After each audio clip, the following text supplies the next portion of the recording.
Queen Cleopatra wants to eliminate me. This video is purely for entertainment and does not infringe on copyrights or laws. The rights to the novel and image belong to the original author. We do not claim ownership. Don't like waiting and want to listen to this fanfic in full now? Subscribe to our Patreon, where you'll find the best fanfics. Chapter 26, The Battle Between Two Armies. The secret room was about 30 square meters, with no decorations. There was a stone table and several wooden chairs in the center. The wall lamps were like decorations. From the top of the patio, the natural light was refracted with a clever mirror reflector. Because it was raining, the sky was gloomy and the room was also dark. The queen sat at the head of the stone table, facing the two ministers. She just gently pressed the totem with flames engraved on the stone table. After a few seconds, a flame suddenly ignited from the oil tank of the wall lamp. It was speculated that the kerosene route was connected to the outside world and ignited the outside first. The whole secret room was bright. The queen motioned the ministers to sit down, but there were only two chairs in front of them. Oxindo and Remus sat down one after another, and Kaka stood carefully with them. It is necessary to introduce the current situation here. This is what political struggle is like. Especially in times of turmoil, the civil and military officials in front of you, the queen, are not all your people. There are both potential royal political enemies and spies planted by the two major camps of the Romans. Every step the queen takes is like walking on thin ice. There is no doubt that the three people in front of her are the ones she trusts the most. Oxender is a child who grew up under her care, and she knows him better. He is also her cousin. Needless to say, Kaka is a chess piece that the queen has placed next to Anthony. Although he is out of power, he still has other uses for the queen. It is necessary to mention Remus here. He is the only black senior official in the entire Egyptian court. In the eyes of the queen, he is the most loyal one. It is said that Remus was born a slave and is a backup slave. Probably the kind of slave who kneels down and supports himself before being trampled on by others, and then puts on the sedan chair or horse on his back. Once, when the queen was hunting, she suddenly encountered a wild beast, and the accompanying soldiers retreated one after another. Only Remus dared to stand up to save the queen and fight the wild beast. Although he had countless scars on his body, he was appreciated by the queen and became the attendant of a certain minister. It was not just this incident that shocked the queen. On a certain day of a certain year, the palace official etiquette records that the queen asked the civil and military officials in the court, "Didn't you say that your loyalty is comparable to the sun and the moon? Well, please take out your intestines and be a witness." As soon as the voice fell, someone immediately cut open the abdomen with a knife. It was Remus. He took out his intestines and walked around in front of everyone in the hall, and everyone who saw it was ashamed. So far, Remus has risen to prominence and has been promoted to several levels. The conspiracy is still in progress. The heavy rain outside gradually became thinner. When the sun dispersed the heavy fog, colorful rays of light shot down from the sky. A huge conspiracy was born in the rays of light. It is not difficult to understand that for the queen who relies on seduction, it is not a big loss to lose Antony and Octavian. If Octavian doesn't like middle-aged women, she can immediately throw her princess into his arms. The only thing to do now is to wait. If Antony returns triumphantly, everything will be the same. If he fails, then I'm sorry. According to the plan, she had to remove the firewood from the bottom of the pot and do something as a gift to please Octavian. The three ministers who received the order to leave the palace each had their own mission. Oxender was responsible for the defense of the palace and the safety of the queen. There was no doubt about that. The large number of spies under Remus became more active. Their task was to spy on all the information about the current situation, which he would summarize and report to the queen. And General Kaka's task was the most dangerous. He had to guard against the old colleagues at any time. He was responsible for contacting the Egyptian generals at all levels stationed in the surrounding areas, and making preparations for the uprising and counterattack in advance. Eve had a rare leisure time these days, because there were always some ministers around the queen, who didn't know what they were talking about, and only two maids she thought she could trust were serving. Once there was nothing to do, she felt a little uncomfortable, lonely, and thought about something. Alice. I wonder how the man who went to the battlefield is doing? I wonder if he can find the bamboo and peach wood comb that Eve secretly stuffed into his pocket? Eve's name was engraved on the comb. It is not difficult to understand that she had feelings for Antony. A young girl who has just begun to fall in love can hardly resist the temptation of a mature man. Although she is very reserved, I heard that fighting can cause death and is very hard. Will he be injured? Will he? She dare not imagine it, so tangled. Hope that he will come back safely. He will definitely ride on that tall horse and return with the sound of festive drums and music. Sing the ballads of his hometown again. Thinking of this, in front of the window of her residence, Eve stared out the window in a daze. Under a nearby tree, there was also a man staring at the beauty in the window in a daze. He was the captain of the guard, Dura. This is a red volcanic glass heart, crystal clear. I remember that day, the Arab who sold the stone glass heart said, "It will bring you good luck." But now, it only brings him melancholy and an irresistible lingering feeling. As he felt, Eve's appearance once brought beautiful colors to his obscure life. Without her, Dura would be trapped in the quagmire of hatred and unable to extricate himself. To this day, he still clearly remembers the disaster he experienced when he was 8 years old. When the town of Suj was massacred, his mother and 2 sisters died one after another. Before his death, his father pushed him into a dry well, and several spears stabbed his back. Puff puff. The father's face at the well mouth was convulsed with pain, and under the corners of his mouth, there were blood, saliva, and 2 words silently moved: revenge. Sometimes Dura thought that if he didn't have a blood feud, he might have confessed to Eve and proposed to her as a matter of course. So many absurd things wouldn't have happened to Eve later. At the same time, I hope that my fragile heart can bring her good luck, Dura thought. A special envoy had already conveyed the order. The General Office issued a letter ordering the towns along the way to donate various combat supplies and gather troops to be ready for departure. Due to external reasons such as heavy rains for several days and time constraints, supplies were not raised in all places. Therefore, most of the tents, firewood, food, arrows, kerosene, fur coats, war horses, felts, and other materials that were scheduled on the list have not yet arrived. Moreover, due to the 2-day and 1-night forced march, these generals and soldiers who were used to a life of luxury and comfort were miserable. First, General Dubangwati fainted and fell off his horse. Near dusk, a small number of soldiers fell down. Antony had no choice but to order to set up camp. "My commander, the enemy is very close to us," Deputy General Kujin said worriedly. "According to the spy's report, the enemy's camp is 30 miles ahead of me, and the other party has also discovered them. There is no movement at present." After listening to the report, Antony remained silent, because he knew that now was not the time to act on impulse. If he attacked rashly in a state of unstable morale and fatigue, the result would only be failure. Although he was very sad and angry about losing his daughter. After the planning of the generals, it was decided to conduct tentative harassment at night. Unexpectedly, the other party also thought so. That night, there were more than 10 small-scale close combats, which made the whole night noisy and no one could rest. The next morning, the rain stopped, but the sky was still gloomy. What Antony did not expect was that the faint attack last night did not have much impact on the army, because they were well rested and rested for most of the day. On the contrary, Antony's side was exhausted. War is never fair. Fortunately, the reinforcements arrived one after another. Before dawn, 50,000 soldiers and horses had been gathered. Our Antony, who has the blood of the Holy Roman Empire, simply combed his curly blonde hair and put on armor and helmet. His muscular arms were covered with silver armbands inlaid with sapphires. The attendants also changed him into a dry red cloak. Everything was arranged properly. Although his eyes seemed to be full of bloodshot, the cool wind was cold, and the cloak was fluttering, Antony still looked heroic standing on horseback. The two armies set up their battle formations and confronted each other in the wilderness. From a distance, the number of the Wu army was even more than double theirs, and they were equipped with large equipment such as chariot-mounted crossbows, infantry fighting vehicles, and catapults. However, the number of equipment on their side was far less than that of the enemy. It was not Antony's character to be discouraged. He vowed to fight Octavian to the death. The two armies blew the attack horns one after another. The shouts of killing were deafening.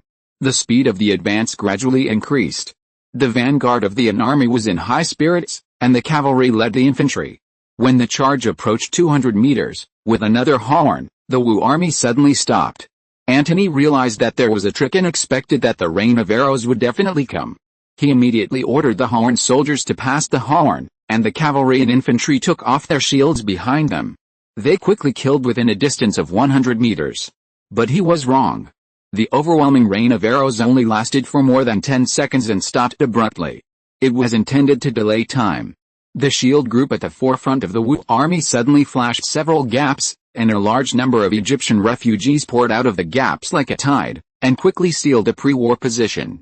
As the horn sounded, the entire Wu army array retreated in unison.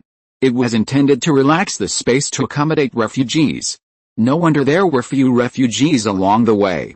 The generals of the army understood at the same time that the refugees were hoarded in their hands. It seems that things are not good. More and more refugees came out, about 10,000 people. In addition, the Wu army brought hundreds of hungry prairie wolves to follow the refugees. Seeing that the army vanguard was submerged in the refugee group, they simply let go of the wolves.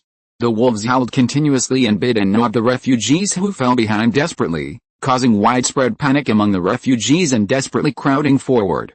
The shields of the Wu army returned to their original state and formed an unbreakable wall again. The cold light of the spear flashed between each shield.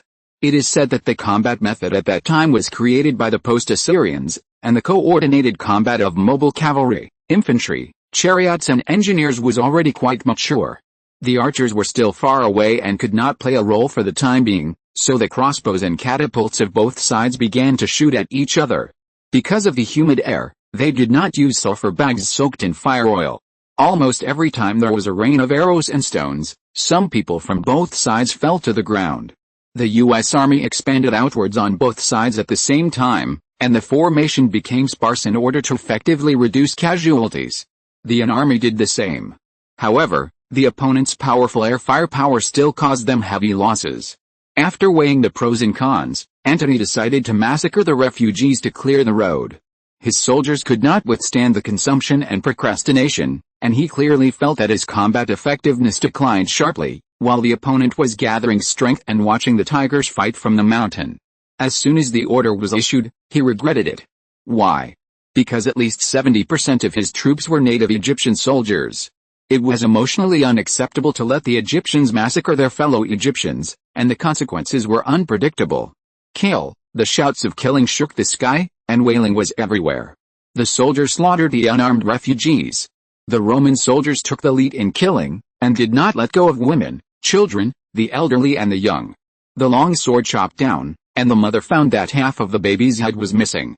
Blood splashed all over her face. She opened her mouth wide, and before she could grieve, her own head was also missing. An Egyptian soldier suddenly saw his old father in the crowd, and next to his old father were his brothers and sister-in-law. He cried out in grief and shouted to his companions, "Don't kill my father! Don't kill my brothers!" He wanted to stop the massacre but was powerless, and watched them fall in a pool of blood. The soldiers' constant wailing made the nearby Egyptian soldiers very upset. Some of them slowly put down their swords. This emotion was like a virus, and soon infected all the Egyptian soldiers present. Chapter 27, Mausoleum construction completed. Today, the magnificent Egyptian palace is filled with incense and the high priest's incantations. Looking back to the past, I remember that the last prayer ceremony was held in the Palace of Alexandria, accompanied by the Roman Caesar, and envoys from various countries came to celebrate. It was an unprecedented grand occasion, comparable to the Queen's coronation ceremony. This ceremony is smaller than the previous one in terms of pomp and scale. It is similar to the annual sacrificial ceremony of the Temple of Ammon. The ceremonial team was arranged in order, and the black slaves carried the heads of various livestock on their shoulders and presented them to the front altar. The flames danced in the bronze tripod. The high priest and the queen of the Temple of Ammon prayed and recited scriptures on the left and right. A few minutes later, the queen claimed that she was possessed by Queen Esther, and the high priest knelt down and kowtowed. All the officials and nobles in the court knelt down to celebrate. My dear people, please recognize me, Goddess S. The time to perform miracles has come. Those who obey my request will receive blessings, and those who disobey me will go to hell and be judged by the underworld, Cleopatra muttered to herself, and the priest handed her a silver cup and cast a mysterious look. She poured the wine in the silver cup into the charcoal fire in the cauldron, and the flames suddenly became bright, and a golden cobra danced wildly with the flames in the cauldron. Witnessing the miracle, the court officials such as Oxindo, Remus, General Kaka and General Kai from the Giza Desert gave speeches and cheered. The queen rebuilt her prestige again. It was necessary in this troubled time. The implication was that some people would be rewarded, promoted and made rich, some people would be punished. The list drawn up by Remus had different charges. Those who were considered disloyal and formed cliques for personal gain were sentenced to death for treason. This process is skipped for the time being. According to the timetable, Queen Cleopatra will travel to visit her own tomb in the Valley of the Kings in Giza. The chariot and the guard of honor are more than 2 miles in front and behind. After nearly a day, they reach the border of the desert, and the officials who saw them off returned one after another. The queen still sat at the head of the large sedan chair carried by hundreds of people. In addition to Prince Leo, her illegitimate son with Caesar, there were also Alexander, Remus, and General Kai who talked to each other. General Kai was her newly appointed guardian of the tomb. His family was stationed near the Valley of the Kings and was responsible for guarding the pharaoh's tomb. He also enjoyed royal honors and supplies, as well as certain extra-legal immunity. According to regulations, outsiders are not allowed to intervene within 2 kilometers of the tomb. Those who intervene are likely to be buried with the emperor according to the rules. Alexander, Remus and the guard of honor are waiting here. Eve, you come too, the queen pointed to the accompanying maid. Those who heard it were shocked and pale. She came over in response. Everyone present could understand the queen's hidden meaning. Unfortunately, Eve was already on the list of the queen's burial objects. The queen and the prince, escorted by General Kai and the soldiers, each sat in a 6-person sedan chair and headed in one direction along the periphery of the pyramid group. After 2 incense sticks of time, under the guidance of the guide, they gradually approached a mountain of sand and a huge pit sunk into the ground. There were faint sounds of engineering labor and people and animals. After another incense stick of time, they were very close to the pit, and Eve realized that the mountain was actually the accumulation of sands in the pit, which would be backfilled in the future. During the march, guardians from the sand bunkers came out from time to time to kowtow to the queen and others. With a wave of General Kai's hand, they could disappear flat on the ground. The minister who supervised the construction of the mausoleum, who received the news, came out to welcome the queen. Standing on the edge of the pit, overlooking the mausoleum, it seemed that a huge palace group was hidden deep in the pit. There were stairs along the pit that led directly to the bottom of the pit, like a tree ring line. There was also a mechanical lifting equipment for hanging oil ropes.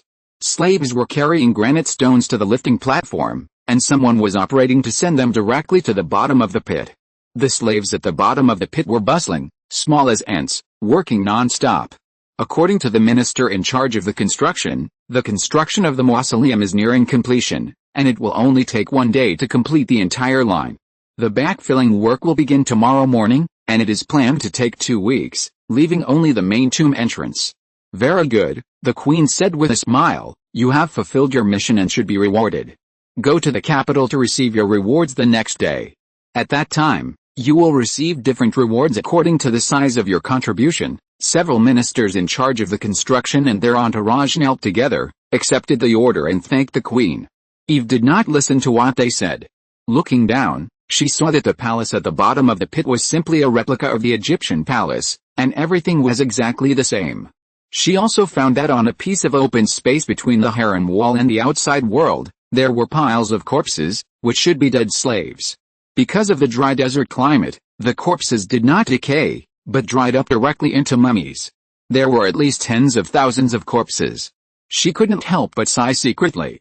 If it wasn't her fate, she didn't want to be one of them. She only hoped that the person she loved would appear as soon as possible to save her from the sea of suffering. There was a grain and rice shop on the central Urdeo street in the capital. The owner of the grain and rice shop, K. Jikid, was a kind-hearted man. He and his employees set up a porridge tent covered with rain felt to provide relief to the refugees coming and going. There was a table, a stack of pottery bowls, a few long benches, and a big pot. The furnishings were very simple. The boss's concubine was in charge of cooking and serving porridge. The pot was full of hot porridge. Every refugee who came could get a bowl of porridge, and everyone who finished eating would thank him. Compared with those rich and unkind masters, K. Jikid was different, and there were many people who were jealous for no reason. The owner of another grain and rice shop had another official behind the scenes who took commissions. The one who took the commission was the nephew of the chief executive of the capital, named Zirang. And Zirang's sister was the wife of the important official Oxindo. The nepotism was a little complicated, so we can ignore it for now. Let's talk about this playboy Zirang first. He was originally an unscrupulous dandy. He tried his best to squeeze out Kijikeed's rice shop, but he never succeeded. Why?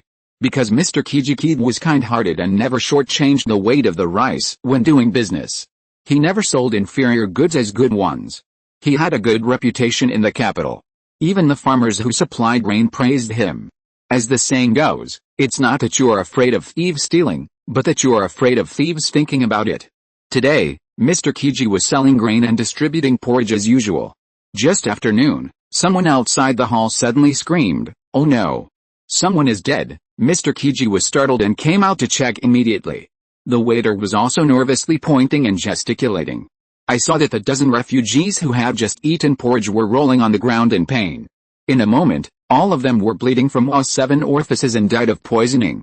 More and more refugees and passers-by who didn't get porridge gathered, accusing Kijikeed of poisoning the refugees for no reason and committing a heinous crime. He just stood there in shock, occasionally wiping the cold sweat from his face. Not long after, the crowd of onlookers became even more agitated. Some shouted, "Smash him to death." Others shouted, "Come and steal the grain." As soon as the voices came out, the crowd instantly flooded the grain and rice store. But Kijikeed was knocked down and trampled by the crowd until someone dragged him away to a secluded place nearby, behind a pile of firewood covered with straw curtains. "Thank you for saving me," he said weakly. While speaking, he supported himself and sat up. In front of him was a young man of medium build and clean appearance. The young man stretched out his hand and pointed in a direction. Following his direction, he saw a scene that made him ashamed and even angry. He clearly saw that at the other side of the street market, Zirang, the little beast, was reaching out to hold his concubine's waist and pointing at the riot that was happening. There were also a few people who looked like officials watching with gloating, and were indifferent to the riot. It turned out to be a shameless frame-up and adultery. Kijikeed said angrily, "I'm going to kill them." "You can't kill them, they will kill you first," the young man said indifferently. "If I guessed correctly, you have been set up, and those Yaman runners should search for you."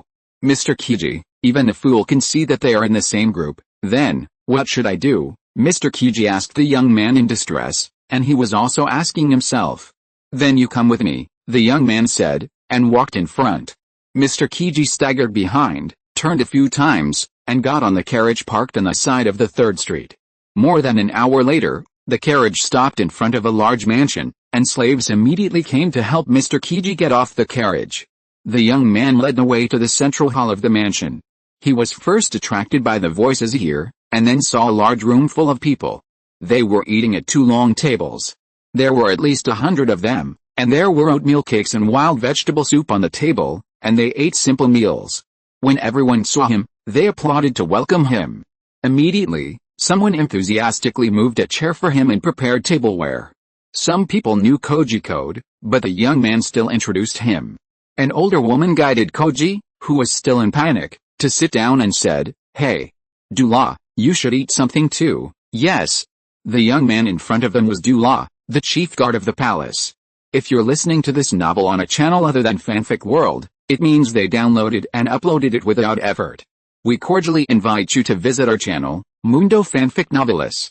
There you'll find the original version of this story and you can explore many other novels of various genres. We're waiting for you to immerse yourself in a world of incredible novels. Chapter 28 The Devil's Daughter. The next night, the queen secretly summoned Eve. The way she was summoned was very special. She was dragged out of bed by several fierce women before she even put on her coat. She was also put in a heavy iron shackle. In one of the queen's secret rooms, there were 2 mysterious figures waiting for her. One was the temple priest, and the other was General Kai, the guardian of the royal tomb. The atmosphere in the secret room was eerie and terrifying, which made people shudder. The queen that night wore a crown and a white gauze evening dress with peacock feather tassels, which was quite elegant and beautiful. Usually, under this beautiful appearance, there is a sinister heart. In the center of the secret room, there is a small altar. The altar is more than half a person's height, like a cup, a round open shallow plate. A blue flame danced in the middle of the sacrificial pool. 3 people met a little maid, which shows the importance of the little maid in the queen's mind. The maid is no longer a maid, and Eve is no longer the Eve who was submissive and endured humiliation before. Because she dared to look directly at the king who had the power of life and death in front of her. She just watched as the queen and the priest performed a sacrificial ceremony. The person who brought her here consciously left the door. On the stone table next to the altar, there was a thin-necked wine pot inlaid with night pearls and a golden high-footed wine glass. The priest was an old man with brown skin and dressed very strangely. He was not a temple priest. As for his origins, I am afraid only the queen herself knows. His face was full of cunning. He filled the wine glass, muttered something, took out a small ceramic bottle, unscrewed the cork, dripped 2 drops of light yellow liquid into the wine glass, and dissolved in the wine. The light yellow liquid is the venom of one of the most poisonous snakes in the world. It comes from the depths of the Sahara Desert. According to legend, anyone bitten by this snake will become stiff and petrified, without pain. Before death, they can still maintain their original shape. The queen introduced it like a story: poisoned wine, coupled with the spell of my goddess Isis. Anyone who drinks the poisoned wine will never decay after death. Unless the person who truly loves you appears, perhaps thousands of years later, or tens of thousands of years later, Cleopatra said, looking directly at Eve with a strange smile on her face. Oh, when the lips of true love kiss your lips, the curse can be resolved. Look forward to it, Eve. Did you hear clearly, Eve? As a woman, I have done my best for you. Don't hate me, Eve. Your Majesty, you have said enough, Eve said. Her tone was surprisingly calm. It is obvious that one is the meat on the chopping board, and the other is the one who wields the knife. At this point, it is redundant to say anything more. However, what should be explained should still be explained. Isn't this how the plot develops? Your existence is disgusting. Do you know that, Eve? Cleopatra said. This is her final explanation. There are so many things that disgust her, so disgusting that people are used to it. First, she had an affair with Caesar and gave birth to a child, then she had an affair with Antony, and now she set her sights on Octavian. She must find some high-sounding excuses for what she did or the mistakes she made. So Eve naturally became the object of her venting. Wait a minute, General Kai will take you to the Valley of the Kings, my underground palace. Bless you, Eve, Cleopatra said. Okay. I'll wait for you, Eve said firmly. Shut up, you lowly slave, General Kai scolded her. Dare to be rude to His Majesty. Cleopatra was not angry, and signaled General Kai to be silent. She walked down the steps, approached Eve, stretched out her finger and hooked Eve's chin. Poor little devil, your father can't save you, Cleopatra. What are you talking about? Eve asked. Sphinx is your father, Eve, Cleopatra said. This secret was only known to the goddess Esther. When Eve was still in her infancy, a fisherman found her in a small bamboo basket on the surface of the Nile. The baby suddenly spoke, if you save me to the shore, I will give you wealth and honor. The fisherman was frightened and hurriedly got on the boat and fled. Soon the news reached the palace, and the court priest locked the baby's location through astrological divination. After the baby was salvaged, the priest found that there was a devil's mark on the baby's tail vertebrae. So he speculated that the baby girl must be the product of the devil's incarnation as an adult man in his love. It is said that every child of the devil will inherit the unique attributes of his father's blood after reaching the age of 18. Some eat people, some can spray poisonous mist from their mouths, and some change into the appearance of livestock to harm the world. In another year, when Eve is 18 years old, she will be able to show the true face of the devil's offspring. Unfortunately, she can't wait for that day. Eve is still in the dark and thinks that what she said is nonsense. I want to see him. See Lord Antony, Eve made her last request. No, the queen refused sternly. Oh, you can see me if you want, but wait until you have an afterlife. Your body will die, but your spirit will not die. You will wait alone. After hearing this, Eve said nothing. Her expression was desolate. The priest brought the wine glass. Eve took it, and drank it all in one hand. As soon as she put down the wine glass, her body began to stiffen, expanding from the heart to the outside, and her limbs were out of control. Facing the coming of the god of death, she smiled like this. In an instant, she was petrified. In the dark, she seemed to be in another world. All around was chaotic and blurred light, without any scenery or sound. The god of death in a black cloak floated around her. Finally, the god of death floated down, and a voice came, you don't belong here yet, go back, woman. The illusion in front of her suddenly disappeared. She returned to the world again. She should realize that although her spirit exists in the body, she has no feelings, such as hunger, fullness, cold, warmth, pain, but can hear, see, and think, forever. Then several slaves brought a wooden coffin and put her in it. After the lid was closed, it was pitch black. By the way, she could still sense fear and uncontrollable loneliness. General Kai, the guardian of the royal tomb, took the wooden coffin away through the secret passage, bumping all the way. It drifted all the way, probably on a boat. After another bumpy ride, after an unknown amount of time, the wooden coffin was opened and light shone in. The place she saw was still so familiar. It looked like the queen's underground palace. She was placed there like a statue. Hateful. Someone took advantage of the chaos and touched her chest. It was on the right side of the queen's golden coffin. To prevent her from falling, General Kai ordered the carpenter to make a wooden support behind her. Then the only thing she could do was to recall the past or stare blankly at the scene she saw. One day not long after, many people suddenly came to the underground palace, all wearing mourning clothes. It was the queen's funeral procession, and a grand burial ceremony was held. The moment the lid of the queen's coffin wrapped like a mummy fell, Eve's tears seemed to be wet. She finally felt comforted. Compared with the queen, she might be lucky. After all, she was not dead yet and might still have hope of survival. When a person passed by her, he silently looked at her and put on a red volcanic glass heart necklace made of brown silk hemp rope. It was Dura. Eve was deeply moved at that time. She wanted to say thank you but was powerless. It was not until more than 800 years later that the brown silk hemp rope broke due to corruption and the glass heart fell at her feet. She was sad for hundreds of years. After the queen was buried, the underground palace was buried and the entrance to the tomb was closed. So the long dark torment of thousands of years began. How could the simple Eve know that the queen's curse had just begun? She had already concealed something from her in the secret room. When she cursed in the name of the goddess S that if she could be resurrected, she would be troubled by the devil and would never be a normal person. What would happen to the devil's daughter? In what form would she appear in the end? In Egyptian legend, the devil's daughter would feed on human spirits. The humans sucked would die instantly and look like skeletons. If she did so, she would be hated and abandoned by the people she loved, or even killed. What a vicious curse. Chapter 29, The Queen's Annihilation. Even Octavian did not expect that it would be so easy to capture the Egyptian capital. The defenders surrendered with almost no resistance. After reading the surrender letter from the Egyptian court, Octavian knew the queen's attitude and sneered at it. But he was not like Caesar and Antony. The pomegranate skirt policy had completely lost its effect. He had his own arrangements to deal with the Witch of the Nile.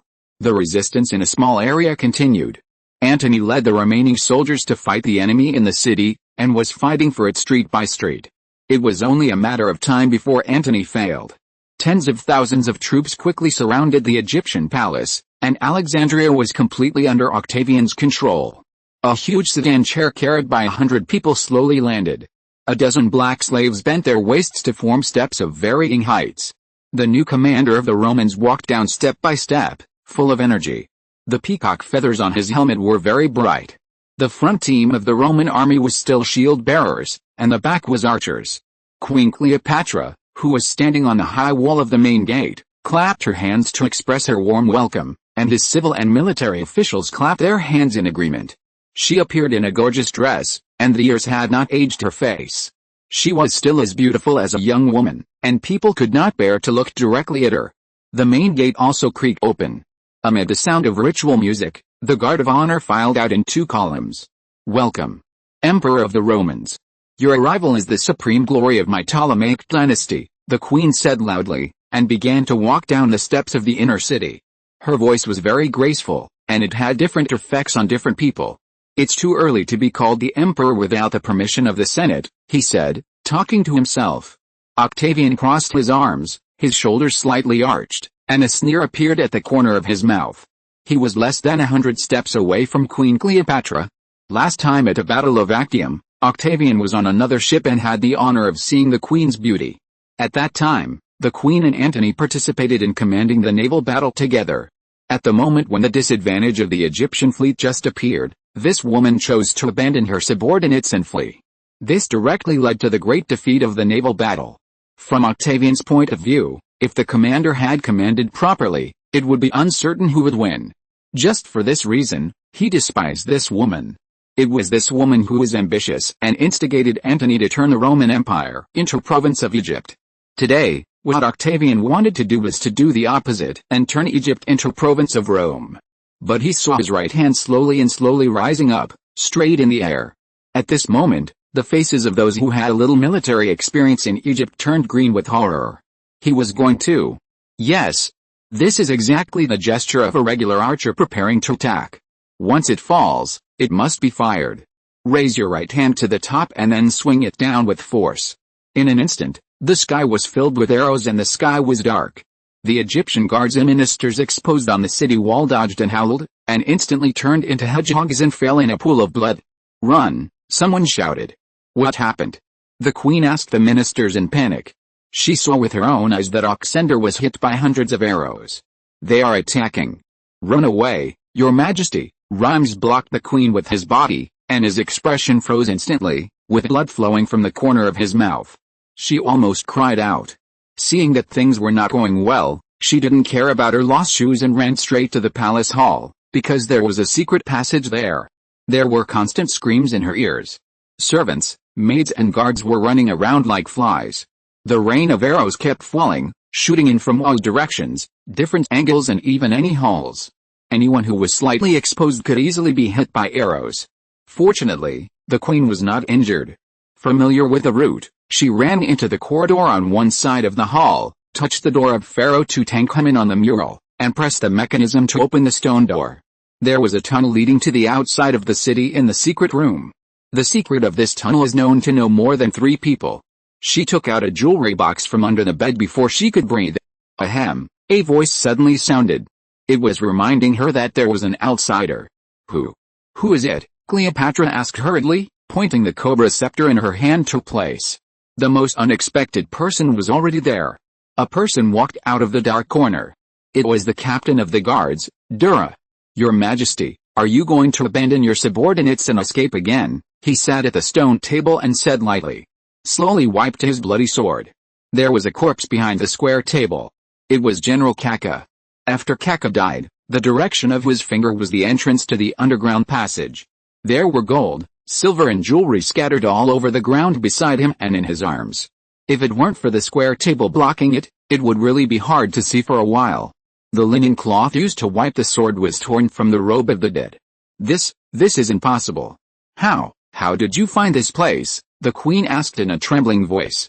As soon as the words came out, not only Dura, but even she herself felt bored. Because the scene in front of her couldn't be clearer. How dare you? You daring slave, what do you want to do? Who sent you? Seeing the captain of the guard's calm expression, he did not respond and his tone softened. Hey, Dura, what do you want? Gold and silver treasures? As much as you want? Beauty? You can choose any woman in Egypt. If you can keep me safe, I will help you ascend the throne. The queen kept saying some flattering words, or pretending to be pitiful. Dura smiled. What don't I want? I want fairness and justice. Can you give it to me? He stood up and approached her.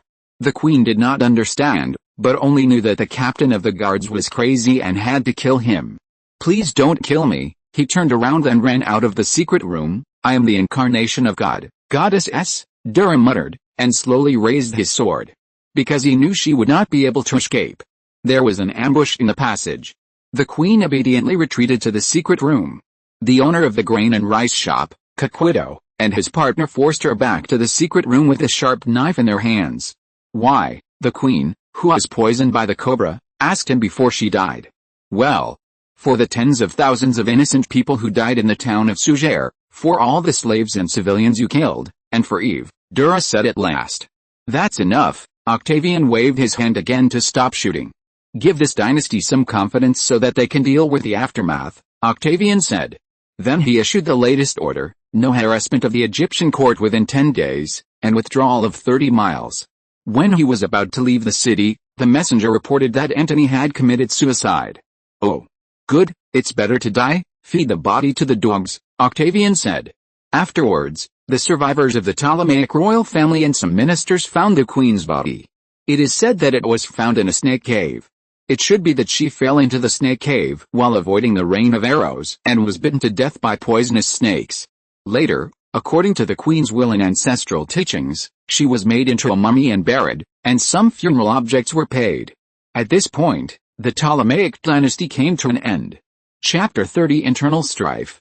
There is a refugee camp in the southern suburbs of Luxor. It seems that the people at the bottom of society live here. This forgotten area is full of pornography and violence. People call it Mwangado, which means a paradise of sin. There are a large number of poor people and thieves living here. There are no decent houses here, mostly shanties and low sand houses. The roads are narrow, and feces can be seen everywhere, and there are stinking ditches. The sanitary conditions are extremely poor. 3 French people in disguise walked through it. They covered their heads with felt cloth so that others would not see their true faces. A tall black youth led the way. He was wearing a gray robe and his white teeth were exposed when he opened his mouth. There were many poor people watching on both sides of the road. Most of them were half-dressed. Some people couldn't help but stretch out their arms to beg for alms, but they couldn't get a penny. At several specific locations, the black youth made a few strange gestures to a few people who didn't look friendly, and explained to the Frenchman in the middle that the gestures were a popular local slang, which meant please don't disturb. In front of a dilapidated mud house, the black youth pointed inside and laughed. They only want food. For food, they dare to kill even their own father. Shut up, said the Frenchman in the lead, looking very impatient. The black youth had no choice but to keep quiet. The short man shouted a few times into the house, and a middle-aged man with a white beard and a naked upper body came out and saluted several people. The middle-aged man had well-developed muscles.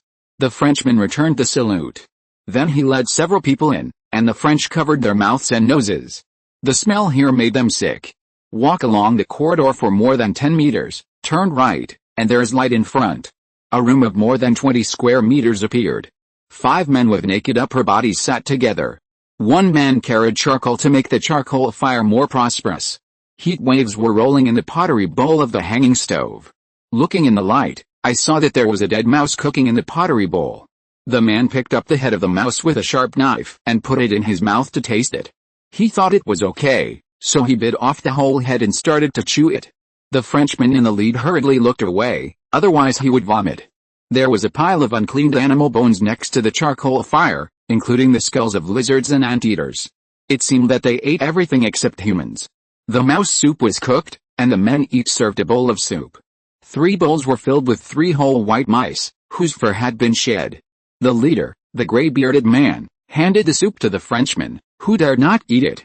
The black man who led the way whispered with the old man in dialect, gesticulating. Finally, he turned to the Frenchman in the lead and said that they agreed. The price was 10 dan of millet or the equivalent of Egyptian pounds. Then, the Frenchman handed over a portrait scroll. The men all leaned over to look at the target they were going to assassinate. When they unfolded it, they saw that it was a French officer in office. The French said that everything had been arranged. Time, afternoon on the 3rd day. Location, old military camp in the eastern suburbs. In another place, a team of Ottoman cavalry traveled through the desert and gradually approached their destination after many days. The purpose of their trip was to attack the French archaeological guards and rob the cultural relics they had excavated. It seems inappropriate to say that it was robbery. For history, it is difficult to give a fair judgment. It cannot be said that the final owner is orthodox. Only cultural relics that do not leave their native land are called fallen leaves returning to their roots. Those who are forced to leave their place of origin are all defined as robbery. The captain of the cavalry is called Qadi, a general under Muhammad Ali. They are radicals who will launch a full-scale counterattack against the Egyptian colonies and join forces with the British and Indian coalition forces to take back everything they have lost in the name of their motherland and Allah. At the highest point of an abandoned castle, Qadi raised a monocular telescope and aimed at the distance. At the end of the lens is the famous city of Luxor. There is a sandstorm over there, he muttered to himself. The deputy captain replied, yes, Major. It is said that whenever an ancient pharaoh's tomb is robbed, the desert god Set will punish the place, usually blowing a dust storm for several days as a warning. Oh, so that's it. Qadi put down the telescope and thought for a while. Akram, please remember that our God is only Allah. Deputy Captain Akram immediately prostrated himself and begged for Allah's forgiveness. The cavalry sent out several groups of spies in succession. As the leader of the cavalry, he still understood the principle of knowing yourself and the enemy, and you will never be defeated in 100 battles. The first group of spies disguised as civilians brought back news that interested the captain. They accidentally saw a French officer leading 2 guards in disguise into the slums. After much inquiry and bribery, the spies learned that the deputy officer of the French army tried to hire someone to assassinate the French Lieutenant Colonel Captain Joseph. After hearing the news, Kada was overjoyed because he had heard that this Asian man Joseph was a more difficult opponent. Then, the only thing left was to wait for good news to come and sit back and enjoy the success. Lieutenant Stopford and Lieutenant Carmen arranged a venue for negotiations with the labor representatives. Liska and Miller were responsible for the security of the archaeologists and the supervision of the laborers. When Joseph entered the small auditorium of the barracks, he felt a little uneasy. He saw 5 unfamiliar faces, the so-called labor representatives. If he had not been fighting on the battlefield for many years, he would not have felt this way. He felt murderous. In addition, there were no guards on duty around. Lieutenant Carmen explained that this was to express the official sincerity without putting any pressure on the laborers. They should talk and negotiate on an equal basis. Joseph sat in the middle of the 3 chairs, and the 5 laborers sat opposite. There was only a small square table in the middle, and there were a few small glasses of strong liquor on the table. When the negotiations began, Joseph openly listed the conditions he offered, such as improved food, correspondingly shortened working hours, and slightly increased remuneration. The 5 representatives of the other side just nodded and did not make any suggestions or rebuttals. This surprised Joseph. "Then I wish us a happy cooperation." He stood up and raised his glass to salute the labor representatives. The 2 lieutenants' men and the labor representatives stood up and toasted. With a pop, the wine glass in Lieutenant Stopford's hand fell to the ground and shattered. When Joseph turned his head, the 5 laborers all showed their ferocious faces. They threw their cups and took out the sharp knives in their arms and rushed towards Joseph. One laborer overturned the square table. Wine glasses and bottles fell to the ground with ping-pong. Joseph was faster. He had a pistol in his hand and pointed it at the head of the first person who rushed over. "If you dare to move, I will kill you." This action surprised Lieutenant Carmen and others. It seemed that he was prepared. From drawing the gun to pointing directly at the opponent's forehead, it took only 2 seconds. In fact, it was Joseph's impromptu reaction, the result of long-term hard work. He shouted at the same time, "Guards! Guards, come in!" He moved, dared to move, and was worthy of being a desperate criminal. The gun also fired. Bang! With a sound, the man leaned back. The remaining 4 continued to rush forward and stab. In the panic, Joseph was scratched and stabbed, and his arms and forehead were cut by the sharp knife.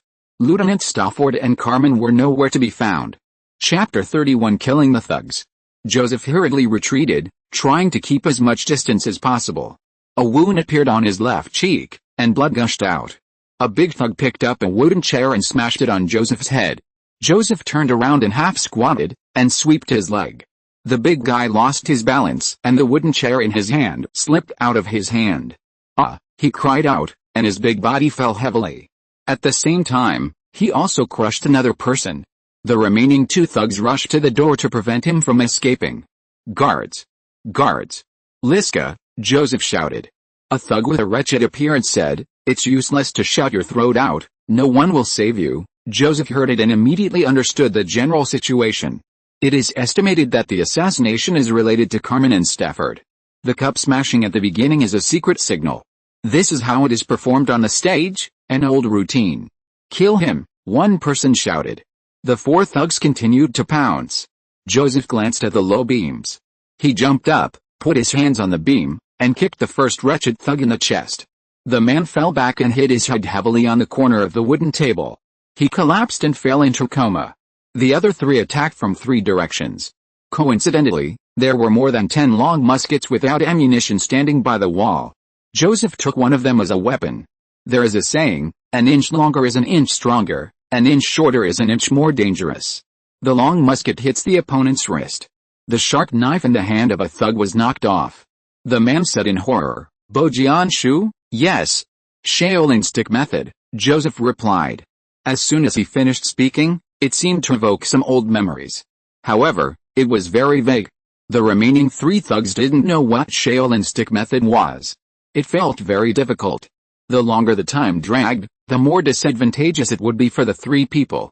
"Quick battle, buddy," the big guy said to the other 2. He was the first to rush forward, and the long musket hit him without any reaction. The musket broke in the middle. 3 thugs rushed over with shouts, and Joseph knocked one down with a sweep kick. At this moment, there was a neighing sound nearby, and the 3 thugs became even more anxious.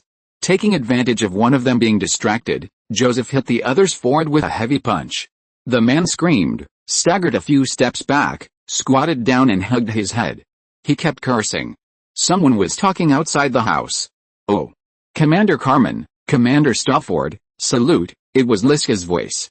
"Our top commander is negotiating with the labor representatives, please don't disturb," Carmen issued an order. But, Liska and his team of more than a dozen guards heard something wrong in the house. It sounded like someone was smashing or fighting. "Liska, be careful.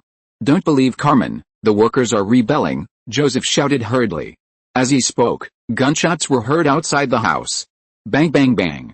Carmen raised his gun first, and the 8 soldiers behind him aimed and shot. Liska was shot first and fell to the ground. When he fell to the ground, he also pulled the trigger of the pistol.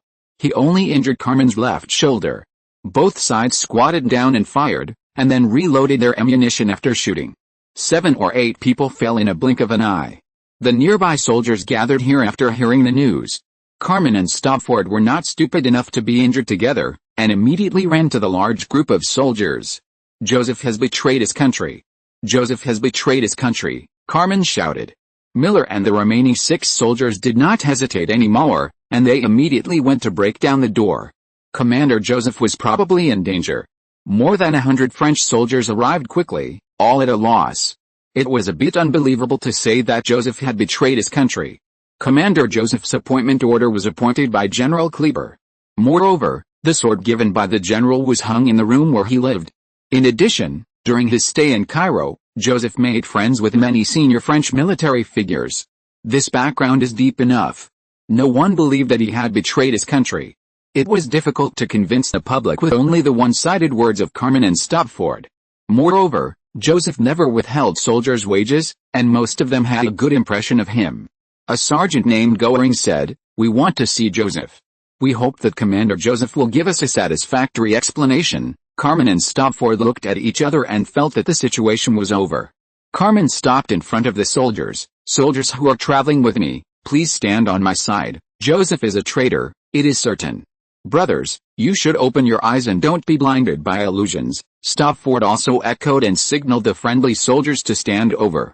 Here, the door was knocked open, and Miller and several soldiers rushed in, raising their guns and shooting. The 2 thugs saw that it was no longer possible to escape. After a few shots, the 2 fell in a pool of blood. "Very good," Joseph breathed a sigh of relief and said, "Now arrest Carmen and Stafford and punish them for treason." The big guy was not dead yet, he was a witness. He was dragged out by several soldiers. As soon as he walked out of the door, he saw Carmen and Stafford in the middle of the parade ground. Dozens of soldiers gathered around them. They were shouting, "Over here!" They were calling for the soldiers of the brigade. Miller was about to chase Carmen, but Joseph stopped him in time.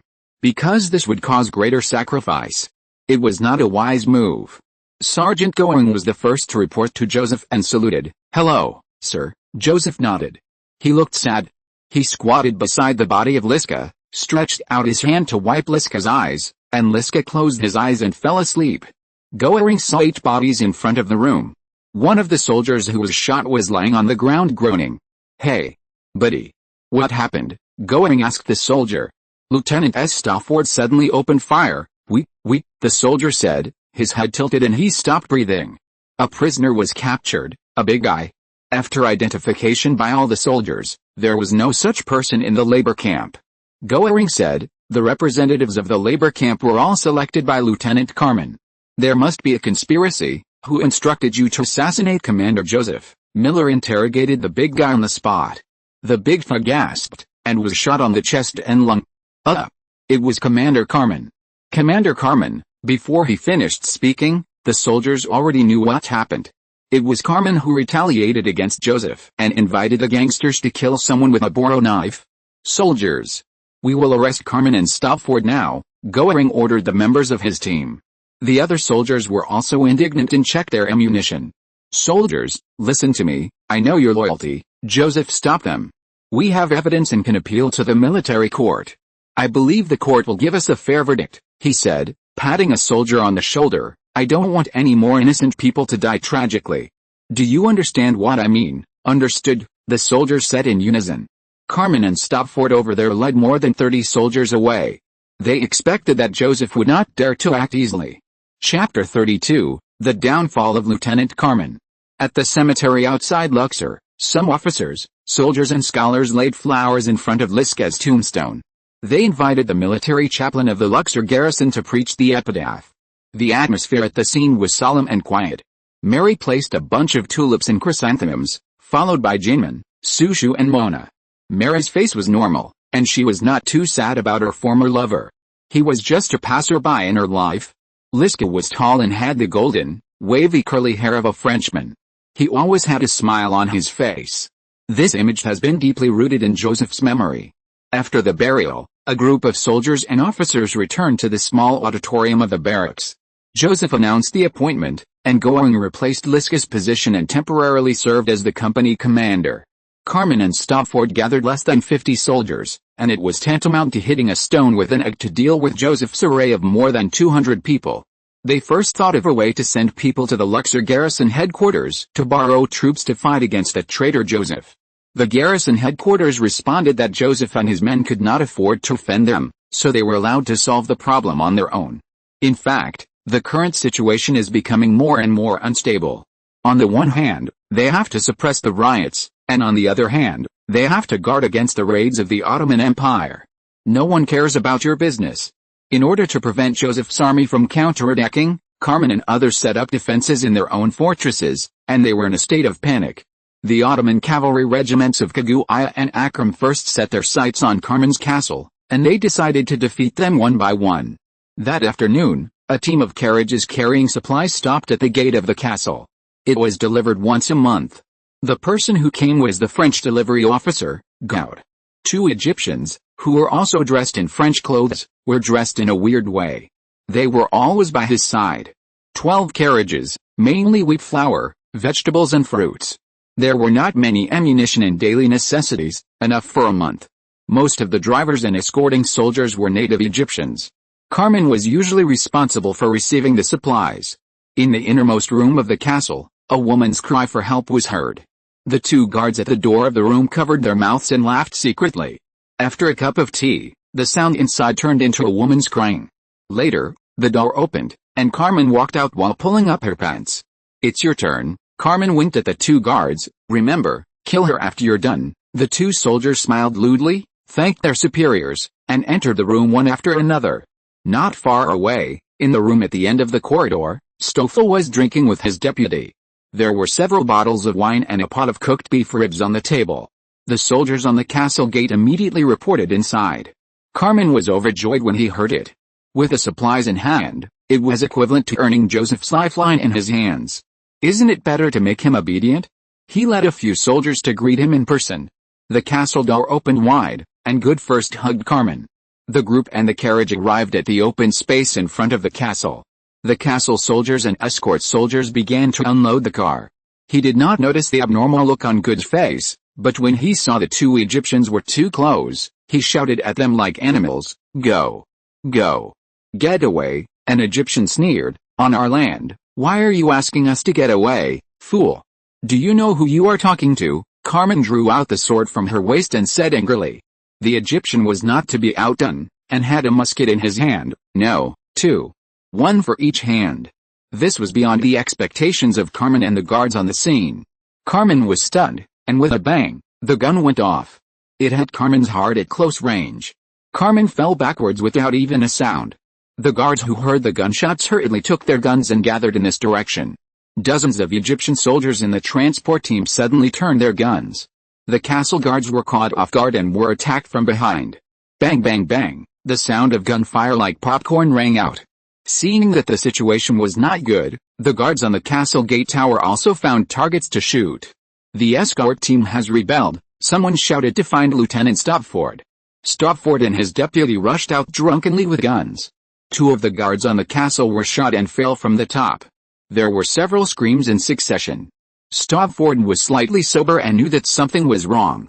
He pulled out his musket and quickly took out gunpowder and bullets from his pocket. With the sound of horses neighing and horses' hooves approaching, a team of Ottoman cavalry rushed in from the entrance of the castle. The shining swords were frightening. Stopford's movements of loading gunpowder were very clumsy. Just after loading and pulling the trigger, a leading cavalry passed by him like a whirlwind. With a wave of his hand and a drop of the sword, Stopford's head rolled to the side. In less than an hour, the battle was over. Major Ma was very happy. They killed 56 French soldiers at the cost of 6 casualties. Among them were 2 lieutenants. Moreover, they also robbed more than a dozen carts of supplies and some ammunition. When the Ottoman soldiers searched the rooms of the castle, they found 3 Luxor girls who were looted by the French army. When they left, the 3 girls became 3 naked corpses. In a fire, all the visible crimes disappeared with the smoke. The capture of Carmen's castle made Joseph and others alert. Especially the robbed resource supply was not good news. Joseph was in trouble because he didn't know how expensive firewood and rice were. He hurriedly summoned several officers to discuss countermeasures. Miller went to the Luxor government to ask for help first. Miller went there for 3 days, and finally gave 3 carts of wheat flour. There was nothing else. Not to mention nothing, the highest administrative chief of Luxor personally gave Joseph a bottle of French champagne. Joseph started with this bottle of champagne, and each person drank a sip. When it came to the last soldier, only the empty bottle was left. Joseph promised the soldier that he would give him a whole bottle when he had the chance. Before this, in Carmen's time, soldiers rarely received benefits from their superiors. But Joseph was different. He would even share a piece of black bread with his companions. At least being with such a superior would make one feel good. The death of Carmen and others was also an indirect revenge for Liska and several soldiers. But people were not happy. The situation was not optimistic. Because where there is a car, there must be a track, and the archaeological team also faced the same danger. Archaeological excavation work was in progress. It's just that the daily working hours were shortened. Scholars and laborers tried to get to the cemetery after dawn and leave before dark. Unless necessary, they would not leave guards to guard the excavation site at night. There were a lot of soldiers and scholars, and the food and drink for hundreds of mouths in the labor camp was a considerable expense every day. The food and wages provided by the Luxor government could not last for a month. Joseph was as anxious as an ant on a hot pot. He discussed solutions with the officers. The result after discussion was that there was no way. But life had to go on. At the morning meeting that day, Joseph announced that he would hold a birthday dinner for our great scholar, Professor Carter, 2 days later. In order to prepare for the banquet, Joseph and the ladies went to the center of Luxor to buy some fresh ingredients. Joseph, Miller, and Goering rode horses with 10 Egyptian soldiers. All in disguise. The ladies and the 2 children, Guy and Gangbu, took 2 carriages. Just after walking a few streets, they were spotted. "What should we do, Chief Joseph?" Goering asked nervously. "When the enemy comes, we will stop him. When the water comes, we will block it with earth," Joseph answered calmly. Miller and the other 2 did not understand what he meant. Joseph explained that this was a Chinese proverb. It means that you should not panic when encountering things, just solve them step by step like playing chess. "The Chinese are really great," Goering said with a thumbs up. Miller was also infected by Joseph's heroic spirit and echoed a praise. What Joseph did not know was that the young man Goering in front of him was the executioner who killed countless people in the Qing dynasty in the future. Chapter 33: Assassination and Misunderstanding. The streets were crowded with people, and the stalls on the roadside were constantly shouting. Occasionally, a sharp whistle was heard, and a police officer was chasing a pickpocket. The public security situation was very poor, and Joseph and the guards were particularly careful. They had to ensure the safety of the ladies first. There were several suspicious people wandering around them. There were Arabs with turbans and Egyptians wearing tattered hats. Ottoman spies were not necessarily brown-black in complexion. "Captain Joseph, I guess they will attack us on the way back," Goering said. Miller agreed with him.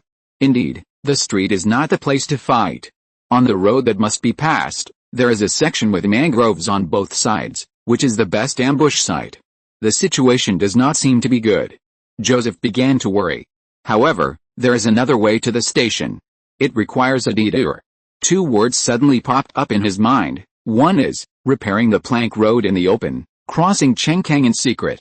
The other is, luring the tiger away from the mountain. This is what the Chinese call the art of war.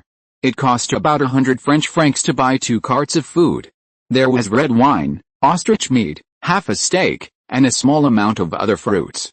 There was a grocery store where the archaeological team bought things. Miller and the store owner were old acquaintances, so he went in to say hello. Back on the street, Miller signaled to Joseph. "It's done." Joseph nodded and got off the horse. He first shouted to the coachman, "Go into the yard to load the goods." The grocery store had a backyard. After 4 carriages went in, 4 more carriages came out. Joseph's 3 officers and 10 soldiers pretended to be nonchalant and returned the same way. Sure enough, the spy was still following behind. Half an hour later, another 4 carriages came out of the backyard of the grocery store. There were several ladies and food in the carriages. The last 4 carriages chose another road. Sushu and Mary looked around from the back curtain of the carriage and didn't find anything, so they were relieved. "Captain Joseph is a resourceful man, isn't he?" said Mrs. Ahmed. "This Chinese is very cunning," Mona had to admit. Mary glanced at Sushu, whose wide-brimmed sun hat could hide her facial expression. She had been in a cold war with Joseph for a long time, and she was still upset about his romantic affairs. But this did not hinder Joseph's image of wisdom and bravery in her mind. Although, the man looked plain. As they approached the mangroves, there were 7 or 8 passers-by dressed differently behind them. Among them were at least 5 spies. They either put their hands in their arms or touched their waists. The first to strike is the strongest, and the last to strike will suffer. Joseph winked at Miller. 3 officers, 10 soldiers and 4 coachmen. Divided into 2 groups. They deliberately slowed down to let the people behind get close enough. Suddenly, Joseph's group turned around and fired with the long and short guns. Bang bang bang, Joseph shot one with 2 guns in his hands. There were several screams in succession, and the spies didn't even have time to draw their guns. He was killed. 2 innocent passers-by were also unlucky and became scapegoats for no reason. As soon as the gunshots were fired, there was a commotion on both sides of the mangroves. Nearly 100 masked gunmen in black clothes emerged. They shot directly. Joseph's 3 officers released 3 single horses. 1 horse was still hit. It fell to the ground and roared. Another group used the carriage as a cover and shot in the direction of the mangroves. After firing a round, Joseph's first group replenished ammunition and continued to shoot. The 2 groups took turns. After 6 or 7 masked men fell down, they laid down and looked for protruding mounds and tree stumps to attack again. A masked man lit a fire grenade, but before he threw it, Joseph shot him. Several masked men with him immediately laid down everywhere. Boom, the grenade exploded on the spot. Fortunately, no one else was hurt. In the woods, Marklam frowned. He could see that the other party was well prepared. Besides, the other side has a sharpshooter. It is undoubtedly a French officer of Chinese nationality. This Chinese can basically hit the target with every bullet. Another big-nosed Frenchman specially loaded ammunition for him and handed it to him. With a number of people and the powerful firepower network, it is easy to kill these dozen people. Marklam is still confident. As long as there is no accident, Marklam can carry the head of the highest commander of the archaeological group and ask his superior for a reward. Then, he found an accident. The French soldiers are very difficult to deal with and have rich combat experience. They let go of all the horses, and the 4 carriages formed a quadrilateral and resisted stubbornly. Marklam signaled his men to shout and surrender their guns without killing. But the other side did not respond and fought calmly. Only grenades can directly pose a threat. Unfortunately, those who showed up to throw grenades were shot down by the Chinese. There were still 2 grenades that exploded near the carriages. It's a big deal. After 2/4 of an hour, there was a vibration from the direction of the French garrison. There were many whistles from a distance, and French cavalry should have arrived. Markram took a look and sneered, "You are lucky." After receiving the order, the masked men all went into the mangroves and disappeared. 19 bodies were left at the scene. Joseph commanded the soldiers to unload valuable items such as flintlocks and ammunition from the masked men, including more than 20 scattered grenades. When the large group of soldiers arrived, Joseph entrusted them to find the 6 lost horses. A dozen people returned to the garrison first. There is nothing to regret. It's just a loss of a horse and 4 carriage frames, Joseph said lightly. There are ready-made carpenters in the garrison, and the carriage can be repaired and used. The next day, people seemed to have forgotten the attack the day before. They were all in high spirits. At noon, They finished work and returned to the garrison to prepare dinner. The dead horse was also stewed, and the workers had a good time. The birthday party that night was very lively, and people prepared gifts for Professor Carter.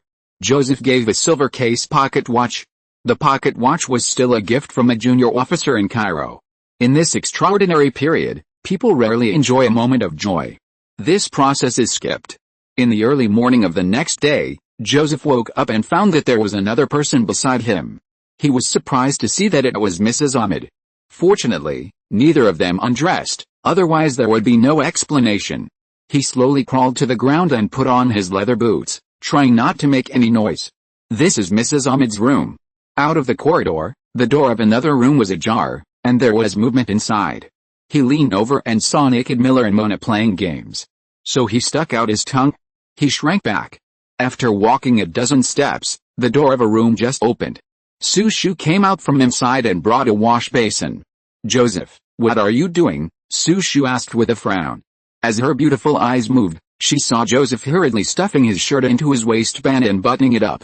"Oh, nothing, just passing by," Joseph stammered. Sushu couldn't believe it.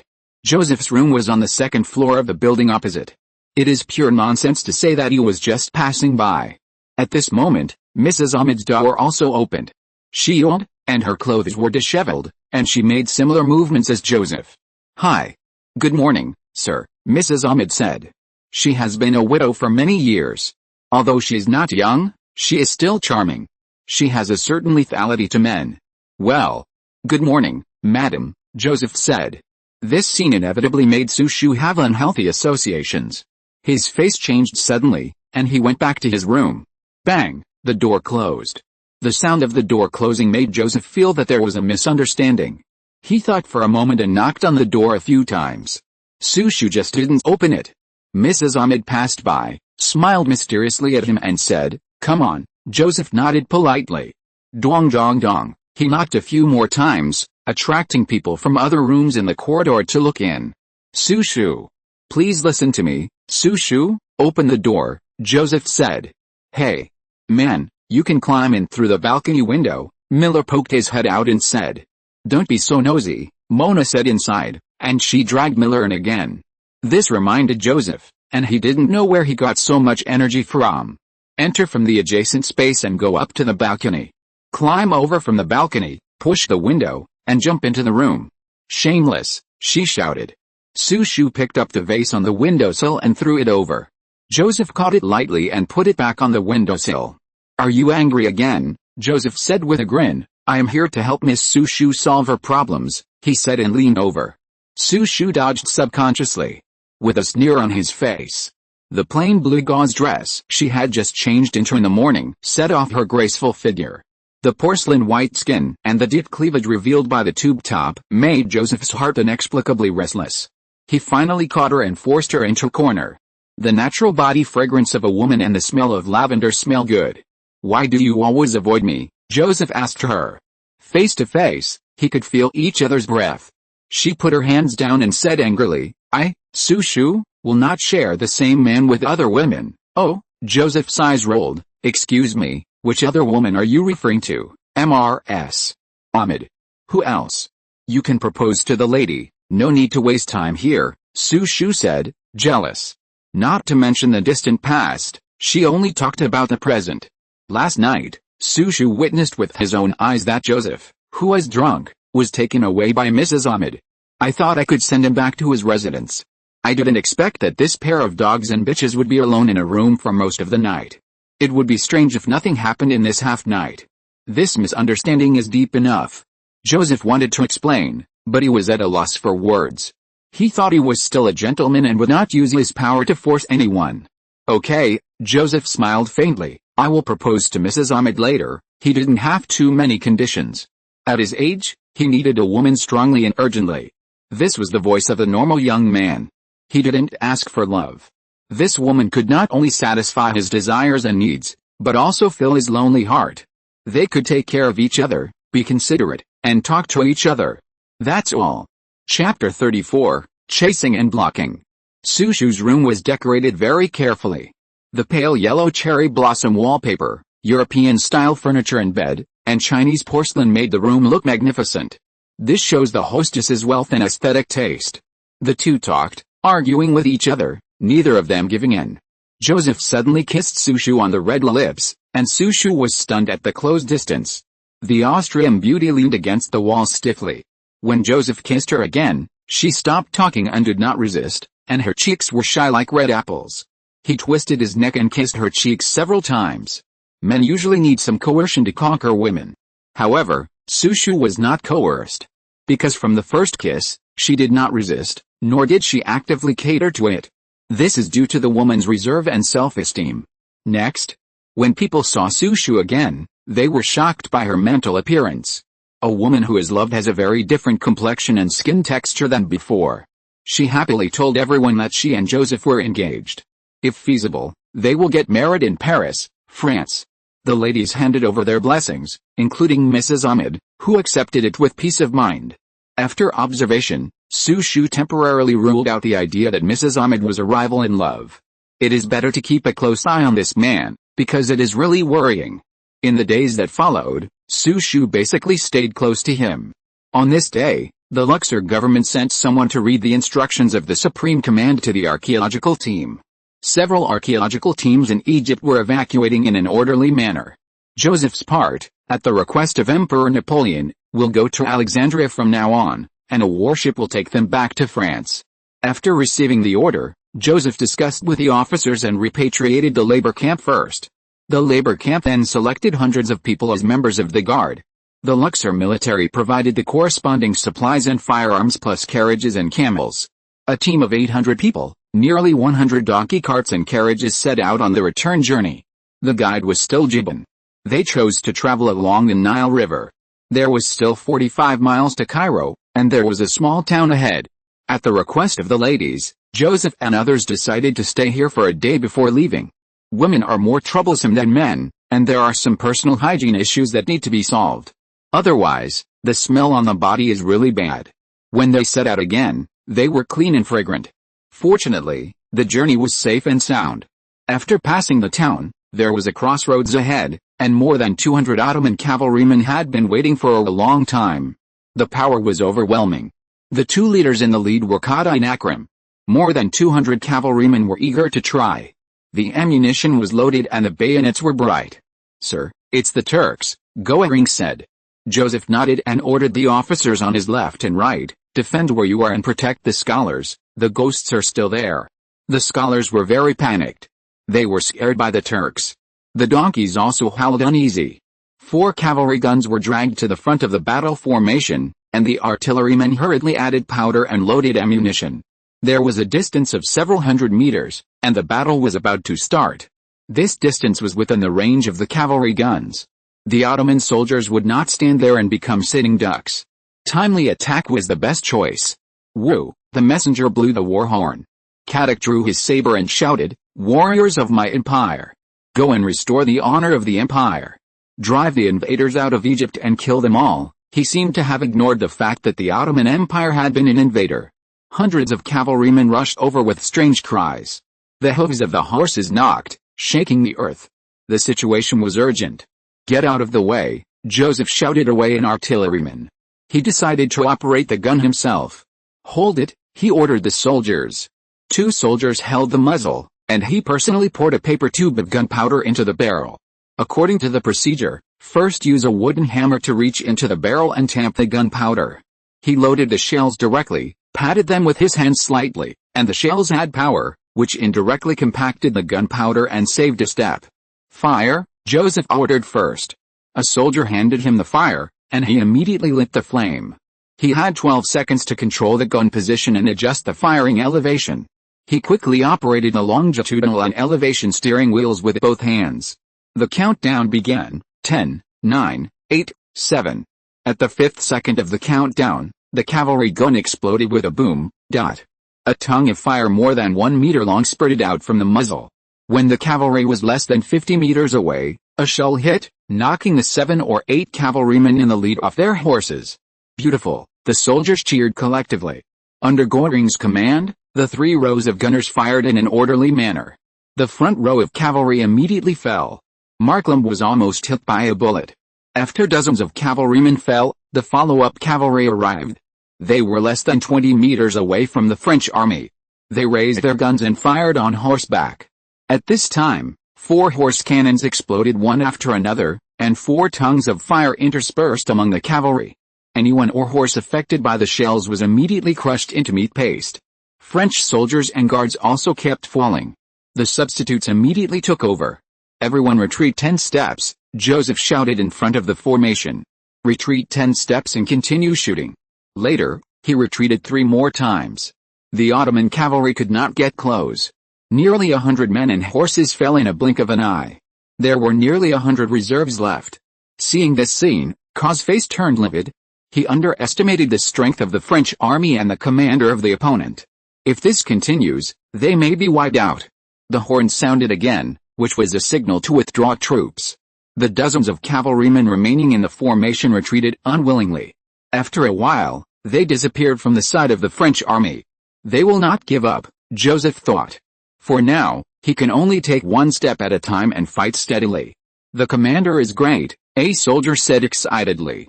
"Good job, Commander Joseph." Goering and Miller, several officers, had to give a thumbs up. Scholars headed by Professor Carter also congratulated the great victory. Joseph's existence gave people something to rely on. "I can't say they can rest easy, but it's almost the same." This battle yielded a lot of gains. Among the spoils, there were 62 complete flintlock rifles, 17 pistols, and corresponding ammunition. The meat of the dead horse was cut off, sliced and dried on the carriage. It was just right as rations. In this way, the archaeological team arrived in Cairo. Governor Pasha and his son Jam specially entertained Joseph and his party. That night, Joseph still lived in the original house. Just after dinner, Sushu and Joseph were already hungry and thirsty, so they winked at each other and returned to Joseph's room. After the passion, Joseph lit up his cigar on the bed. Sushu was in his arms, like a docile little lamb. "Joseph, where is your hometown in the Qin dynasty?" Sushu suddenly asked. Orientals have always been strange and mysterious in the eyes of Europeans. He gradually recalled bits and pieces of his childhood. In his mind, there was such a place, a water town, magnificent.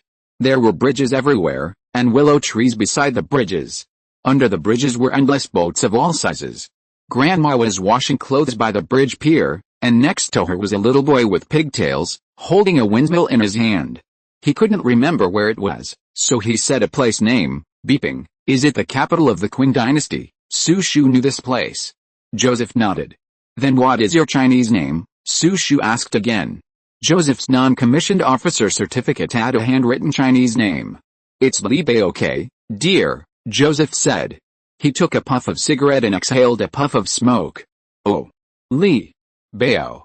Can." Sushu's pronunciation was not quite correct. Joseph praised her. "Baby. You speak very well." At this moment, someone suddenly knocked on the door. Dong dong dong. The sound was short and rapid. It seemed that something was going to happen. Joseph put on a blanket to cover his naked body and opened the door. At the door were Gibbon and Goering holding lanterns. "Something bad has happened, sir," Gibbon said. "What's the matter?" Joseph was a little impatient. "Oh, Captain Goering met his old fellow countryman in a tavern," Gibbon said. He couldn't explain it clearly.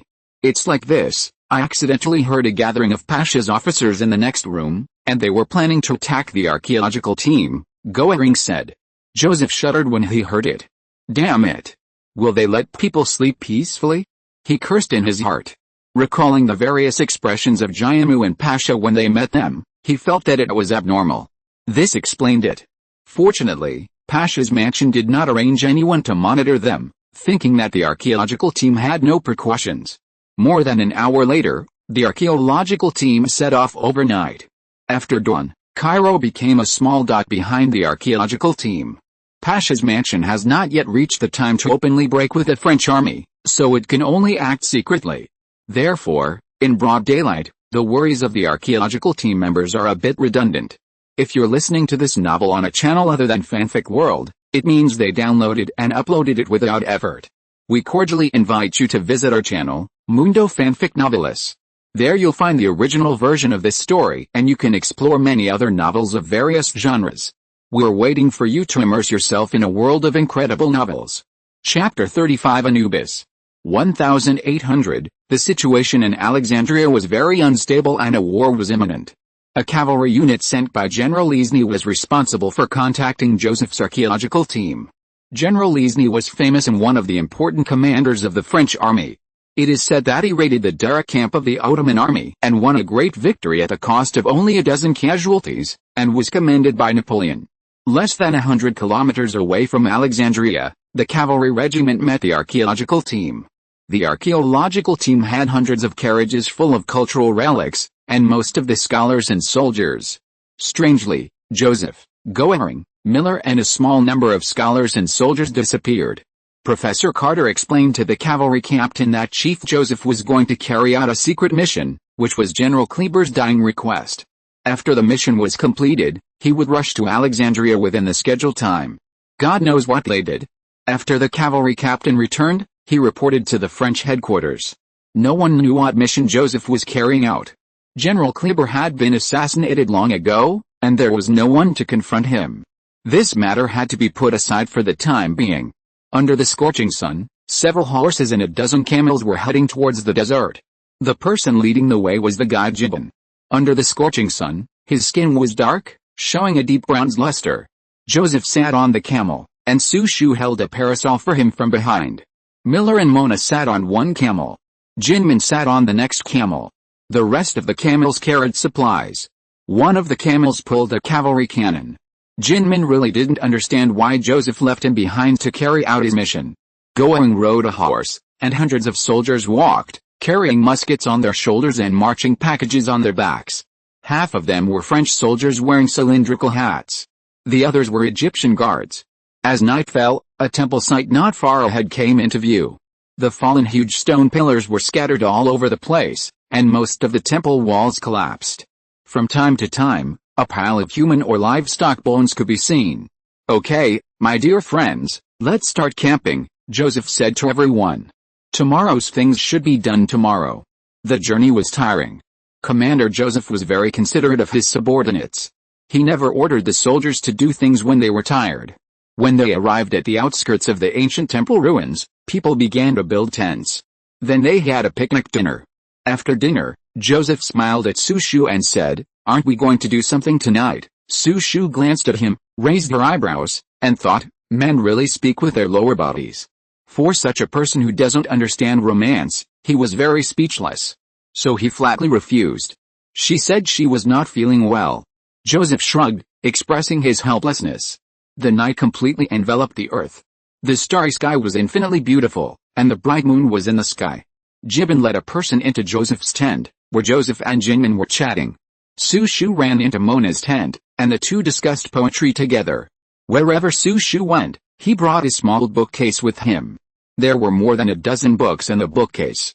The person who came in was masked, with 3 brown scarves wrapped around his head, and was wearing the clothes of a guard.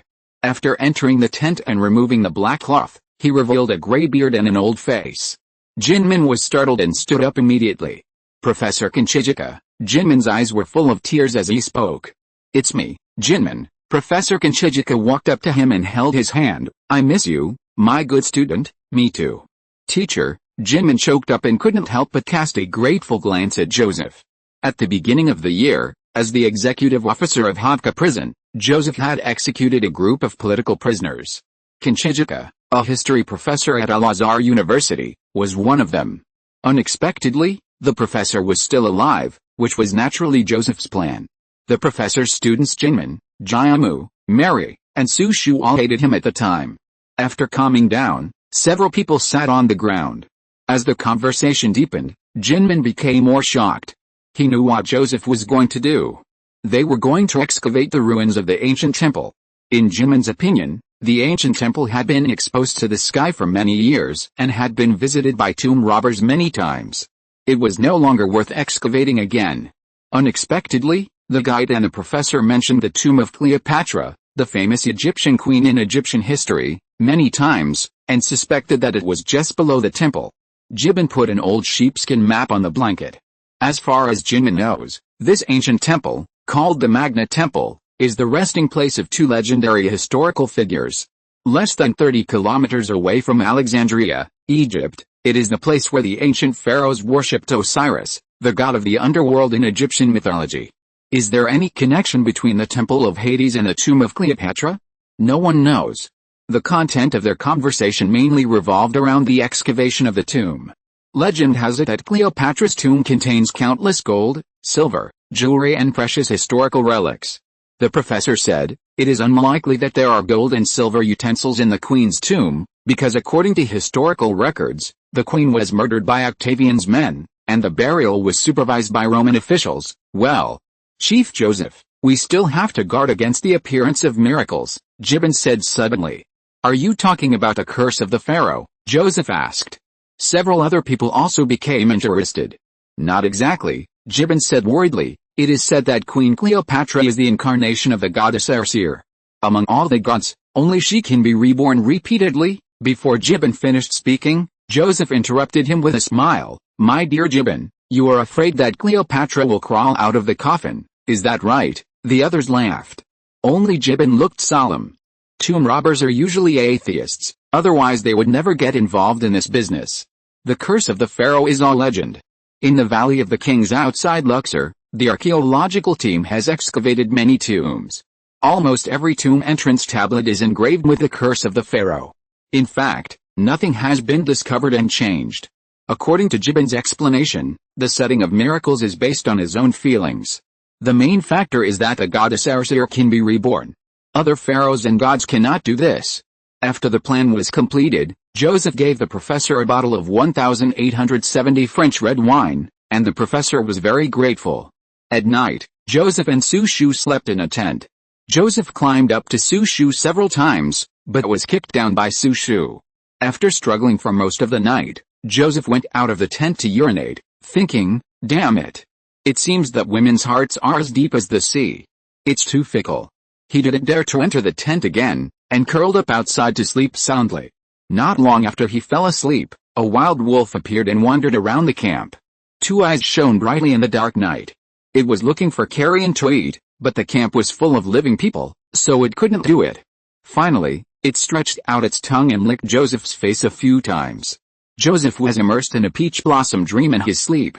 In a dark room in the Rose Garden Hotel, Nina, the wife of the Prussian ambassador, stretched out her index finger to seduce. Maybe we can try kissing. Nina, who had just come out of the bathroom, slipped off the blanket wrapped around her, revealing her plump and white body. The poor wild wolf didn't know what was going on, and was hugged by Joseph and kissed endlessly. The wolf's claws were numb, and it trembled like a spasm. The sentries on duty also fell asleep. This place is too close to Alexandria, and there is generally no danger. Therefore, no one knew about the first miracle. The wolf is the incarnation of Anubis, and often wanders around the cemetery, appearing at night and disappearing at dawn. The temple is a place where Anubis' father Hades is worshipped, and its appearance is by no means accidental. When Joseph woke up, he found that he had an unbearable fishy smell and was covered with the wolf hair. Hey! What's going on? Joseph shook off the wolf hair and was puzzled. Chapter 36 Nephthys. The excavation work officially started, and the first thing was surveying. Jinmin had complete surveying tools, tripods, telescopes and other items, which Professor Kenshi Jika just needed. The surveying team consisted of Gibbon, the professor, Jinmin, and Sushir Lamona. First, measure the terrain and calculate the area occupied by the throne. Then draw a sketch, mark the route and the specific location inside the temple. It is estimated to take a day. Finally, calculate the correct entrance to the mausoleum based on the place shown in the parchment scroll. This work is more troublesome, and Joseph and the soldiers can't help.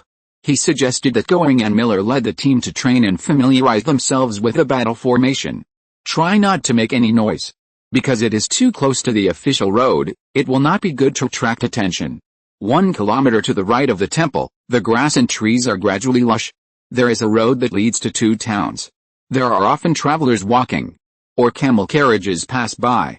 Joseph had nothing to do, so he changed his clothes, put on a black felt hat, led his chestnut horse, and strolled onto the road. 3 kilometers along the main road, there is a small town called Dantimer. Joseph walked around for most of the day. The residents of the town were very curious about him as an Oriental man, and some people pointed at him. This did not prevent him from buying a few white bread cakes and bargaining. Not long after he walked out of the town, a woman behind him caught his attention. "Hey! Sir! Sir!" a lady riding a donkey called him. The voice was very pleasant like a silver bell. Looking in the direction of the voice, it was a young woman in knight's casual clothes. She was wearing a coffee-colored vest, a snow-white shirt, and an outturned collar. The sun hat was also very delicate, with a bow. The riding boots were shiny. She was dressed quite fashionably. The lady had a bloodline similar to that of the Greeks, with a white complexion and slightly curled hair on her forehead. She looked very pretty. Her 2 eyes exuded a charming luster. "Excuse me, Mom, what can I do for you?" Joseph took off his hat and said politely. He noticed that there were 2 bamboo baskets tied together on the donkey behind the lady. The bamboo baskets were covered with blue cloth. The donkey approached, and the lady said, "Excuse me, sir, is the Temple of Magna near here?" He thought for a moment and replied, "Yes, Mom. The Temple of Magna is near here." The lady's eyes were blazing, making people blush. It was the kind of hazy and ambiguous look that was only directed at the opposite sex, and she didn't hide it at all. "My name is Nephthys, and I'm the new priest of this town." "What about you, sir?" the lady asked, riding her donkey parallel to Joseph. "My name is Joseph, and I'm glad to meet you, Mom." Joseph was on the horse and stretched out his hand. "Me too." The lady smiled and stretched out her hand and shook it. He felt that the lady's hand was very smooth. His heart was inexplicably agitated. He pointed in the direction of the temple. "Here. That's it." "Excuse me, what are you doing there, Mom?" "It's like this. It's the custom in the town to go to the Magna Temple to worship the gods every other year. Judging from where you're going, you should be going the same way as me." The 2 talked and laughed, and Joseph claimed to be a member of the government archaeological team. Nephthys chose to believe it. Nephthys said, "I heard that there is a mirage wonder near the Magna Temple. I wonder if Mr. Joseph has seen it." "Really? I haven't noticed it," Joseph said. "Oh, right." Joseph turned to the lady as if he remembered something, and said, "Ms. Nephthys, your name is very special." "Oh, what's so special about it?" Nephthys said. She smiled, and the dimples at the corners of her mouth were quite attractive. In ancient Egyptian mythology, there is also a god named Nephthys. According to legend, she is the wife of Set, the king of the desert. She had an affair with Hades, and worked with the Scorpion King to save her husband's mortal enemy Horus. Joseph told him all the stories about the myths he knew. Nephthys was stunned at first, and then her eyes burst into a strange color, her eyelashes blinked, as if thinking, "But as far as I know, the ancient god Nephthys is not like this." People spread rumors and vilified the image of the true god. "Mr. Joseph, you have been deceived." "Oh. Maybe. Then what kind of god is the true god that Ms. Nephthys knows?" Joseph turned his head and asked her with interest. He felt that Nephthys, who had the same name, was a little emotional, but he didn't think much about it. But seeing that she was lost in thought and didn't rush to answer his question, she looked very special. Sometimes, contemplation, sadness, surprise or disappointment, a woman's expression, all produce beauty. The admirers were greatly moved. "You are beautiful, Mom," Joseph could not help but praise. "Thank you." Nephthys smiled and turned her head to one side. As they were talking, they were very close to the camp. Dozens of tents could be seen. "First of all, please believe, Mr. Joseph, that Nephthys is a free true god. She is not anyone's wife. She belongs only to herself," Nephthys said. Joseph nodded and said, "Whether it is a god or a mortal, they all live for freedom. This must be acknowledged." Also, in mythology, Nephthys has nothing to do with Hades. Nephthys also needs to worship Hades because Hades controls the rebirth of some true gods. "That's all," Nephthys said seriously. "Mom, you are really knowledgeable," Joseph praised again. The guard saluted Joseph. Nephthys looked at him in surprise. He didn't expect Joseph to be the highest commander of this camp. Under the guidance of the soldiers, Nephthys rode a donkey to the temple and was sent to the temple. Joseph returned to his tent and changed into an officer's uniform. He looked energetic in his uniform and even shaved his beard. In front of a broken pillar, Nephthys untied 2 bamboo baskets from the donkey. The cloth on the bamboo basket was removed, revealing 2 bloody goat heads. One male and one female goat head. The male goat had horns on its head. The 2 goat heads were placed on the stone pillar. The worship ceremony was very strange. Nephthys covered her whole body with a black cloth, leaving only her eyes exposed. She took out a book from her arms, which was the so-called Book of the Dead. She read in ancient Egyptian, and others could not understand her words. The woman's voice seemed to come from hell. The soldier suddenly felt an inexplicable fear. He took a few steps back involuntarily. In another corner of the temple, between the ruins, Professor Kinshijika finally locked on a place. On an open space, there was a large stone floor tile. Several people carefully cleared the dust on it. After a while, the floor tile appeared. The area was 2 square meters. There was a pattern of a pair of human eyes in the middle. The professor introduced, "This pattern is the famous Eye of Horus." "Yes. The teacher is right. The Eye of Horus can let the dead see the outside world through it." Jinmin nodded. "Cleopatra's tomb should be below here," Jibin said. "It's just a guess," said the professor. Others agreed. Today, they made a major discovery. They will go back to the camp to inform the whole camp and ask Commander Joseph to make the decision. As soon as they left, the Eye of Horus on the floor tile seemed to move. The 5-member surveying team left the temple. The worship of Nephthys had just ended here. Put away her black gown first. Next to the broken column, Jinmin asked the soldier, "Who is she?" "Oh, a friend of Commander Joseph," the soldier replied. "Joseph's friend," Su Shu said, and walked in front of Nephthys. The latter could clearly feel the strong jealousy. "Hello. My name is Nephthys." The new ceremonial officer of the nearby town, Nephthys extended her hand kindly. Su Shu was cold as ice, and her intuition told her that this woman was not simple. The professor and Jinmin nodded politely to Nephthys. No one said a word until Su Shu left. On the way, Jinmin asked the professor curiously, "Is that the Book of the Dead in her hand?" The professor said seriously, "I think so. The scroll is made of animal bones and has been petrified. The sheepskin scroll is yellowed. The text is cuneiform. This scroll has a history of at least 5,000 years. She said her name is Nephthys." Jibin suddenly exclaimed, "In ancient Egyptian mythology, Nephthys is the patron saint of the dead in temples."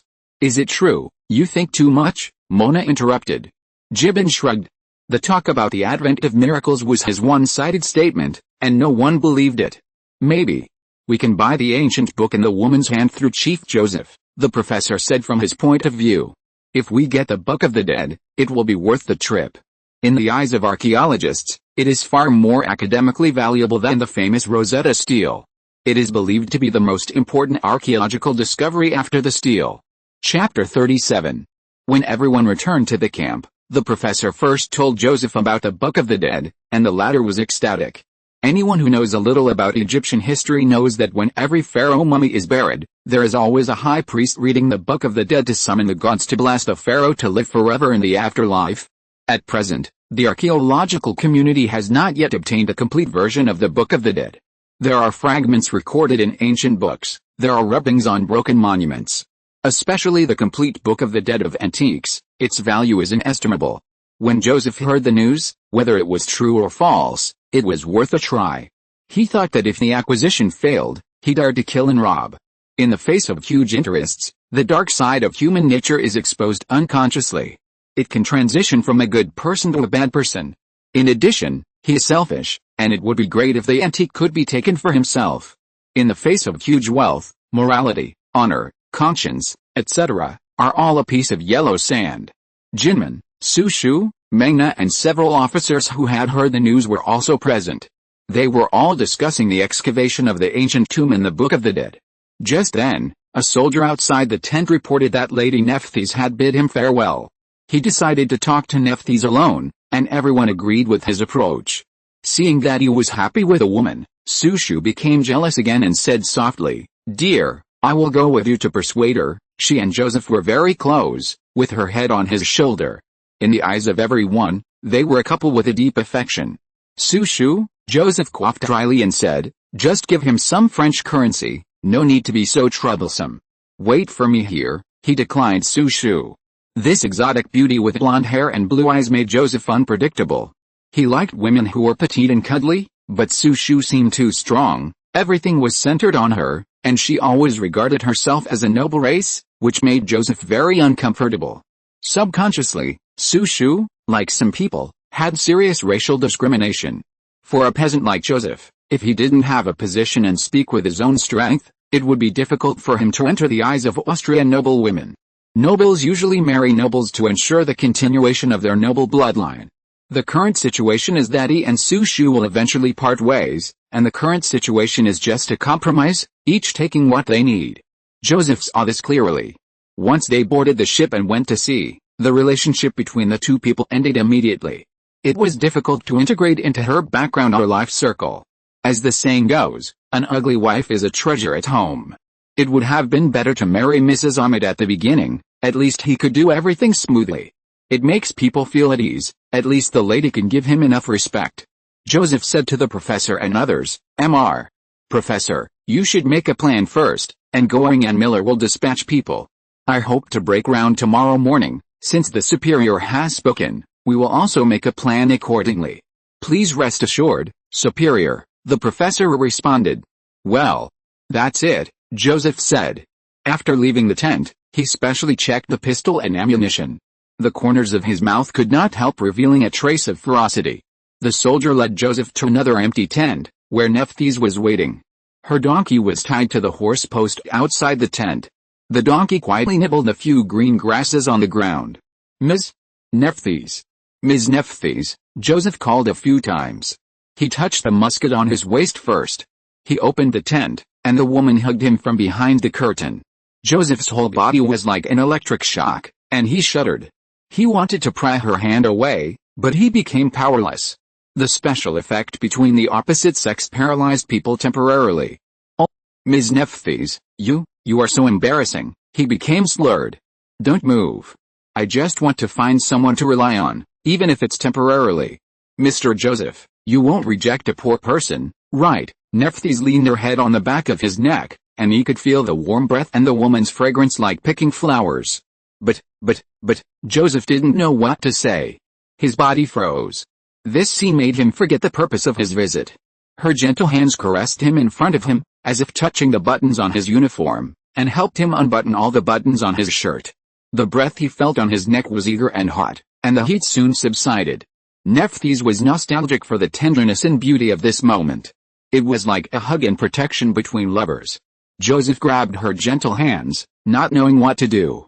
Dear, don't move, just don't move, okay, Nephthys begged. She whispered in his ear, feeling the breath of this man subtly. Things developed just as people expected, and the tenderness of the Greek woman touched him. When he turned around and met Nephthys' affectionate eyes, his heart was broken. Suddenly, he felt that they should have known each other long ago, as if they had met before. It was like a couple in the previous life. He gradually lost himself in silence. He could not help but kiss Nephthys, who did not resist at all. Half an hour later, someone was talking to the guards outside the tent. It was Su Shu. It was bad. Joseph woke up and hurried to pick up the clothes on the carpet. Ms. Nephthys, please put on your clothes, Joseph said anxiously. Unexpectedly, Nephthys giggled, holding her head up with her arms, and her long brown hair flowed like a waterfall. She lay there on her side, looking at him with a smile. She wanted to see him make a fool of himself. When the tent curtain was lifted, Su Shu's smile froze on his face. He was surprised and a little angry. In short, his expression was very complicated. A dog can change its eating habits. Joseph, we're done, Su Shu said bitterly. After she finished speaking, she turned and ran out of the tent. Dear, Joseph shouted. It's over. It's over. Joseph secretly cursed himself 1,000 times, put on his clothes and chased Su Shu. From then on, the news of Chief Joseph's promiscuity spread in the camp. The image of the leader suddenly fell to the bottom. For Su Shu, it was just anger and hatred, not too much sadness. Joseph could not explain his fault. She instigated Mona, but Mona did not agree. She rode a horse and left the camp alone and went to Alexandria port. When Joseph remembered Nephthys, the tent was empty. No one knew where he went. He was determined to get the Book of the Dead, so he took a dozen soldiers to the town. Surprisingly, the mayor and the clerk of the town had never heard of a woman like Nephthys. Who is she? What is the purpose of her appearance? A series of questions made people puzzled. The more Joseph thought about it, the more wrong it was. The wind of superstition in the camp started again. Some people said that the mysterious woman might be a manifestation of a miracle, because what she did was almost exactly the same as Nephthys in the myth. This also explains why she owns the Book of the Dead. Nonsense, Joseph said to himself. Chapter 38, either reincarnation. It was indeed a pity that the Book of the Dead was lost, and everyone blamed each other for it. In the end, the spearhead was directed at Joseph. People could not openly accuse the highest officer in the camp, but could only criticize him behind his back. After feeling the strange eyes of people, Joseph felt embarrassed at first, but he got used to it over time. Thick skin needs to be tempered. Later, people simply gave him a nickname, called the male dog of the Nile. Miller even said to Mona, "Hey, baby, stay away from Joseph. The male dog of the Nile will eat you." He didn't want to give Joseph any chance to be cuckolded. Mona is Miller's girlfriend, as everyone knows. Now, Mona is the only woman left in the camp. Women are more disgusted with this kind of promiscuous men. Although she didn't express it directly, Mona always refused to talk to Joseph alone. If they talked, there must be a third person present. Even if they said a word, Mona would involuntarily protect her chest. Enough of gossip, let's get back to the book. At the excavation site, guards and soldiers used crowbars to uncover 4 huge floor tiles. Someone suggested taking away the floor tile with the Eye of Horus. Because it was too large and weighed a ton, it could not be transported, so they had to smash the floor tile instead and only took a fragment of the pattern. Under the Eye of Horus was compacted soil, and samples were taken to prepare for carbon-14 dating. Soldiers took turns digging, going down in steps. Due to limited manpower, Joseph also participated. At the entrance of the tunnel, a bracket was set up, and 4 pulleys were used to mobilize the bamboo baskets that slowly rose from the pit. The bamboo baskets were full of soil. Horses or camels had to pull the ropes, and Joseph and Miller were responsible for transporting this oil away.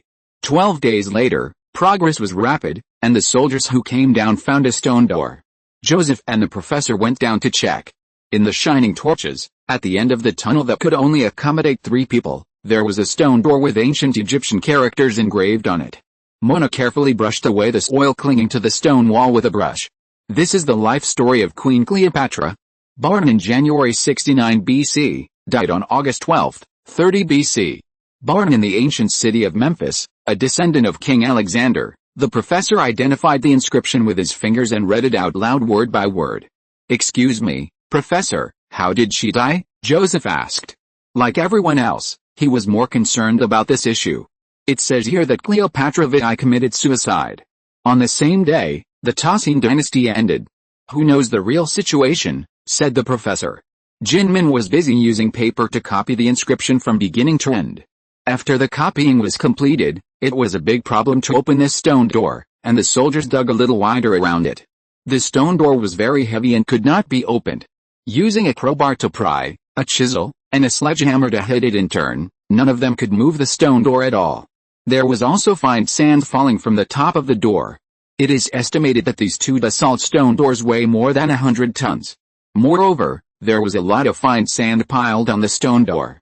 Once the stone door was opened, it would trigger the mechanism, and the tunnel of dozens of meters would be buried in fine sand in an instant. People would be buried here. Just when they were at a loss, Goering came up with a solution, saying that gunpowder should be used to explode. "Well, this is the only way," Joseph nodded in agreement. Fortunately, they had foresight and brought a lot of gunpowder. A carriage of gunpowder was stored, and the soldiers set the fuse. After lighting the flame, everyone dispersed far above the tunnel. After a while, there was a loud boom, and the earth shook. A thick smoke came out from the bottom of the pit. In the following time, it took 5 days to clean up the soil, gravel and fine sands in the tunnel. The 2 stone doors shifted, revealing a gap that was just big enough for 1 person to pass through. The soldiers sent the news, and everyone cheered and was excited. Above the tunnel, Gibbon, Joseph, Goering and Miller exchanged glances with each other. Only a few people understood this look. After setting up defenses near the tunnel, Joseph led the way and everyone entered in a line. A cold wind rushed out of the tunnel, and the flames on the torches were blown back by the wind. Through the crack in the door, there were deep stone steps under the edge. There were 72 steps. More than 100 scholars, officers and guards each held a torch. They entered a building like a front hall. The atmosphere in the mausoleum was full of horror. This was the place closest to death. Unable to move forward, the flat ground was covered with corpses. People stepped on the corpses and heard a sound similar to that of dry wood breaking. 100 or so torches could not illuminate the entire hall, which shows how big the palace was. It was impossible to count the specific number of corpses. There were tens of thousands.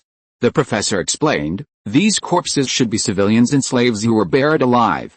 In world history, such large-scale massacres and burials are not uncommon. It's inhumane, Jinmin sighed. The purpose of this massacre was to prevent the location or exit of the mausoleum from being leaked. A dozen soldiers cleared a path. Jinmin introduced, Cleopatra's mausoleum was built according to the prototype of her palace. The site is in Alexandria, which was called Alexandria at the time. The library can find the architectural layout of her palace. Unfortunately, we are not prepared. Who said we are not prepared? Gibbons suddenly interrupted. As he said, he took out a piece of oxhide straw paper from his arms. This straw paper was exactly the sketch of the palace he copied. Immediately, the professor and others came over. Under the firelight, several people watched together. Jinmin glanced at Gibbons suspiciously, but said nothing. According to the picture, the place where they were standing should be the front hall, where the civil and military officials gathered to wait for orders. The door in front of the main hall was made of wood. The passage of time made the wooden door rotten. The wooden door was 2 people high and 10 meters wide. 2 soldiers could push it from the left and right.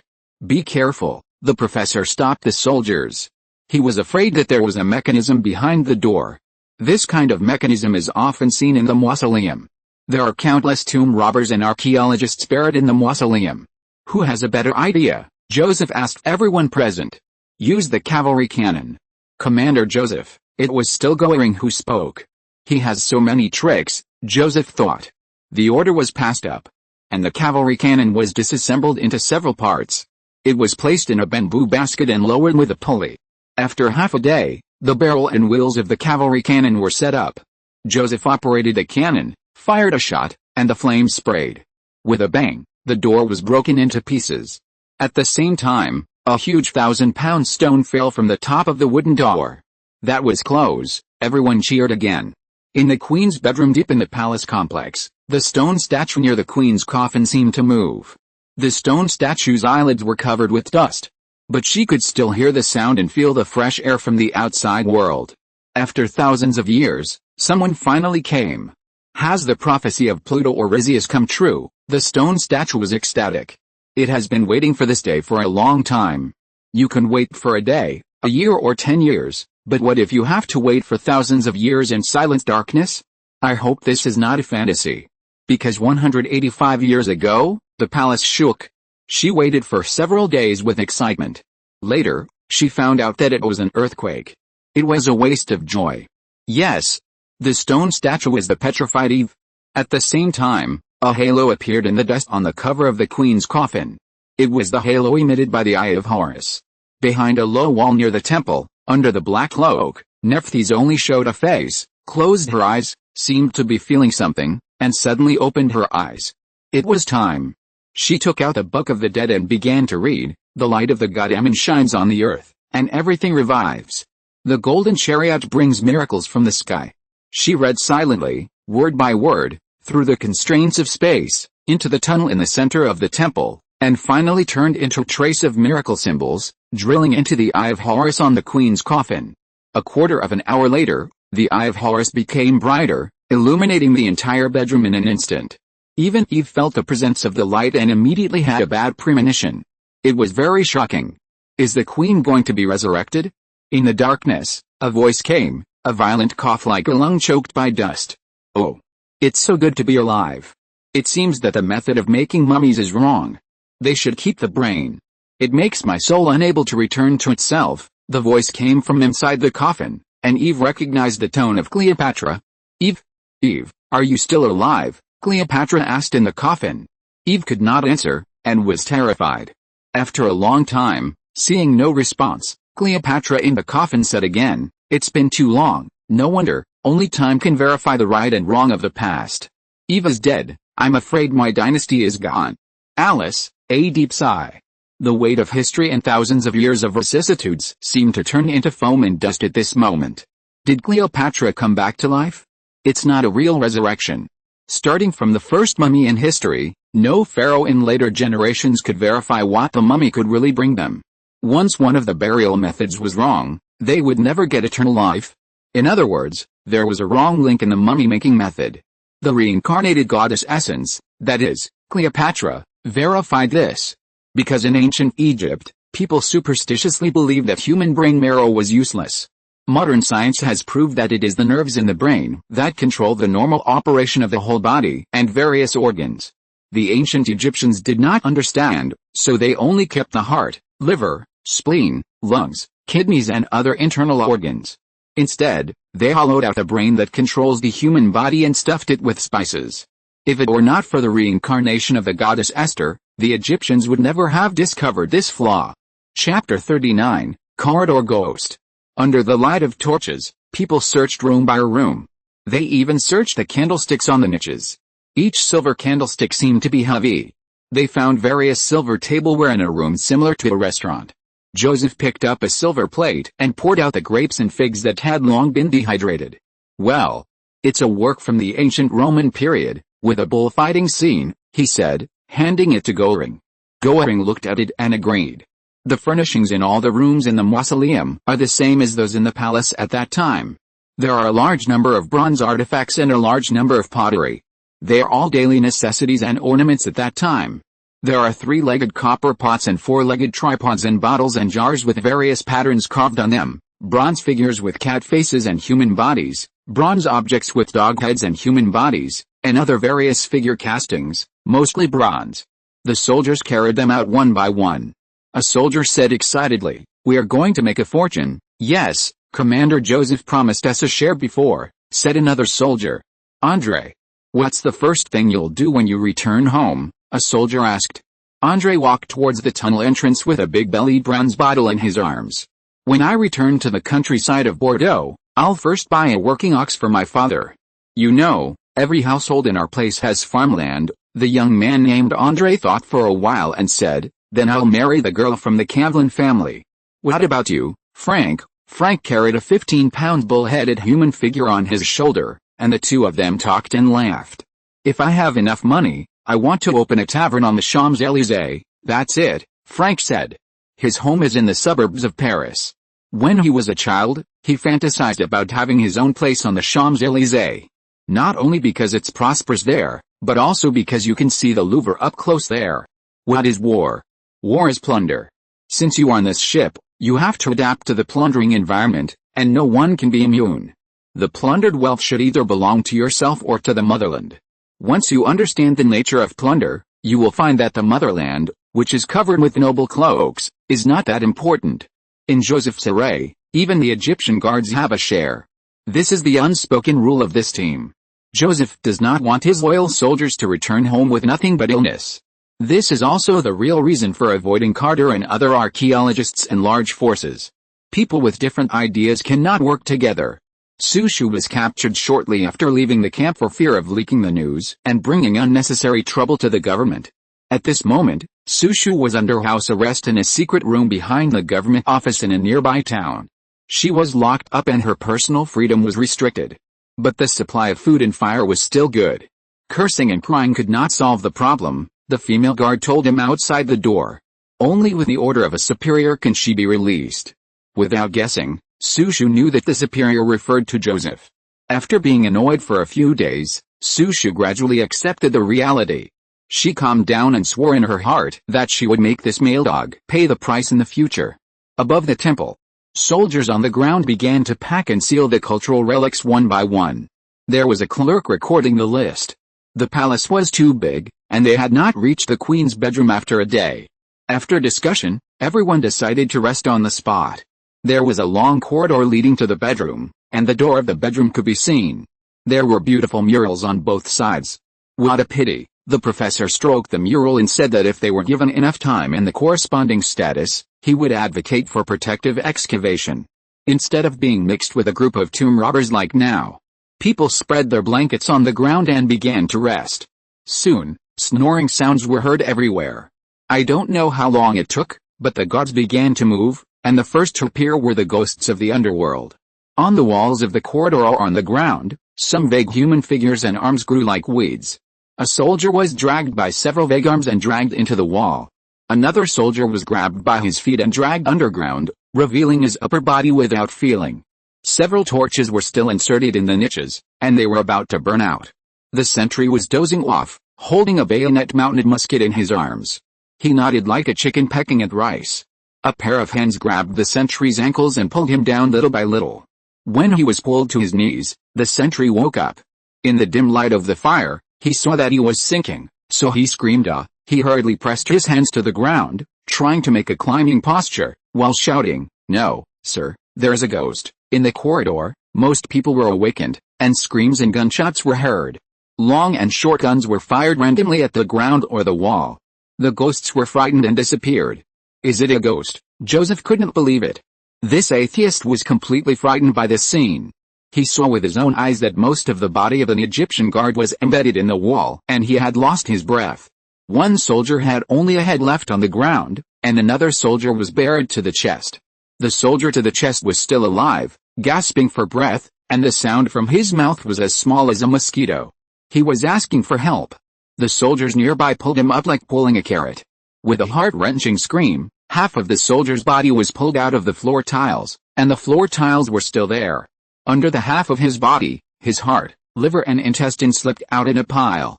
The current situation was horrible. With the help of others, the sentry pried open the floor tiles, but under the tiles was compacted soil, and his legs were not seen.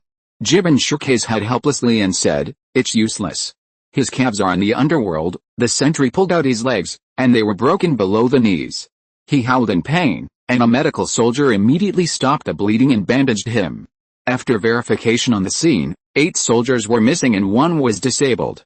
Joseph immediately sent someone to carry the injured sentry away. People were shrouded in the shadow of panic.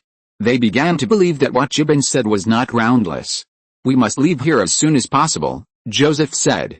He was also scared. "But, sir, Cleopatra's coffin is on the other side of the door. Are we just going to give up?" Goering said. "This guy wants money more than life." Joseph heard it and thought it made sense. He stood there to calm the soldiers. "My dear friends, everyone, please be quiet," Joseph said, and in the bright torches, the soldiers settled down and listened to him. As Goering said, "We should not give up. On the other side of the door is the world-famous Queen's treasure. Andre," Joseph pointed to the soldier named Andre, "Andre, please tell me what our purpose is." All eyes were focused on Andre. He straightened his cylindrical hat and stood at attention and said, "Sir, we are here to make a fortune." "That's right. We are here to make a fortune." "Why?" "To live the life I want. If someone blocks our way to wealth, Andre, what do you say?" Andre stood at attention and saluted again. "Whatever the sir says, we will do." Joseph was not very satisfied with this answer, but he still expressed his opinion. "It's just like going to the battlefield.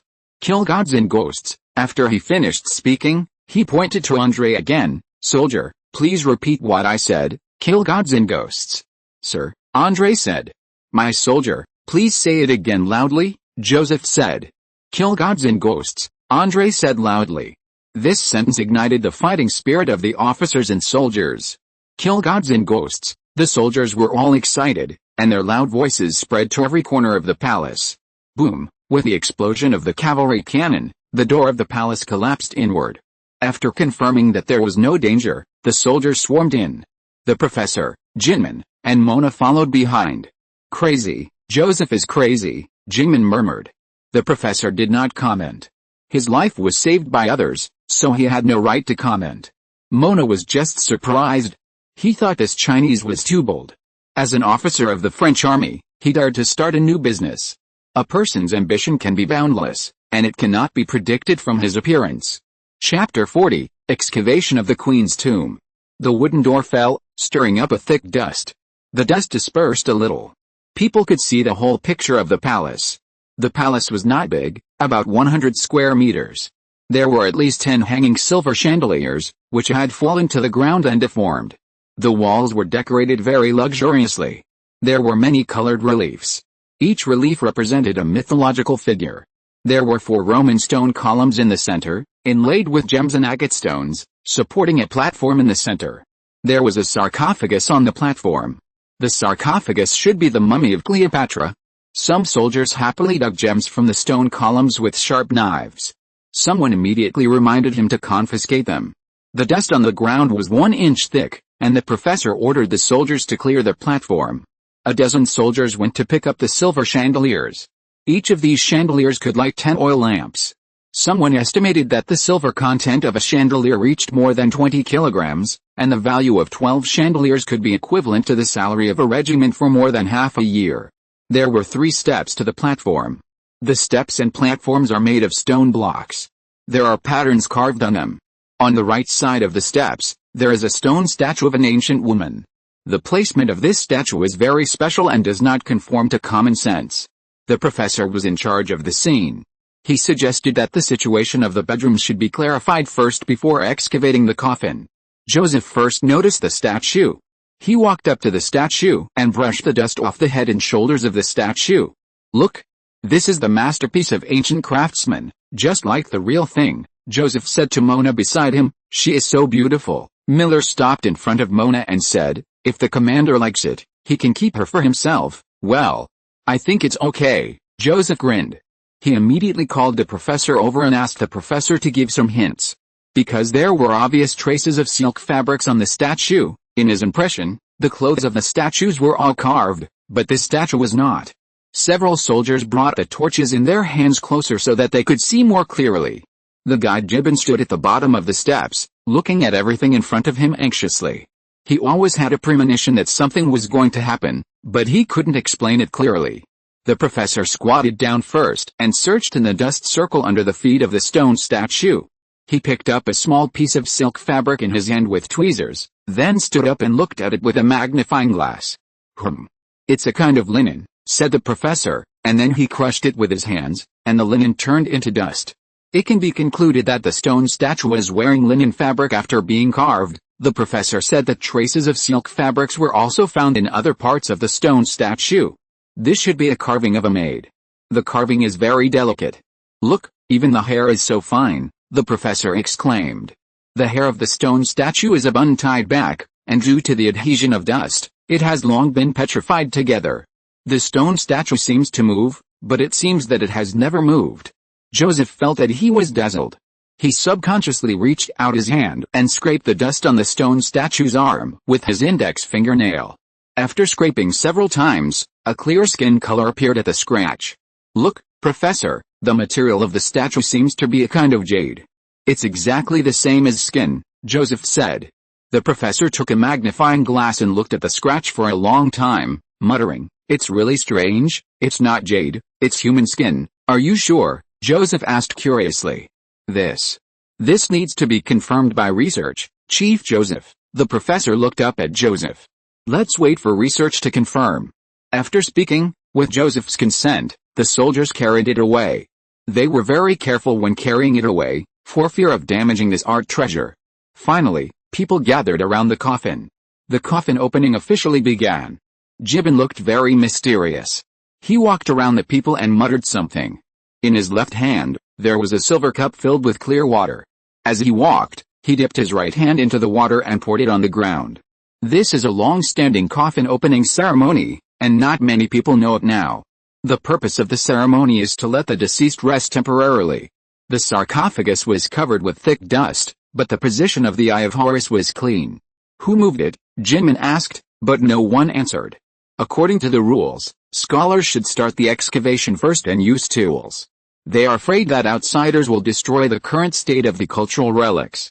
Seeing that no one answered, it was no big deal. Joseph signaled that they could start. The professor, Jinman, and Mona cleaned the dust from the sarcophagus. Dust it with a brush. After a while, the sarcophagus showed its true appearance. Egyptian gods were engraved around the sarcophagus. The professor called the soldiers to pry open the top cover of the sarcophagus. The top cover seemed to be heavy, and it took more than a dozen soldiers to push it from 3 directions. As soon as a gap appeared, a ray of light suddenly appeared from the coffin. It was the reflection of the fire, and there was no doubt that there were gold products in the coffin. Everyone cheered. With another push, the stone cover was pushed to the ground. As the golden light appeared, a streak of blue light overflowed from it. Several people leaned over, and Mona said hum, and the blue light instantly drilled into her eyes. Mona seemed to be startled and trembled all over. Several people noticed this, while others were attracted by the gold inside. "What happened to Mona?" Miller asked with concern. "Oh, nothing, the blue light stung my eyes," she said. She rubbed her eyes and felt no discomfort. Inside the coffin, Cleopatra's mummy lay quietly. There was a golden mask on her head, and on the right side, there was a cobra-head scepter inlaid with sapphires. The scepter was made of gold. There were 4 pottery jars at the 4 corners of the coffin. Joseph knew that the pottery jars contained the 4 internal organs of Queen Cleopatra. There was a circle of red, blue sapphires and diamonds scattered around the mummy, and one of the irregular diamonds was half the size of a fist. In addition, there were probably thousands of ancient Roman gold coins scattered everywhere. The gold coins, golden masks and various gems reflected a dazzling brilliance under the illumination of torches. Everyone's face was full of greed. "We succeeded," Joseph said excitedly. "Yes. We found the treasure of Cleopatra, which will add a strong stroke to history," the professor exclaimed. More than a decade later, with the discovery of the treasures in Tutankhamun's tomb, British archaeologist Howard Carter became famous. Tutankhamun's tomb will be called the 3 most famous treasures in Egyptian history, along with Cleopatra's treasure and Khafra's treasure. Although the tomb of Pharaoh Khafra, son of Khufu, has never been discovered, it is said that Khafra's treasure is under the Sphinx. Napoleon sent people to excavate it, but unfortunately nothing was found. Soldiers brought several wooden boxes. Under the supervision of everyone, professors and several others took the lead in packing the treasures and sealing them on the spot. The next step is to take the mummy out of the coffin. The outer layers of the mummy's cloth strips are gray-brown and have decayed. "Forget it. We took their treasures, so we can't touch their bones," Joseph said suddenly. He has his own code of conduct. People can be immoral, but not too immoral. Chinese people may think differently from foreigners. "But sir, this mummy can be sold for a good price," said Goering on the side. "No need, Lieutenant," Joseph ordered. "Queen Cleopatra is the owner of the tomb, we should leave her the last bit of dignity," he said, and ordered the soldiers to seal the coffin. Some of the people below thought he was redundant, while others secretly respected him. On the way back safely, with a loud bang, Joseph ordered the engineers to blow up the entrance of the tunnel. Gibbon's horse had a birdcage covered with black cloth. In a deserted place, Joseph and Miller were present, and Gibbon opened the birdcage, revealing a snow-white carrier pigeon. Gibbon wrote a note and tied it to the pigeon's leg, and then let it fly.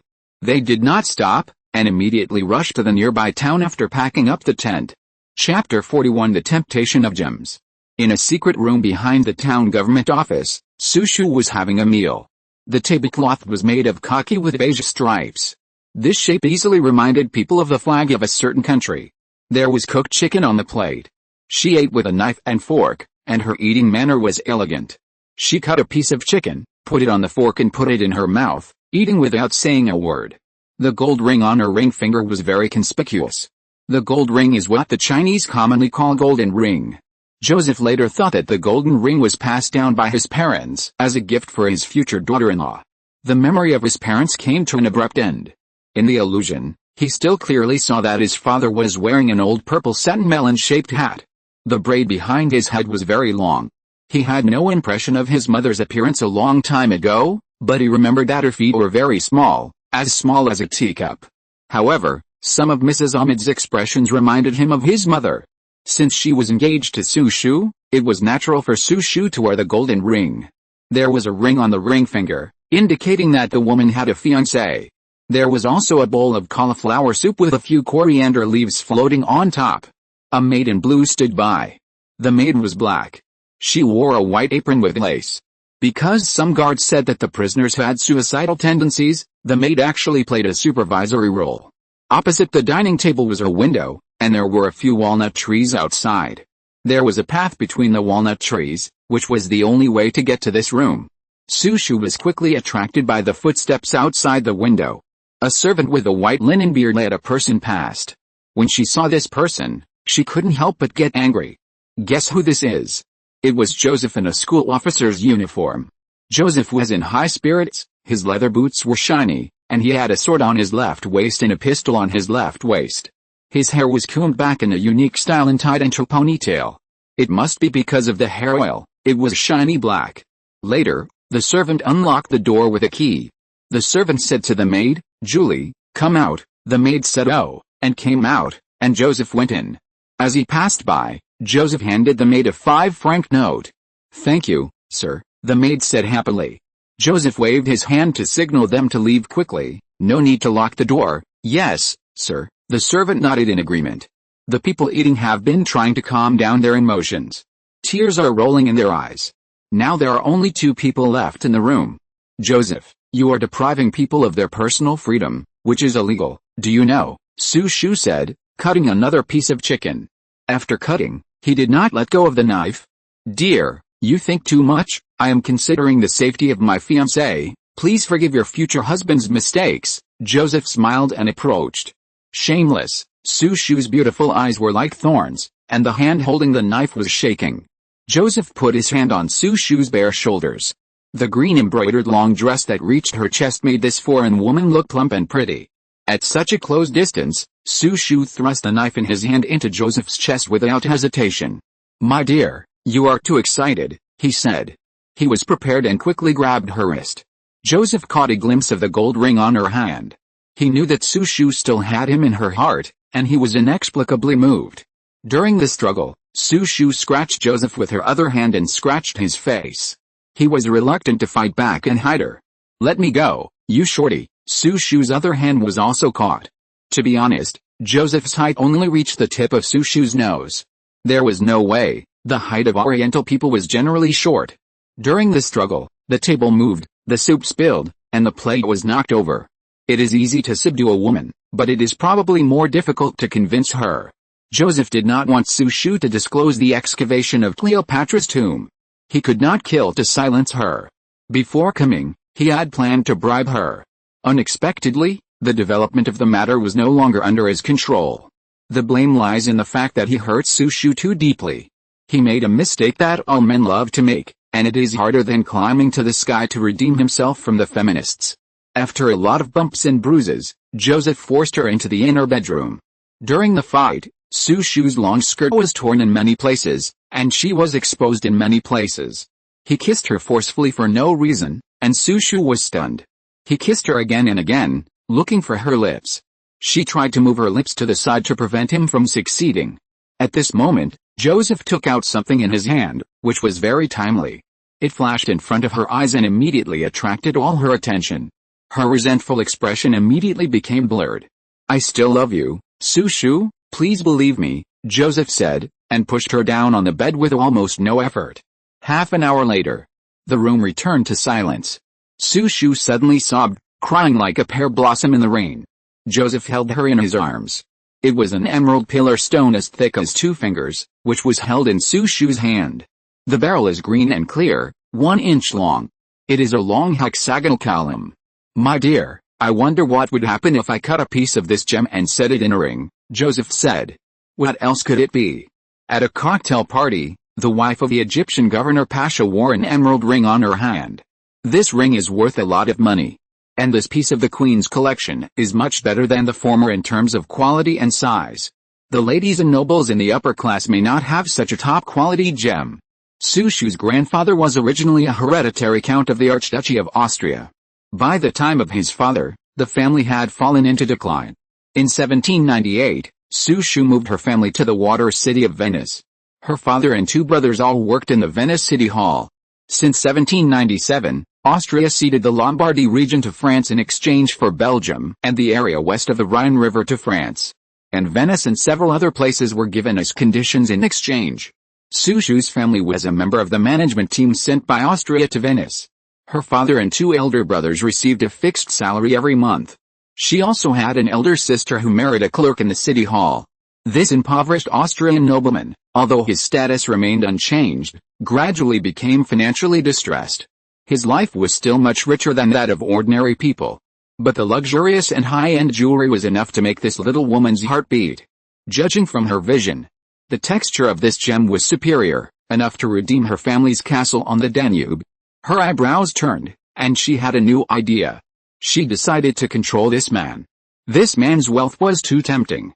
Without Joseph's consent, he took out another thing from his pocket. It was a diamond the size of a pigeon egg. She was extremely smart and guessed the origin of the 2 top-quality gems. But she couldn't imagine that the treasure really came from the tomb of Cleopatra. A few words, whispered softly. 1 question and 1 answer. Joseph admitted this. The stone hanging in his heart fell to the ground. Unexpectedly, wealth can instantly buy a woman who hates you to the extreme. This woman had wanted to kill you before. My dear. This diamond is so beautiful, Su Shu said happily, changing his sad face. He was as docile as a little lamb. Yes. It's really beautiful. Only you are worthy of it, Joseph praised. Then he leaned over and kissed her deeply. Joseph thought, this woman changes too quickly. I can't let all my property fall into her hands. If you're listening to this novel on a channel other than Fanfic World, it means they downloaded and uploaded it without effort. We cordially invite you to visit our channel, Mundo Fanfic Novelis. There you'll find the original version of this story and you can explore many other novels of various genres. We're waiting for you to immerse yourself in a world of incredible novels. Chapter 42 Cultural Relics Transaction. 7 kilometers south of the town, there is a small valley, which is the scheduled delivery location. As for the buyer's information, Joseph knew that it was a caravan under the name of the British East India Company. The famous Crescent organization was the middleman, and G-Ben was responsible for the contact. In order to prevent changes in the middle, Joseph and his men made full preparations. All 118 soldiers and officers were dressed in plain clothes and loaded with bullets. They even brought 3 cavalry guns. Cavalry guns are not easy to display in public, so they are hidden in the nearby green fields. There is an old Chinese saying, don't have the intention to harm others, but be on guard against others. At the agreed time at noon, a group of masked knights appeared. The knights all had new-style muskets. The atmosphere on both sides was not good, and there were horses neighing uneasy. When they approached, one of them asked in English, where's the cargo? Someone on this side asked back, where's the gold? The masked man thought for a while, pulled off his veil, and revealed a British face. He was just over 30 years old and his beard was not shaved neatly. You? Joseph pointed at the man and said, my friend looks familiar. Ha ha ha, the Englishman laughed. Mr. Joseph, you are so forgetful. My name is Chaki, sharpshooter Chaki, Joseph blurted out, and then he remembered that he had met Chaki and his gang on the way to Luxor. He was impressed by Chaki's shooting skills. There was a bigger surprise. Captain Joseph, how are you? A woman spoke. A horse carried a person out alone, and the person also took off his veil. She had a curvy figure and a beautiful smile. It turned out to be the Persian girl Beta. She was a female companion in men's clothing, with French military standard trousers, modified short boots, and an Ottoman officer's top. Although it didn't match, it fit her well. The scene was awkward. Joseph knew that Beta's father was Count Friedman. He had met him once. He also knew the relationship between Chaki and Leon in them. Thank you, Joseph, Beta said loudly, in a cheerful tone. Joseph, you are a great hero. She raised her thumbs to Joseph. Ms. Beta, you are welcome. Joseph, am doing my job. I cannot be completely fair and dedicated, but at least I can represent the side of justice, and I can do my best. Regarding the incident that year, he interrogated Beta and showed his violent side, but on the day of execution, he exchanged Beta for another body. The woman's crime was not punishable by death, and William, who was assassinated, was not a good person. After weighing the pros and cons, he chose to let her go. William was a cruel person by nature. Serving in the same unit, during several military operations, William raped civilian women and shot innocent people for fun many times. Joseph had long been dissatisfied with him. It can be said that Joseph's credit is all that Beta can live to this day. I'll introduce someone to you, Beta said with a smile. Who? Joseph asked with interest. My husband Leon, Beta said. Following her romantic gaze, a tall British man in the group nodded to Joseph. Seeing that the leaders knew each other, the two groups let down their guard and felt relieved. Gibbon also went over to greet the Crescent Church organization product he knew. Nice to meet you. Leon dismounted and approached Joseph, giving him a hug first. Me too, Joseph said. He noticed that the other party had lost an arm. The two exchanged a few pleasantries and began to get on track. The rest of the matter was much easier to handle.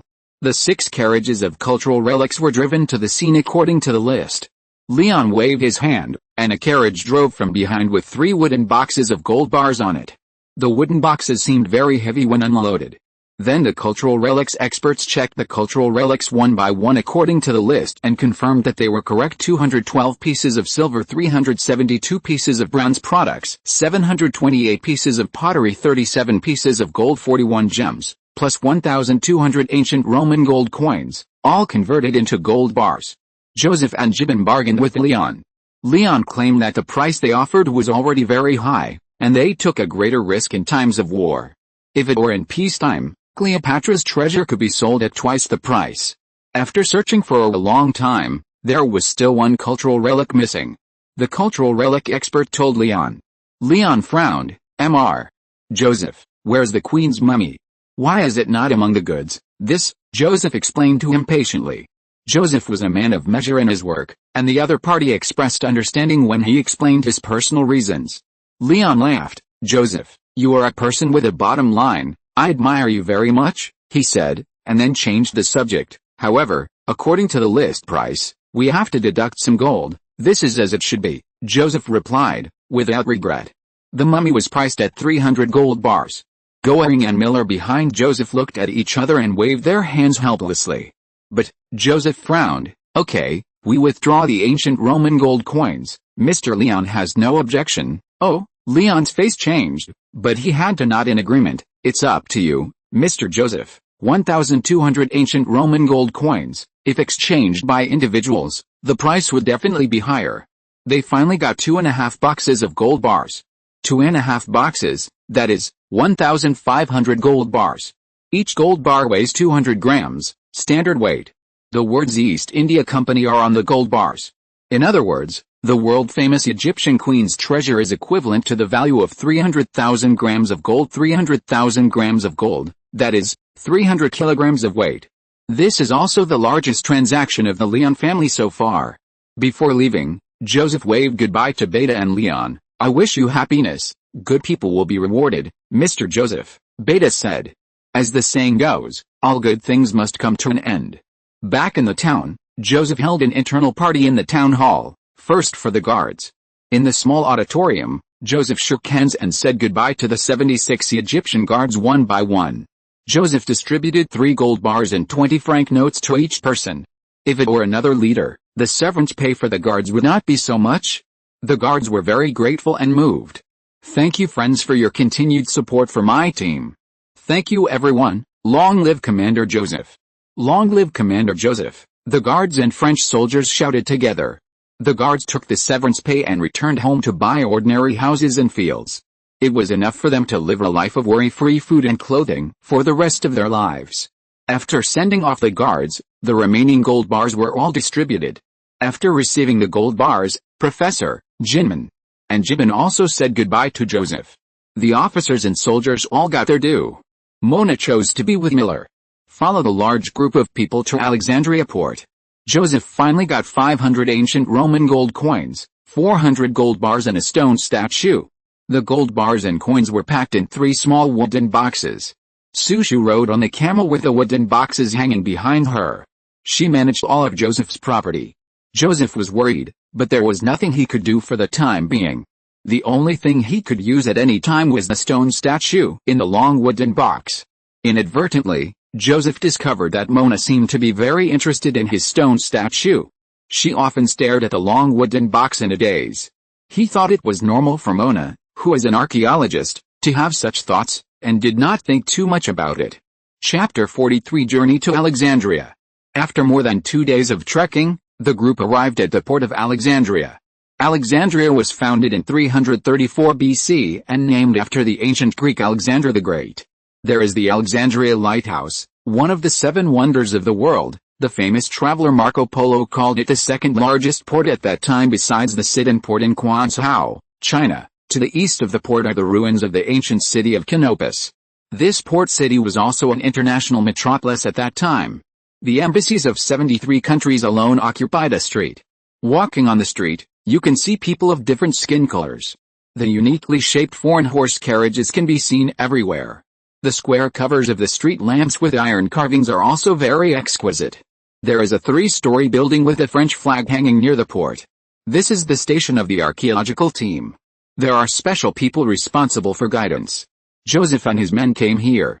During the commercial street, the officers and soldiers purchased some daily necessities and gifts for old acquaintances. Joseph first met Professor Carter and Ms. Mary. Mary has now been called upon to join the archaeological team. The professor was working in the warehouse, and he and his scholar assistants were applying formalin liquid to some artifacts for preservation.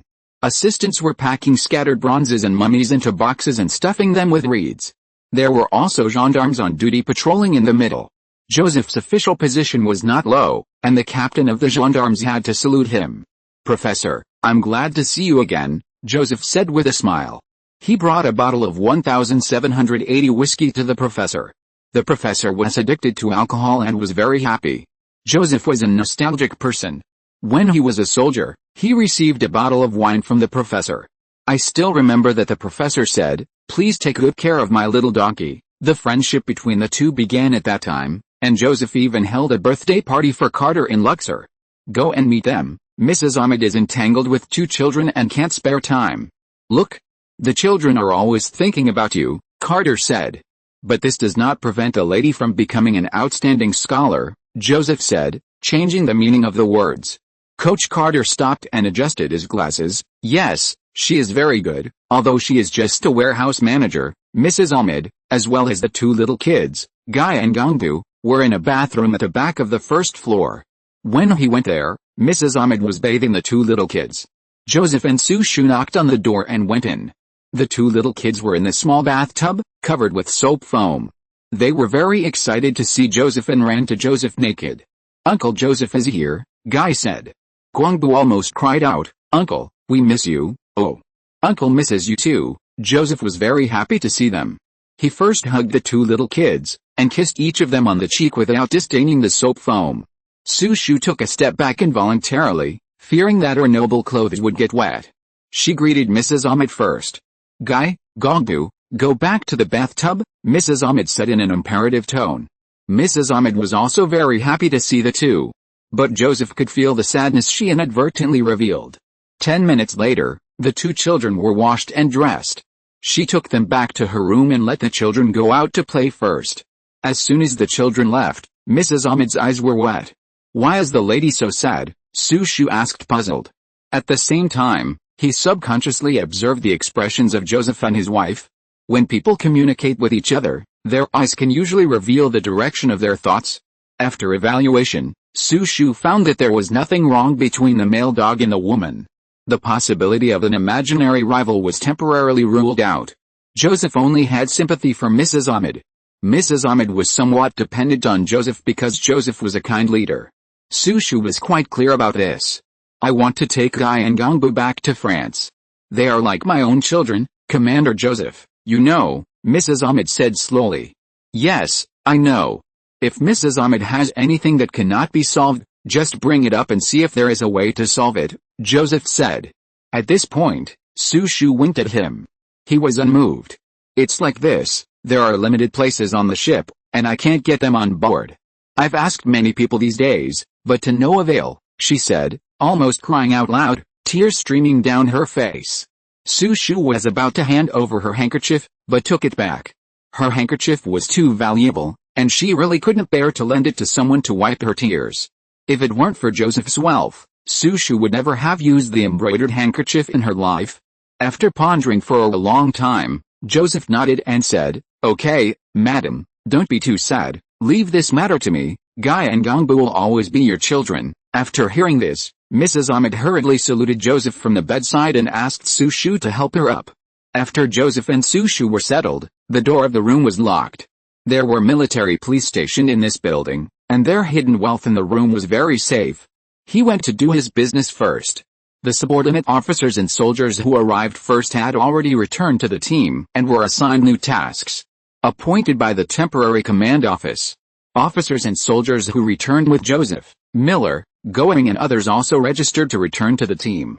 General Ryan heard that Joseph had returned to the team and met him specially. In order to commend Joseph for bringing the archaeological team back safely and excavating a large number of Egyptian cultural relics. Kane, in front of more than a dozen senior officials. In the name of French Emperor Napoleon, he was awarded the Knight's Medal, epaulets and armbands, and his position was changed to the rank of colonel. Joseph left the general's office, still like flying in the clouds. This was accidentally promoted to another level. Napoleon is a good emperor, Joseph said in admiration. As far as he knew, in world history, emperors as fair and just as Napoleon were indeed rare. At least, This emperor did not treat foreigners with discrimination. This process will be omitted for now. Near the port, Joseph witnessed a flow of people returning to the port with his own eyes. The French army and their entourage were boarding the ship to evacuate in a planned manner. Their ship was scheduled for the day after tomorrow. Su Shu and Joseph were together, holding each other's arms, and they looked very affectionate. Su Shu bought a best Western-style women's clothing in the best store in Alexandria. It cost 70 francs. The necklace on her neck was made of rubies, which took 2 gold bars from Joseph. In just one day, the emerald processed in a jewelry store was worn on her finger. A snow-white velvet dress, silk gloves, and a small umbrella with lace tassels. With her words and deeds, and the jewels, she looked like a noble lady. This made the other ladies in the archaeological team more than envious. Joseph thought that she should be low-key. Being too ostentatious would attract attention and bring disaster. On second thought, Su Shu came from a famous family, so it was right for her to be ostentatious. Although the name did not match the reality. As long as no one knew the secret of the excavation of the queen's tomb, he would be safe. So, she was patient and let her do it. It seemed natural for a woman to spend a man's money. In this regard, Joseph could only smile bitterly in secret. He thought, when I return to the Qin dynasty, I will let this woman feel what 3 obediences and 4 virtues means. I will not be able to deal with you. On the same day, Joseph and her visited Su Shu's uncle, the Duke of Odemira, the Austrian envoy. Colonel Joseph's official position was not in the eyes of the Duke and Duchess. There were many senior generals who interacted with him. Before that, they had already chosen a candidate for their niece's husband. The younger brother of the Spanish envoy, a middle-aged widowed rear admiral. They had dinner together, and Joseph felt the other party's disdain for him. Joseph took out a gift. There were 10 ancient Roman gold coins in a brocade box. The Duke and Duchess smiled immediately, like a different person. Each gold coin weighs 8 grams and is called the Oriel gold coin. On the front is the head of Vespasian, and on the back is the winged goddess of vengeance Nemesis holding a double snake stick to subdue a python symbolizing evil. Vespasian was an ancient Roman emperor. The famous ancient Roman Colosseum was built under his supervision. It was also this emperor who caused the Jews to be stateless and wandering for more than 2,000 years. When the Duke and Duchess learned that the emerald ring was Joseph's engagement ring and that their niece's outfit was supported by Joseph's wealth, they were quite surprised. They really thought that Joseph was a descendant of a Chinese nobleman. In addition, 10 gold coins won people's hearts, and they temporarily accepted him. Nationality, race, status, etc. are simply not worth mentioning in front of wealth. The ambassador's wife quickly wrote a letter to her brother with a quill pen. His brother is Su Shu's father. The letter was full of praise for the future son-in-law. Joseph took the opportunity to propose that he wanted the Austrian passenger ship to carry a few people. The Count readily agreed. However, the nearest ship schedule would have to wait for 10 days. In this way, Mrs. Ahmed and the 2 children had a place to go. After returning, Joseph discussed with Miller.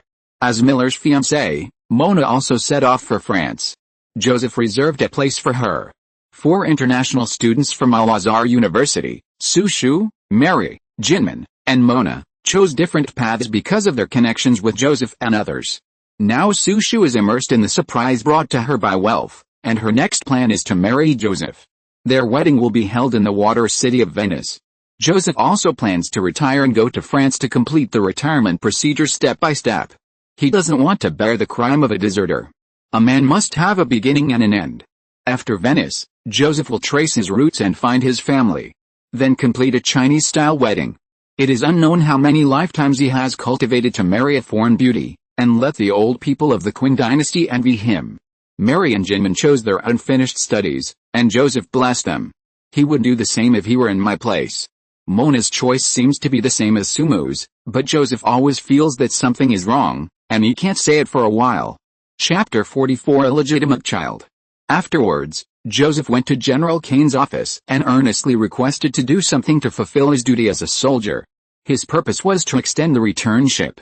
The general allowed it and was very appreciative of his attitude, saying that Joseph was a loyal soldier. The current situation is not optimistic, we all know that, General Kane said. We need manpower to demobilize the expatriates. If Joseph is willing, he can report to the command office. Yes, General, Joseph is very willing to do so, and I will be at your disposal." He stood at attention and saluted, then said goodbye to the general. After receiving the transfer order, Joseph left the office, and the oak floor creaked when he stepped on it. He went down the stairs. Office staff in uniforms shuttled back and forth. When the female secretary passed by with a stack of folders, she raised her eyebrows. "Are you the Chinese?" "Oh. Yes, Mom," Joseph answered puzzledly. "Your wife is waiting for you anxiously." "You are so lucky," said the female secretary. "Thank you, Mom," Joseph nodded politely, and he could feel the surprised look in the other's eyes. There may be a little envy, jealousy and hatred in this issue. At the entrance of the headquarters, Su Shu called him from the carriage. "Dear, hurry up, don't miss the appointment with Dr. Jackson." The two sat in the open carriage, and the coachman Mark extinguished his pipe and drove the carriage away. According to the schedule, Joseph accompanied his fiancée to the hospital for a physical examination first, and then reported to the command office. Today, Su Shu was dressed more simply, wearing a purple velvet dress. She didn't wear any jewelry, but she still looked noble. This was the result of Joseph's repeated admonitions. These days, Su Shu always felt unwell and lazy, and often vomited. Some sisters suspected that she was pregnant. So, an appointment was made with a doctor at a Western clinic to examine her. Dr. Wade Jackson is an Irishman who graduated from the medical school of Oxford University. He has his own private hospital in Alexandria and is quite prestigious. The carriage arrived at Jackson's clinic, and Joseph helped her get off the carriage. In the waiting room, there were more than a dozen female patients waiting for treatment. Most of them were accompanied by their families. A noble lady passed by, followed by two maids. One of the maids was holding a baby. The lady turned back and told the maids, "Don't let him catch a cold, my darling has been so worried." Her expression was full of melancholy, and when her eyes passed by, he saw Joseph and was stunned. When their eyes met, Joseph's heart skipped a beat. This woman was none other than Mrs. Anna, the wife of the Prussian ambassador. The two had had a night of romance. He quickly reacted, pretending not to know her and turning his head to the side. Su Shu beside him didn't notice at all. This was her first time to participate in such a gynecological examination, and she was a little nervous before. Joseph kept holding her hand and comforting her with words. Mrs. Anna was very disappointed and left without staying. The nurse read Su Shu's name, and Joseph walked her to the door of the clinic. There were 3 languages on the wooden door, no entry for men. He had just returned to the waiting seat when a woman handed him a note and left in a hurry. The woman was one of Anna's maids. With an uncertain mood, Joseph glanced around and unfolded the note in his hand. There was only an address written on the note, and a sentence. It said that there was something important to inform him. What did Anna want to do? What was the important thing? He became suspicious. Normally, the relationship between the two should have ended long ago. It was probably not a good thing to suddenly contact her at this time. Joseph decided to ignore it. After a while, Su Shu came out of the clinic. She was very excited and told Joseph that she was going to be a mother. Oh, dear, Joseph was very excited. He hugged Su Shu and kissed him passionately in public. He was also happy like a child. "I will be a good father," he said to Su Shu. After sending Su Shu back to the base, Joseph rushed to report to the command office. He was assigned the position of the executioner of the prisoner camp. It was very unlucky for a man who was about to become a father to execute and kill people at this time. After explaining the reason, the superior congratulated him. He reallocated his duties to be responsible for the security of the port. In the morning, he went to the clinic and reported for duty. In the afternoon, he reported on his work. After get off work, it was getting dark. He was holding a bag of property that junior officers had withheld from passengers, and a bag of preserved mango and banana slices. He got on the carriage.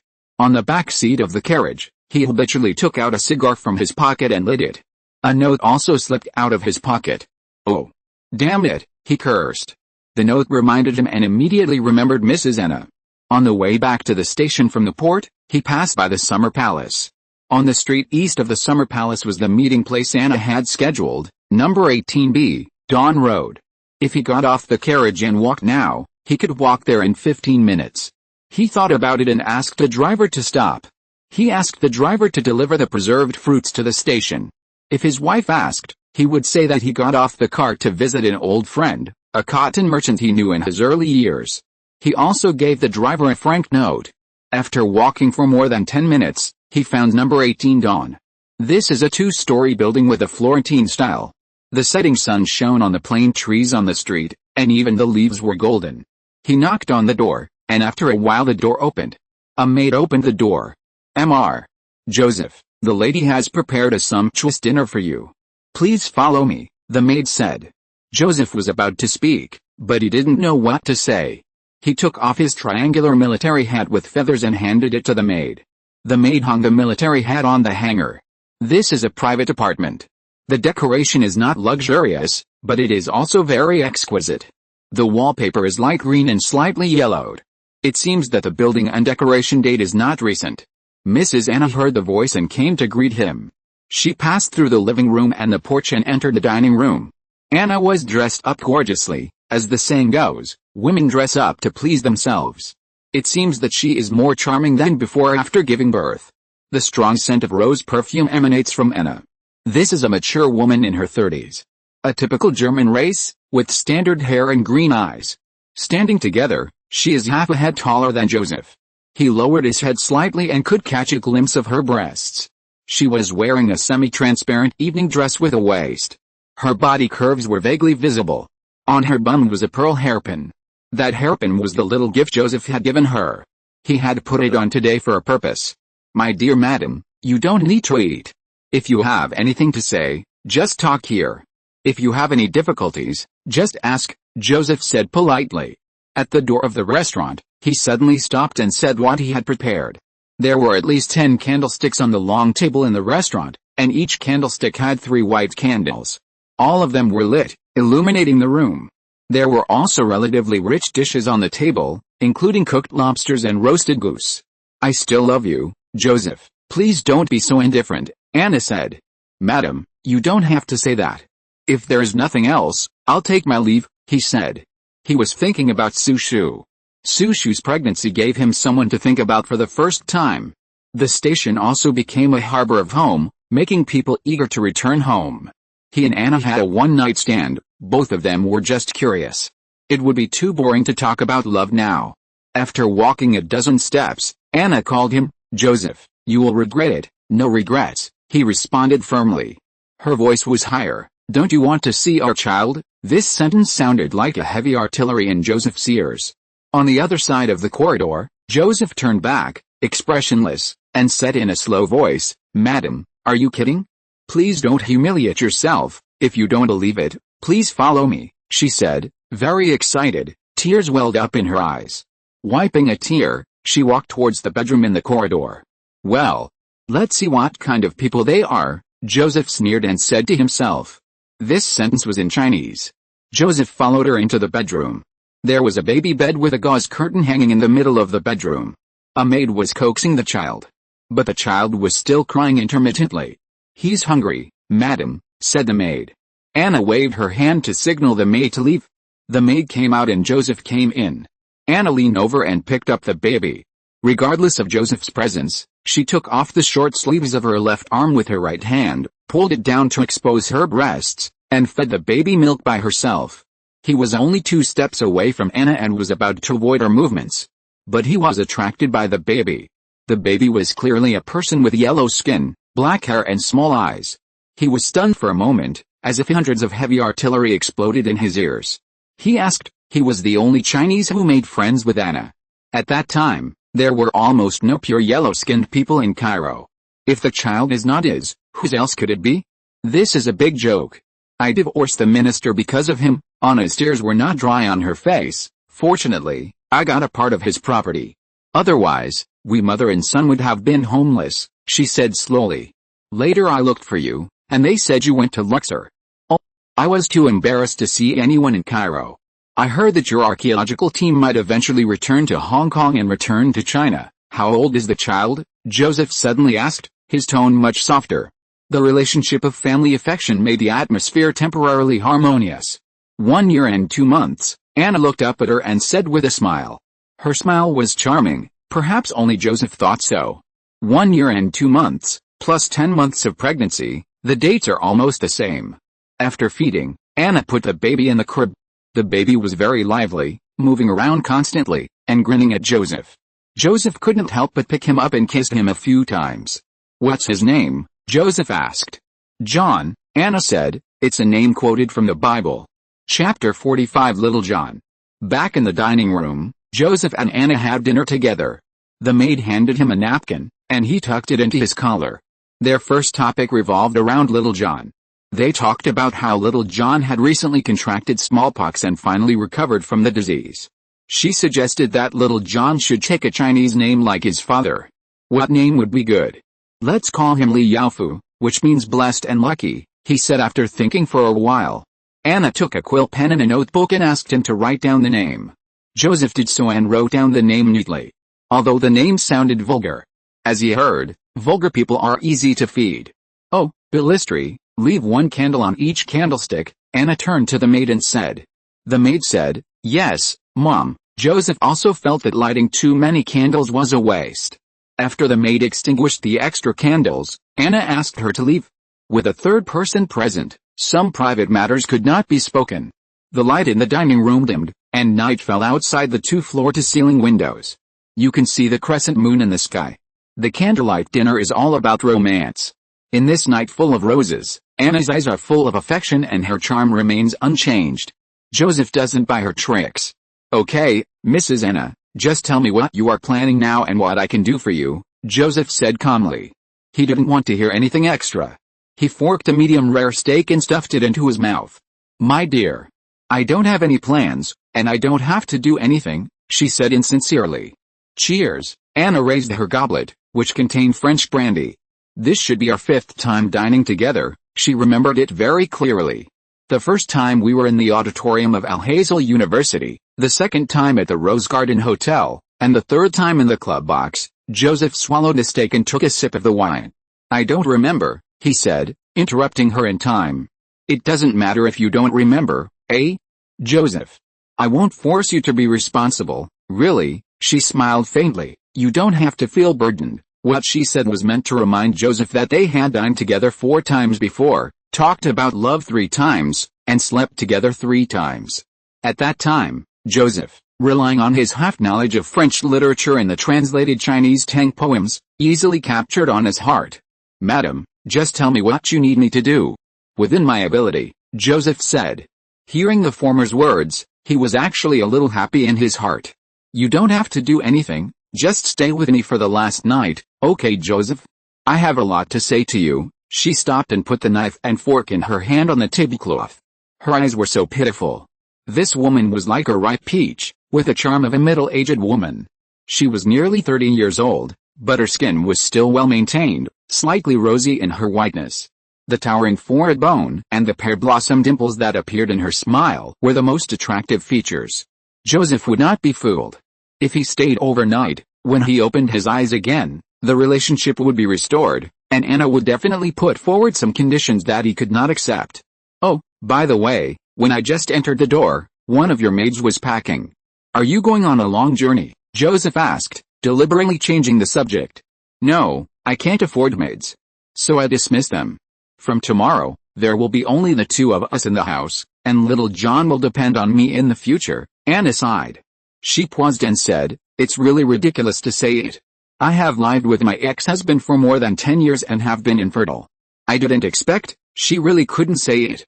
In other words, Anna occasionally got pregnant, but gave birth to a yellow man. The Prussian envoy chose to break up peacefully, which was polite. Because he found his own despicableness, there was no need to be too ostentatious. Although it was not publicized, the news that Mrs. Anna gave birth to a yellow man still spread. It spread throughout the upper class. This was considered a scandal at the time. The matter of the illegitimate child made her dare not face acquaintances again, and she returned to her hometown to face the previous environment. Speaking of plans, Anna was full of worries about the future. When she reached middle age, she had to consider the rest of her life. It is very difficult for an abandoned woman with a child to find a new life. After hearing Anna's story about her divorce, her father even proposed in a letter that he would break off relations with his daughter. Her family was ashamed of her. Her ex-husband gave her a sum of money and kicked her and her child out of the house. Because she didn't manage her money carefully, the money quickly shrank in her hands. Now the house is rented. She thought that if she couldn't find another husband with her beauty, she might end up living a life of luxury. Unfortunately, she was no longer young. When the men she dated knew her age and had a child, no one wanted to pay attention to her. She would not easily let the men she dated succeed. If she got pregnant again, she would not be able to live like this. She didn't need to say it out loud. She just told him that she still loved him and had been looking for him until she met him in the clinic. Joseph began to sympathize with her. The woman was touching her with tenderness. Joseph didn't think too much about love. He felt that women were just like him, and they were all out of primitive wildness and had ambiguous relationships. He couldn't tell whether Anna was sincere or false. After too much killing and intrigue, life and death and wealth are more important, and other things are not important. For a petty bourgeois woman like Anna and a literary woman like Su Shu, emotional matters are complicated and confusing. Joseph subconsciously took out his pocket watch. It was 10 o'clock in the evening. Anna could see at a glance that Joseph's pocket watch was made of gold and gold chain, and it must be worth a lot of money.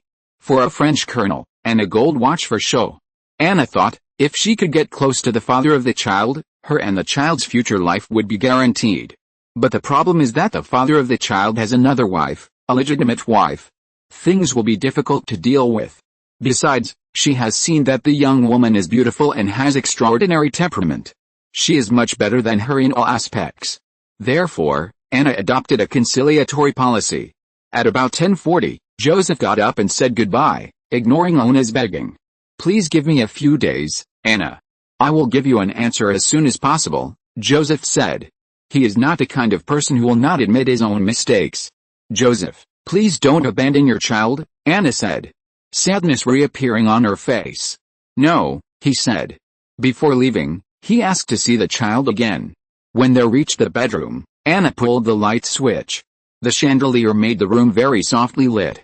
During the nearly 4 years that the French army occupied Egypt, electric lights became popular in several major cities such as Alexandria and Cairo. He leaned close to the sleeping little John and kissed him. He sighed again, expressing deep concern for the child's future. The child's mother, Anna, tried hard not to cry out. Little John needs a father, she whispered. I think so, Mom, he left without looking back.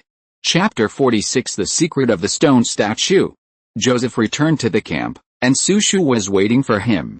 He was sitting on a chair inside the door, holding a cup of coffee. A pregnant woman is different from a non-pregnant woman. Now that she is connected by family affection, some of her worries are heartfelt. The fetus in her belly is the bond of family affection. Seeing that she was still waiting for him, Joseph was a little moved and apologetic. Baby. It's late, go to bed, he said. I can't sleep without you, Su Shu said faintly, temporarily putting the coffee on the shoe cabinet. Joseph's face twitched when he heard it. He was originally full of thoughts, otherwise he would have kissed passionately like a newlywed couple. Su Shu was wearing pajamas, and you could see that her belly was slightly protruding. She handed her husband slippers, took his coat and military cap. Please wait, I'll call the cook to heat up the dinner, she said. No need. My friend, the cotton merchant is very hospitable and has already had dinner, Joseph explained. You know that businessman, a Chinese-French hybrid called Leo, hey. Is it Leo with a big nose? Su Shu asked. Yes. It's him. His cotton has been piled up in the warehouse for a year. Because of the war, he is in a very bad situation, Joseph said, and went straight to the bathroom. One lie after another, it sounded very real. At the same time, in a room next door, a place similar to a utility room, a rectangular wooden box was placed in a corner. There was also an old foot-operated piano on top of it.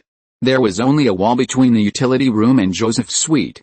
A figure walked from the end of the corridor like a sleepwalker. In the darkness, the figure stopped in front of the utility room door. She just stretched out her hand, and the lock magically fell off in her hand. The door opened automatically, and after the figure went in, the black shadow waved his hand, and the door closed automatically. With another wave of his hand, the lamp on the wall produced flames by itself. Under the reflection of the flame, Mona had a pale and grotesque expression. You are finally here, the person in the wooden box spoke from the inside. Your king is here, Eve. You should climb out of this coffin and kneel down to greet your king. Mona spoke, her face dull, and her accent was that of another person. She spoke in ancient Greek, a language that only the person in the box could understand. While they were talking, they didn't know that there was a thief outside the window who had just climbed to the second floor. The window had long been broken, and when the thief was about to push the window, he saw a fire inside, and was startled, and hurriedly shrank back. Then, he heard someone talking inside. The thief stayed on the 2-inch wide wall between the first and second floors. He held the rope tightly in his hand, and there was an iron hook at one end of the rope. The iron hook was hung on the window sash. He wanted to retract the iron hook, but it was no longer possible. With the help of the moonlight, he saw that the wooden window was opening outwards and was in danger of falling off. According to his experience in the past few years since he entered the industry, if he slid down to escape, the wooden sash would inevitably not be able to withstand the weight of his body and fall off halfway. If he fell down halfway, he might break his legs and feet, and it would be troublesome if he was caught by the guards. So, he had no choice but to stay where he was and wait for the people in the room to leave. Or he could jump in rashly. Jumping in would undoubtedly be a stupid move. He chose to stay where he was. There were heavy coarse cloth curtains in front of the window, and the curtains were not drawn all the way. Curiosity prompted the thief to peek inside from the gap in the curtains. The incredible scene stunned the thief. He was so shocked that he couldn't describe it. He opened his mouth and didn't move. In the room, a foreign woman wearing a black shawl with rice ears and tassels stretched out her right hand and guided. The old piano took off from the wooden box as if it had wings, and slowly fell to the side without a sound. "Cleopatra, are you going to kill me?" Eve said. It was not as scary as I imagined.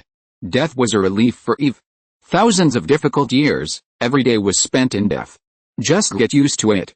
Kill you? Hey, not for now, Mona said, laughing like a dove. By the way, Eve, Cleopatra is just a name I once had. In the 18th dynasty, I was Hatshepsut, 1,000 years earlier than the last Ptolemaic dynasty.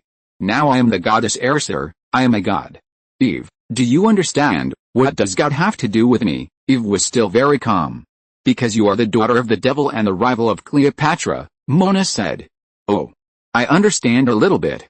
When you were the queen of demons, you regarded me as a thorn in your side because of Lord Antony. Eve was a little angry. At the beginning, there were reasons in this regard, Eve. When the goddess Ersir was resurrected, this reason has been ignored.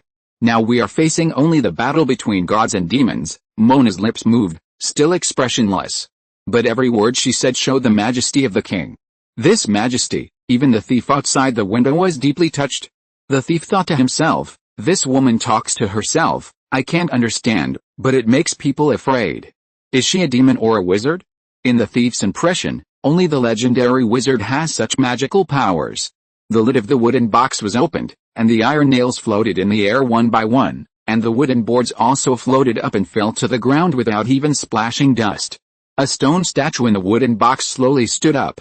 Finally, with Mona's index finger turning, the stone statue stood facing her.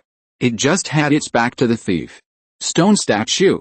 Ancient stone statue. It was her. It was an antique from the Ptolemaic dynasty. The thief's eyes lit up. This stone statue was exactly the item that an anonymous master hired and asked him to steal. The anonymous master gave him 10 days and paid half of the reward first. The reward for stealing the stone statue was equivalent to his total income from theft in 10 years. How could he not be ecstatic? He had planned to stop doing it after completing this deal and making enough money. After all, this is a dangerous profession. He has never failed in his 10 years of work. If he can get through this safely, it will put a full end to his first half of life. However, the thief did not understand what happened in the room. It is possible that the witch hunter and the thief have the same goal, which is to steal the stone statue.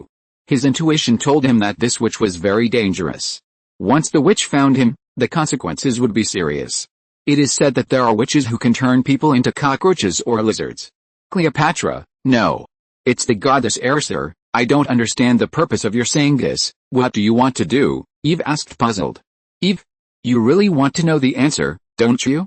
This answer, cluck cluck, another string of pleasant pigeon laughter. The goddess Ersir did not answer. Huh? Do you want me to suffer in the petrified state? Eve said angrily. Joseph finished washing here and seemed to hear the woman's laughter. When he listened again, it was gone. He suspected that he was hallucinating. Maybe I'm tired, Joseph said to himself. Joseph in the mirror had a thick stubble at the corner of his mouth. He thought, I'll shave it tomorrow morning. It's better not to disturb the lady's sleep. Chapter 47 Screaming at Midnight. Back then, my predecessor, Queen Cleopatra, once cursed me. Eve? Do you remember? Said the goddess Ethis. What on earth are you going to do? Eve said unhappily. There was another dove-like laughter. Forgetting everything? What? Stop you from resurrecting. I, the goddess Ethis, haven't fully resurrected. How can you? At this moment, Mona's eyes were emitting a vicious light. You devil. Eve was so angry that she trembled all over. Although she couldn't understand what the witch said to the stone statue, the thief clearly saw that the stone statue actually moved. It was shaking with a range visible to the naked eye. The petrified shell cracked with dense tiny cracks. It moved a few times and stopped abruptly. Eve used all her strength, but still couldn't move too much. Her lips, which were originally tightly closed, could open. For thousands of years, they only opened to the distance of a page of paper. Now she felt inexplicably hungry, and for the first time she panicked because of extreme hunger. She understood that once a certain potential was stimulated, the body's functions would show signs of recovery. This sign was not a good thing. Perhaps, she would starve to death here before she met her true love. In the bedroom, Su Shu had already fallen asleep. Joseph kissed her and covered her with a blanket. He lay down beside her. What he had experienced today made him nervous and excited. He couldn't fall asleep, so he thought about taking a few puffs of cigar before going to bed. He tiptoed out of bed and went to the bathroom. He turned on the light and just lit a cigar when he heard the pigeon-like laughter again. He knew that there was a statue of his cultural relic on the other side of the wall. The door of the utility room was locked, and only he had the key. After hesitating for a while, Joseph walked to the door of the living room in the dark. There was a belt and a holster on the hanger. He took a rifle, put it on and went out of the room. Creaky, with a slight sound, the wooden window moved. The thief's heart was pounding, and despite being cautious, he still moved the wooden window. Damn it, the thief cursed. His whereabouts were exposed and he was in a bad situation. Following the sound, Mona glanced at the window and saw the shadow of half a head swaying outside the window. Who are you? She asked coldly in Arabic. Jackson. Portuguese Jackson, the person at the window answered. His panic had not yet reached the point of being at a loss.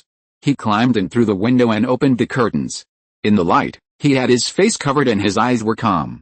He simply pulled off the mask and stuffed it into his arms. He was a handsome foreign man. He paid great attention to his appearance and simply combed his hair with his fingers. He was about 27 or 28 years old, and his beard was shaved without leaving any traces.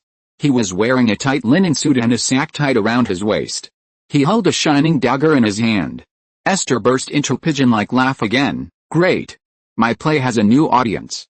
Since you are here, please wait for the curtain call. I am lucky to attend your late-night stage play, but, Mom, you misunderstood. I have no ill intentions. To you, I am just a passerby. I didn't see anything. I didn't hear anything, Jackson explained in his broken Arabic. It would be a lie to say that he was not afraid. His legs were shaking with nervousness. Oh. Jackson, is it? Is this your last words? Esther's smile revealed a hideous look. She took a step forward, and Jackson took a step back, leaning against a curtain. On the other side were stacked wooden chairs and old wooden cabinets. There were books tied with fine hemp ropes on the wooden cabinets. There were not many things in the utility room. Joseph lay at the door and listened carefully.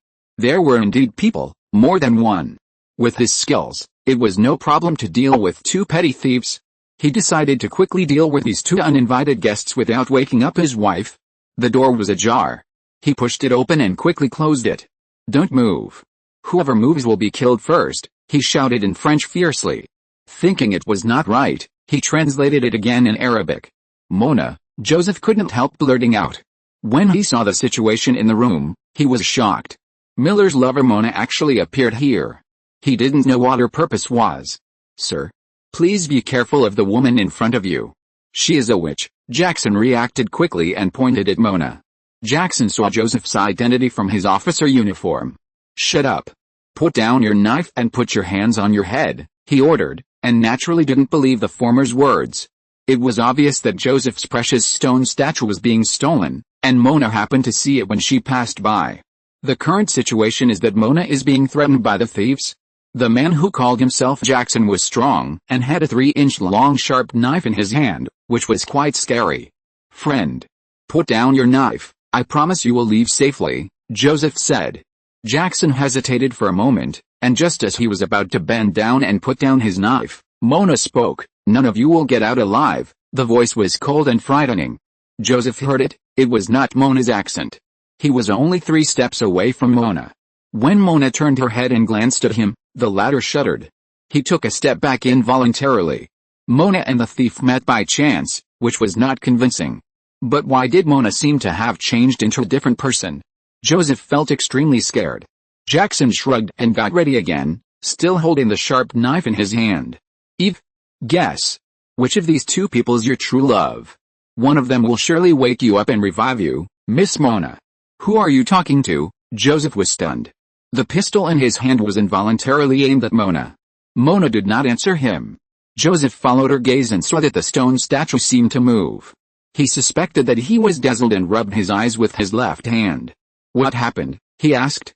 "Sir, I want to know too," said Jackson, who was sitting across from him. "Is it him?" "Eve." Mona pointed at Joseph with a half-smile. "This male dog, a bastard who even slept with Nephthys. Nephthys is the shame of the gods, ahem. Miss Mona, do you know what you are saying? You are slandering. Do you know that?" Joseph blushed and tried to defend himself. He still couldn't understand. In Joseph's opinion, the Greek woman named Nephthys was just a name similar to that of an ancient Egyptian goddess. Sushu also knew about this, but had just forgotten about it. Was she trying to rub salt into the wounds of Sushu and her female companion by bringing it up at this time? Then it must be him. Mona pointed at Jackson again. A thief who makes a living by stealing, a thief who calls himself a chivalrous thief. Well, chivalrous thief Jackson is me, the thief admitted. He used to be proud of his good reputation. Mona ignored Jackson and turned to the statue. "A male dog and a thief, which one is your true love?" The statue moved again. "Mona, that's enough," Joseph scolded her, but had to suppress his voice. "Go back to your room. I don't want Lieutenant Miller to have any misunderstandings." "Shut up." Mona turned to Joseph, stretched out her hand, and spread her 5 fingers with her slender arms. An unexpectedly strong suction came from Mona. Joseph didn't even have the chance to struggle, and watched his feet leave the ground. Who are you?" Joseph asked in horror. Mona pulled Joseph with one hand, and Joseph flew in front of her and made a pinching gesture. Joseph felt like someone was strangling his throat, and it was difficult to breathe. He raised the musket and pointed it at Mona's head. "Try it," Mona sneered. He pulled the trigger, but there was no gunshot. At this point, he had to accept this fact. Just as when he first came in, the thief said she was a witch. "Because of Nephthys, I won't kill you for now. Nephthys once begged me to spare your life. If you die, this generation of Nephthys will become a widow." Mona giggled again. Joseph fell from midair as his hand loosened. Gudong, there was a sound, not too loud or too soft. No one in the whole building was alarmed. "Who are you?" Joseph asked again. "Now I am the goddess Arsir, the goddess of motherhood and fertility." "Joseph, do you understand?" Joseph and Jackson both took a breath of cold air after hearing this. "And she," Arsir pointed at the stone statue, "her name is Eve, the maid Eve who was cursed by me back then. It doesn't matter if I tell you. She is alive. She won't move for now, but she will bleed." As she said that, Arsir pointed at the sharp knife in Jackson's hand, and the latter couldn't hold it. The sharp knife flew out like an arrow. Shoot! The blade passed over the shoulder of the stone statue and nailed to the wall. Immediately, several eyes saw the wound on the shoulder, blood oozing out, blood dripping onto the floor along the petrified hard shell. "Ah!" a woman screamed. Joseph and Jackson couldn't help but cover their ears. At some point, Joseph's fiancée Sushu opened the door. Seeing this, she just screamed, screaming non-stop. This scream was 100 times louder than the cry of an eagle. It was heard far away at 3 o'clock in the morning. The scholars, officers and station soldiers in the whole building were startled. Soon, voices and chaotic footsteps were heard. The sky was faintly widening, and dawn was about to come. Sushu's unintentional joining made the goddess Esther very embarrassed. The scream made Esther suddenly change color and tremble all over. The continuous screams aroused the Esther soul in Mona's body into a semi-freeze state. A deep blue light wandered in Mona's skin, bulging out in pieces, almost bursting. "Shut up, you whore," Esther roared. At the same time, She stretched out her hand, and the sharp knife stuck in the wall came out. Joseph knew that she wanted to kill and silence her. The pistol on the floor was only one step away. He used his toes to hook it, like kicking a ball, and the pistol bounced up and fell into his hand. This action was done in one go, and as soon as the gun was in his hand, he quickly fired. Bang! With a gunshot, Mona's whole body was shocked. And the sharp knife she controlled in the air also fell to the ground. Mona then fell like a puddle of mud. Over there, the thief Jackson seized the stone statue without losing the opportunity. He rushed to the window in a few steps, knocked down the wooden window and jumped down from the second floor. Good skills. Joseph blew a puff of gun barrel. The air was filled with the smell of gunpowder. Ignoring Mona's life or death, Joseph looked down from the window, and Jackson was gone. Here, a wisp of blue ghost came out of Mona's mouth, stayed in the air for a while, and went straight into Su Shu's screaming mouth. But Joseph did not see this scene. Su Shu only felt a flash of blue light in front of his eyes, his throat felt itchy, and his scream stopped abruptly. Chapter 48 Eve's Resurrection. In a wooden house outside Alexandria, Jackson, still in shock, carefully put down the statue. The statue was not as heavy as he had imagined, which was surprising. The long-established vigilance did not allow him to relax at all. He peeked out from the door and window for a long time, and only felt relieved when he was sure that no one was following him. There were 4 wooden houses in total, and each of them could be described in 4 words: dirty, messy, poor, and extremely poor. Fruit peels, smelly socks, and dirty clothes could be seen discarded in the corridor. There were piles of bowls and plates on the dining table. A plate of boiled green beans had grown long gray hairs. No one collected the chicken bones. A bachelor's home cannot be without a hostess. There was a large movable wooden board on the floor in the middle of the bedroom. He lifted it up, revealing a basement passage. Before going down, he took the oil lamp. He carried the statue down, and in the light, a basement of more than 30 square meters appeared. There were tables and chairs in the basement, and a ceramic bathtub. One wall was covered with special tools for thieves. There are long knives, crossbows, hammers, chisels, 7 kinds of iron hooks with ropes, etc. There is something wrong with the stone statue. Jackson's curiosity made him unable to stop. Before contacting the employer, he didn't mind studying the stone statue carefully. Put the stone statue in the bathtub, and there is a thin bamboo tube hanging down from it. He returned to the wooden house and poured water into the sink bucket by bucket. The water flowed straight down and the bathtub was half filled with water. He went down to the basement again, thought about it, and raised the head of the stone statue above the water. He thought of the wound on the shoulder of the stone statue, and red liquid had flowed out. At this time, the wound had coagulated. He dipped his hand in water and touched the wound. He licked it with his tongue and it smelled bloody. Oh my God. It's really blood? He was a little confused. Can ancient people live to this day? He found it incredible. Apart from anything else, the weight of this cultural relic alone is the weight of an adult woman. It is more than 100 kilograms. If it is a pure stone art product, the stone statue is afraid that it will exceed 300 kilograms. He can tell this clearly. Otherwise, he could not have escaped successfully with a weight of more than 300 kilograms. After thinking for a moment, he found a bottle of loose acetic acid and poured it into the water, so that the gray shell on the surface of the stone statue would disintegrate quickly. But then he thought that this would lose the original appearance of the cultural relic, and he could not explain to his employer. He picked up the stone statue again. What if the stone statue is really a cursed ancient person, as the witch said? Now it is unknown whether it is dead or alive. If it dies in his hands, he does not want to see it. Recalling what the goddess Esther said, he and the chief, one of them is the true love of an ancient woman. Jackson has been looking for true love. In his diary, it is described like this: God created Adam, and there must be an Eve suitable for him. My Eve is God's gift. She will meet me unexpectedly. On the road covered with osmanthus petals, we will walk towards our castle together. Thinking of this, the shadow of the stone statue clearly appeared in my mind. The strange woman who walked hand in hand with him in the rain of petals was a strange woman who had lost her stone luster. The facial features are a bit similar. He carefully observed the statue again.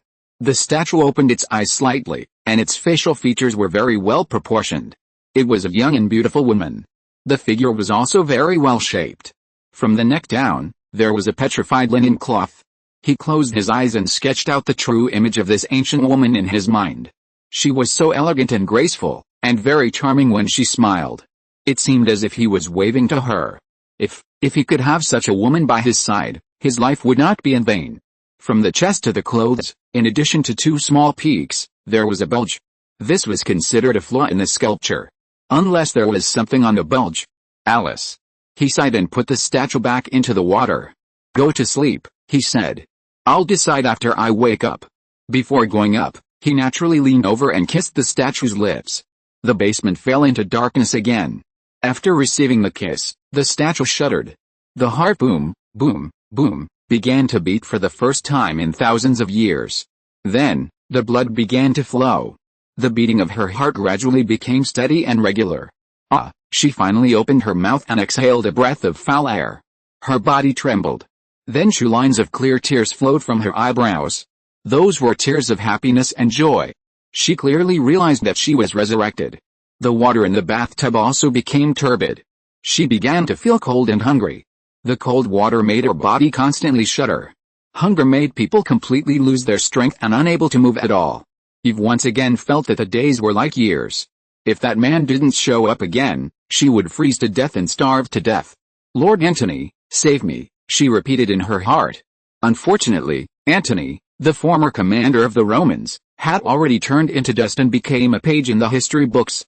Eve tried hard to recall what Antony looked like, but she only remembered that he had curly blonde hair. Time can really make a person forget completely. I can't remember what he looked like. Her tears dried up, but she was still crying, and I didn't know who she was crying for. Later, at some point, the light flickered, footsteps were heard, and the man yawned. Eve had fallen into coma. Jackson was a little surprised. The head of the stone statue in the bathtub did not move. It was still petrified, but it had cracked into fine lines. The water quality turned muddy. He regretted his previous willfulness. How could he make up a lie to his employer? It was a difficult problem. He lit 2 oil lamps and placed them on the edge of the bathtub. He prepared tools, such as scrapers, tweezers, and towels. The tools were not used. He scooped up the bath water to check, and there was rotten hemp floating. When he touched the stone statue, he was shocked. It was soft and elastic, clearly human flesh. There was an oval gem with a hole at the bottom of the bathtub. When he got close to the oil lamp, he saw that it was a red gem. He did not recognize it, but later he found out that it was a piece of volcanic glass. He no longer hesitated and carried the statue out of the bathtub. The moment the statue came out of the water, the plump body of a young woman was exposed to his sight. His heart began to beat violently. It was his first time to touch a mature woman's body. How could he not be nervous? Oh my God. It's really a person, Jackson exclaimed. He didn't hesitate, ran up the stairs, went to his bedroom, and slowly put the woman on the bed. His movements were careful and gentle. After thinking for a while, he found a clean towel and wiped the woman's body with water. Wiping every piece of skin, he couldn't help blushing. Madam, I don't mean to be frivolous with you, he explained. When he said this, he felt like a child who had done something wrong. The petrified scales on his face fell off, and then wiped to reveal the pink skin. He found a basin and used 3 bottles of acetic acid and 6 basins of water to wash her hair. The water started to become turbid, and then the water became clear. Finally, the original color of the hair was revealed. It was black hair, and it was 2 feet long after being combed. Looking at Eve, who was clean on the bed, he was stunned for 10 minutes. This is a pretty Greek beauty. She is beautiful. She is so beautiful, Jackson exclaimed. By the way, the goddess Esther called her Eve. He couldn't help but touch the woman's body, but felt his face getting hot. He pulled his hand back and covered the woman with a blanket. To confirm whether she was alive, Jackson sniffed the woman's breath. Oh, God, she is actually alive. Jackson was so excited that he paced in the bedroom, not knowing what to do. Eve, who was out of the cold water, gradually recovered her body muscles and slowly opened her eyes. This was his first glimpse after his resurrection. In front of him was a handsome man, guessed to be the thief Jackson. Oh, God, you opened your eyes, Eve? Jackson covered his mouth. Unbelievable. Laughing with tears. Eve opened her mouth with difficulty, and her throat made a gurgling sound. Do you want to say something? Jackson said excitedly, kneeling in front of the bed, and listening to her closely. "I'm hungry," this is what he wanted to say. Unfortunately, no one heard it. When Jackson found that she closed her eyes and didn't move again, he felt not very good. What exactly did she want to say? Jackson simply sat at the head of the bed and guessed. After guessing for a while, he thought it was time for dinner, so he went to prepare dinner. At this time, it was already early evening. In the kitchen, he chopped up the smoked bacon and cooked it in wheat porridge. After eating, he went to the door of the bedroom, turned back, and served a bowl of wheat porridge. Sitting at the head of the bed, he fed the woman with a spoon. The woman couldn't eat, so he thought about it and simply took a mouthful of porridge, leaned over and spit it into her mouth. Fearing that she would choke, he helped her up and patted her back.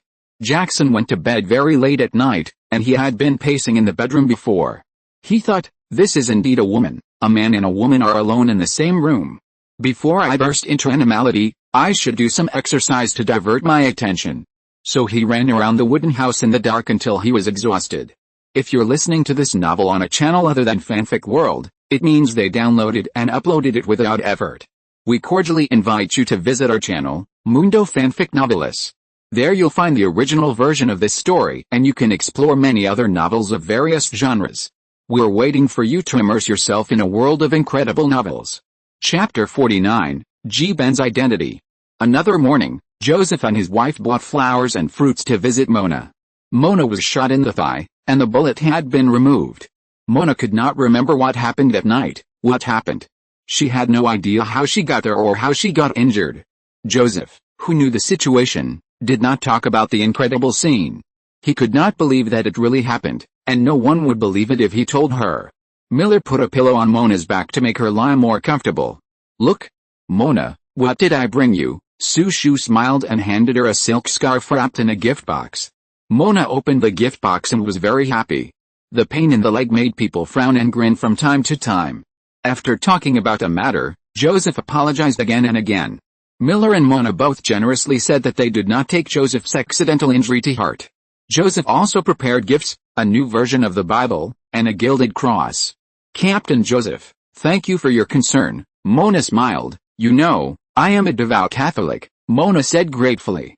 Joseph had been trying to figure out her every move and every expression. Seeing that she was speaking from the heart, he was still very puzzled. It is said that the Bible and the cross can ward off evil spirits, but are they useless for the ghost attached to her?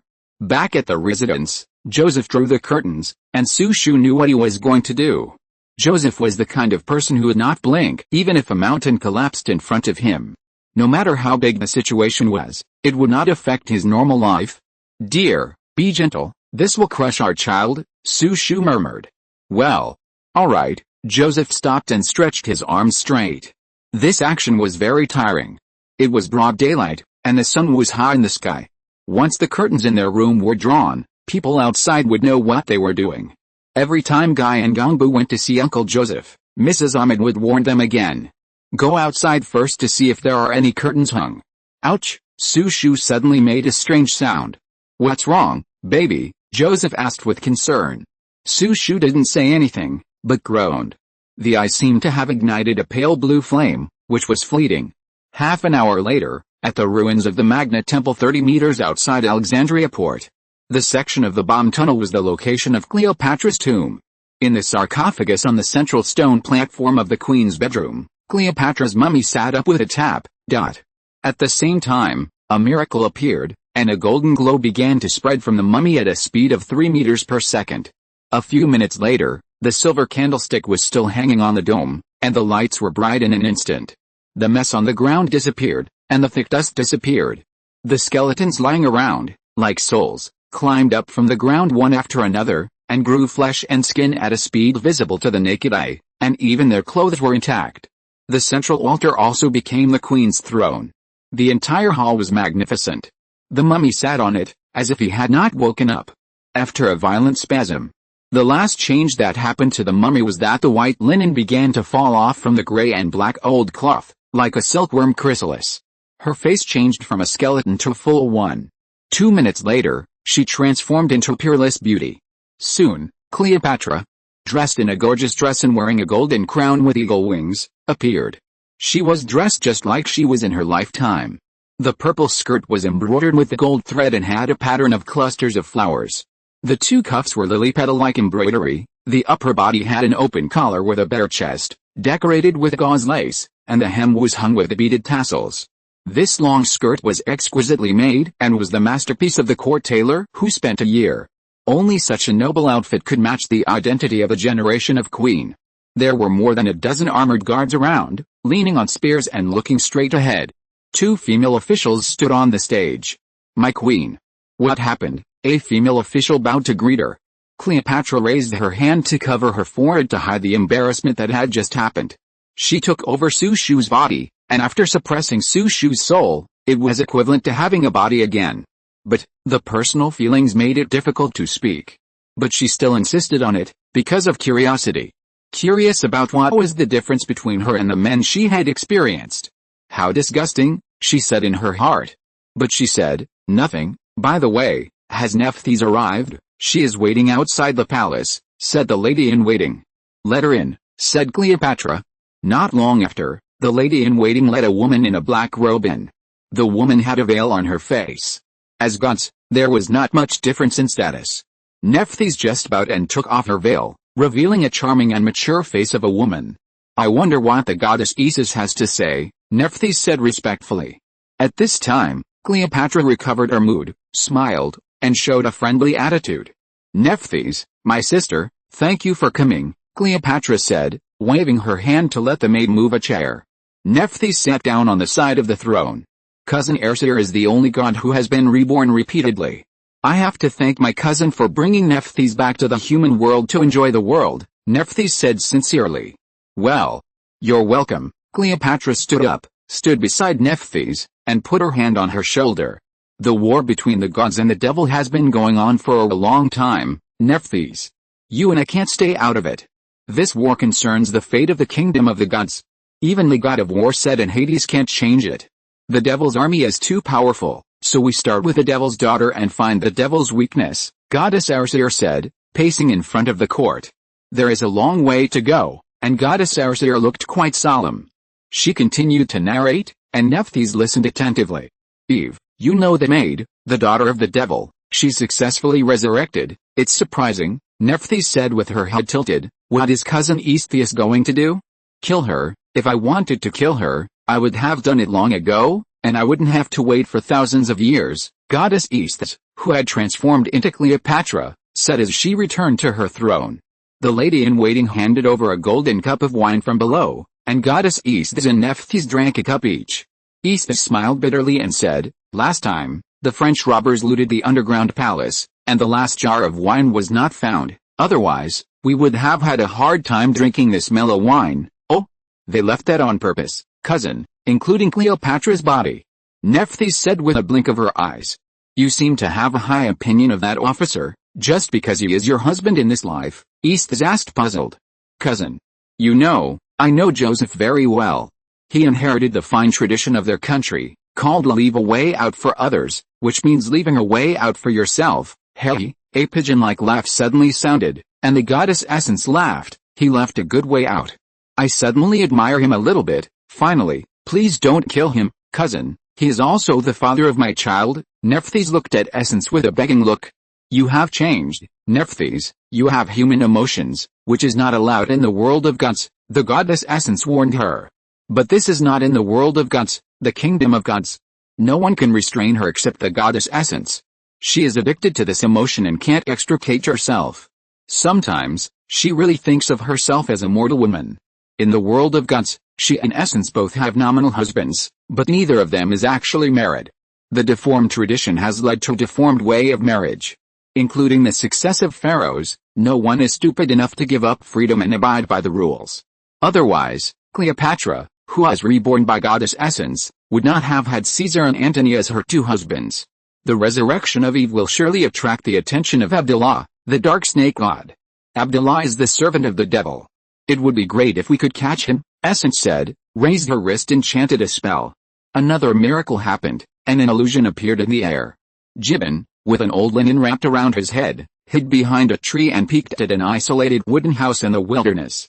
Nephthys guessed that Gibbon was the incarnation of the dark snake god. She recognized that the man was the guide of the French team. Goddess Essence easily found his whereabouts. Eve, the daughter of the devil, was in the wooden house at the moment. The scene changed, and the thief Jackson went out, looked around vigilantly, and then locked the door. He walked straight to Gibbon's direction. After a while, the two met, and Gibbon took out a heavy purse.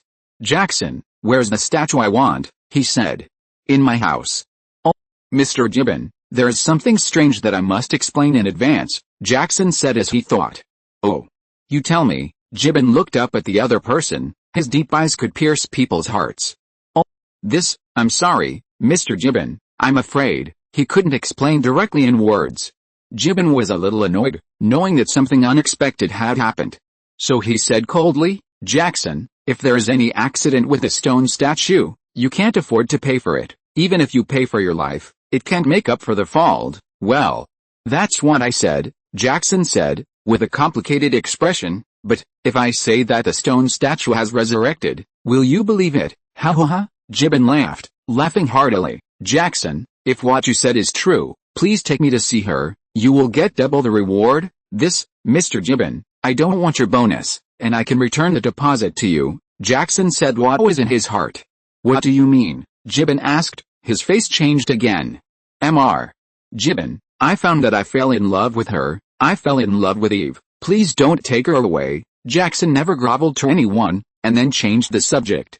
"I can exchange all my property for, well, exchange for your information. After all, the statue does not belong to you personally, right?" Gibbon nodded repeatedly, smiling. "I thought Joseph could wake her up. It seems I was wrong," he said to himself.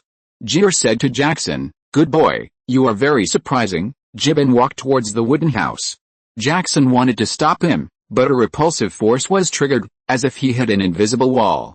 After trying several times, Jackson, who was tall and strong, fell down repeatedly. "Witchcraft," Jackson said. There was a trace of fear in his eyes.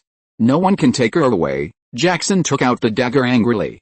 "No one said they would take her away." Gibbon suddenly stopped and said to him.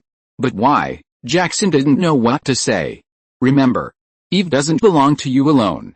She shoulders a sacred mission," Gibbon said seriously. Seeing Jackson stunned, he added, "You will know later, but not now." Chapter 50, Mummy Resurrection. Nephthys and the goddess Isis watched with great interest.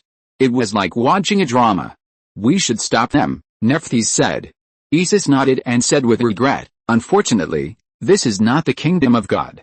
We cannot use miracles normally. Perhaps, I can do something through Joseph and let this male dog bite it." Nephthys was a little unhappy after hearing this. "Cousin Isis. After all, she is my husband.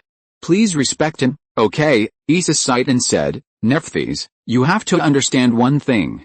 Joseph is not necessarily someone's husband. At least it is not you who is with him, but Sushu." "Then I will kill that bitch," Nephthys said firmly, with murderous intent. "She is a god and has no right to use miracles in this century. She is no different from a real woman. She is the only one who has the memory of her past life since reincarnation. You will have a chance to kill your rival, but in reality, you and Sushu will be good sisters. So, Nephthys," Isis said to her solemnly, "before I find the next host, you can't hurt her." "Oh. I'll wait," Nephthys nodded helplessly. The illusion in the air is still going on. Gibbon pierced the middle finger of his left hand with a knife, and blood dripped on Eve's cracked lips. Jackson on the side was confused. He used the blood of the dark snake god to awaken the original devil of the devil's daughter, Nephthys explained with wide knowledge. "That's right. But it's hard to tell what Eve's original devil is. Each of the devil's descendants has different devil characteristics and abilities beyond ordinary people," Isis said. Hum. Eve groaned a few times, and her face gradually regained its color. She opened her eyes again, her eyelashes blinking, and immediately climbed up without any effort. When she found herself naked, she hurriedly covered her body with a sheet. "Who are you?" This was her first sentence. She blushed and looked around anxiously at the two people in front of her. The two people were a middle-aged man dressed as a native and a handsome foreign youth. "You're awake," Gibbon cried with joy and kowtowed. "Princess Eve, I am your loyal servant Abdullah." Eve was a little slow to react after hearing this. She raised her beautiful eyebrows and thought, "Abdullah? But I don't recognize you. Oh, by the way, is this Rome? Lord Anthony sent you to save me, right?" Anthony Gibbons' reaction was even slower. He was thinking about how to answer. Eve asked again, facing Jackson, "Then who are you?" "I'm Jackson." "Nice to meet you." Jackson leaned over and nodded to the other party very gentlemanly. At least he could win a little favor. Eve immediately fell into deep thought, and then said, "Jackson, right? I remember you." Her cheeks flushed again. Although she had not recovered her body functions before, she could feel the presence of this person. After all, it was this person who resurrected her. This person had had close contact with her body. If time could go back to 2,000 years ago. At that time, the custom in Egypt was that any man who touched the body of an unmarried woman must marry her. To some extent, her relationship with General Antony was a spiritual connection between close friends. Antony only held her hand, which did not count. The curse of Cleopatra could not be made clearer. The person in front of her was her true love. The male dog was obviously excluded. As the real scene continued, there was no need for the illusion to exist. Eve waved her hands impatiently, and the illusion disappeared. After sending Nephthys away, the underground palace fell into darkness again. Everything returned to silence. The original throne was a sarcophagus, and the mummy of Cleopatra lay there again. The original prosperity in front of her eyes was just an illusion. Goddess Eve used her last miracle. Nephthys was sent to the outskirts of Alexandria. She appeared in front of a house. Two children looked at the woman who appeared out of thin air in surprise. The first thing the woman did was to wipe off the decoration on her face. It was a mask made of glue and powder. Another face appeared. "Oh, God! My little John." As a mother, she seemed quite anxious. She hurriedly trotted to an intersection. The sky was blue, with a few white clouds. The afternoon wind was light and hot. The stone-paved path became scorching. Nephthys, that is, Mrs. Anna, rented a carriage on the way back to her residence. As soon as she opened the door, she heard little John crying at the top of his lungs. "My darling." Mrs. Anna picked up little John and fed him milk. Little John was starving, and he stopped crying temporarily after eating breast milk. Next, Nephthys will hold little John and look for Joseph. Since he doesn't come, she will go. First complete the plan of Goddess Erser, and then ask for an explanation for herself. Whether Joseph is really a cold-hearted person remains to be verified. In fact, if the ship's schedule had not been delayed, Joseph and his family would have boarded the merchant ship today. Joseph finished his last day of duty and had 2 days to prepare. He would board the ship the day after tomorrow. In the port office, Joseph delegated his duties to his deputy and sat in a daze in the office alone. People with something on their mind would do this. Mona is a witch or possessed by a ghost, which poses a great threat to him. Joseph cannot change this. Neither the Bible nor the cross works. It's a pity that he didn't find a wizard to exorcise the ghost in Mona. There was another thing that bothered him. Some of his soldiers reported that there were always strangers around in recent days. People were sent to investigate, and these people finally went to one place, the gendarmerie headquarters. It is suspected that they were spies disguised as gendarmes. He thought that it was only a matter of time before his wealth was coveted, and he was mentally prepared.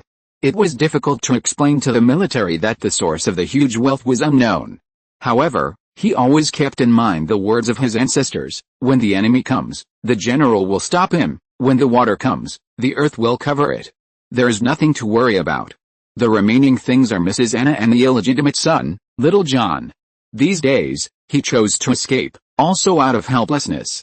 Originally, according to the conventional idea, he would give Mrs. Anna a sum of money to settle down and end a bad relationship. However, his fiancée Sushi was too tight with money, so it was difficult to do it for the time being. In addition, the spies of the military police command were frequently dispatched, and the wind was too tight. For a while, he didn't know what to do. Just as he was thinking about it, a guard reported that there was a woman with a child at the door who wanted to see her, claiming to be Mrs. Anna. Hearing the name, Joseph felt his head swell. Looking out through the blinds, the woman sitting on the stone table at the door was his old lover Anna. He slapped himself hard. What was the madness of slapping himself in the face, dating this old woman who was 8 years older than him? It was his fault that he couldn't resist the temptation of women. Unfortunately, there is no regret medicine in the world. When he reflected on himself, he forgot one thing. He was no longer young, but middle-aged. It was long past the time to chase young women. In fact, to outsiders, he and Sushu were not a good match at all. Sushu was 19 years old, in the prime of youth, and he could be Sushu's uncle at the age of 30. Otherwise, scholars in Luxor were optimistic about Joseph and Mrs. Ahmed, but who would have thought that Joseph, an old cow, would like Sushu? Enough of gossip. Anna was dressed simply, wearing a long robe common to locals, but without a veil. Later, Nephthys knocked on the door, and Joseph said come in, and went to open the door himself. The door opened, and Joseph forced a smile and said, "My dear lady, I am glad to see you, Joseph, we meet again," Anna said softly, and her lingering expression made people's hearts move. The crow's feet at the corners of her eyes were very obvious. He closed the door, fearing that the outside world would see the scene inside. Little John was wearing open-crotched children's clothes. He was babbling. It can be seen that he was very excited to see Joseph. Little John and his father were simply cut from the same mold. Both had narrowed eyes. "Call me Daddy," Anna teased Little John. "Daddy, Daddy." It was the time when Little John was learning to speak, and although his pronunciation was vague, he could still understand roughly. A trace of tenderness came over him, and even the coldest stone melted away. He subconsciously took Little John and held him in his arms. The office was a mess. There was only a table and a chair left, and there were papers all over the floor. Everything that could be moved was moved away, and the things they didn't want were moved back to their homes by local officials. He sat diagonally on the desk, and Anna sat on the chair. They exchanged a few pleasantries, neither cold nor warm. "Dear, I really don't want to trouble you, really. Little John has been acting strangely recently, and I'm very scared.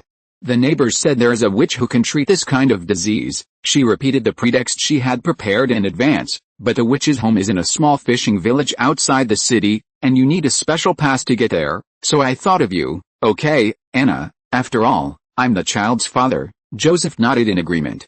He asked about the condition, and Anna said that Little John might have been frightened, and he had been crying for no reason late at night for several days in a row. "Can the child walk?" Joseph suddenly asked. "He just learned it not long ago, dear. You can put him down," Anna said. As soon as Little John's feet touched the ground, Anna squatted down and waved to him. "Come on, baby." The child staggered over to Anna. Joseph became interested and squatted down, saying, "Little John, come to Daddy." The child shouted, "Dad, Dad, Dad." Joseph waited for him to come closer, grabbed his tender little hand, and kissed him on the face. At this time, Joseph couldn't help crying. "Joseph, when are we leaving?" The neighbors said that the small fishing village is not close. "It will take 3 hours," Anna said, hiding her inner anxiety. "Okay, madam, wait for me, and leave immediately." Joseph thought about it, went to get a pass, and at the same time told the soldiers some orders. What happened today must not be revealed. First of all, he couldn't pass Sushu's test, and besides, he had to consider his reputation. After all, for an officer on the rise, having a mistress and an illegitimate child is not a decent thing. End of this chapter. Thank you very much for reaching the end. Don't forget to like. Looking for more exclusive content and immediate access? Subscribe to our Patreon. Remember, every like, subscription, or donation encourages us to continue. Thanks to everyone. See you in the next video.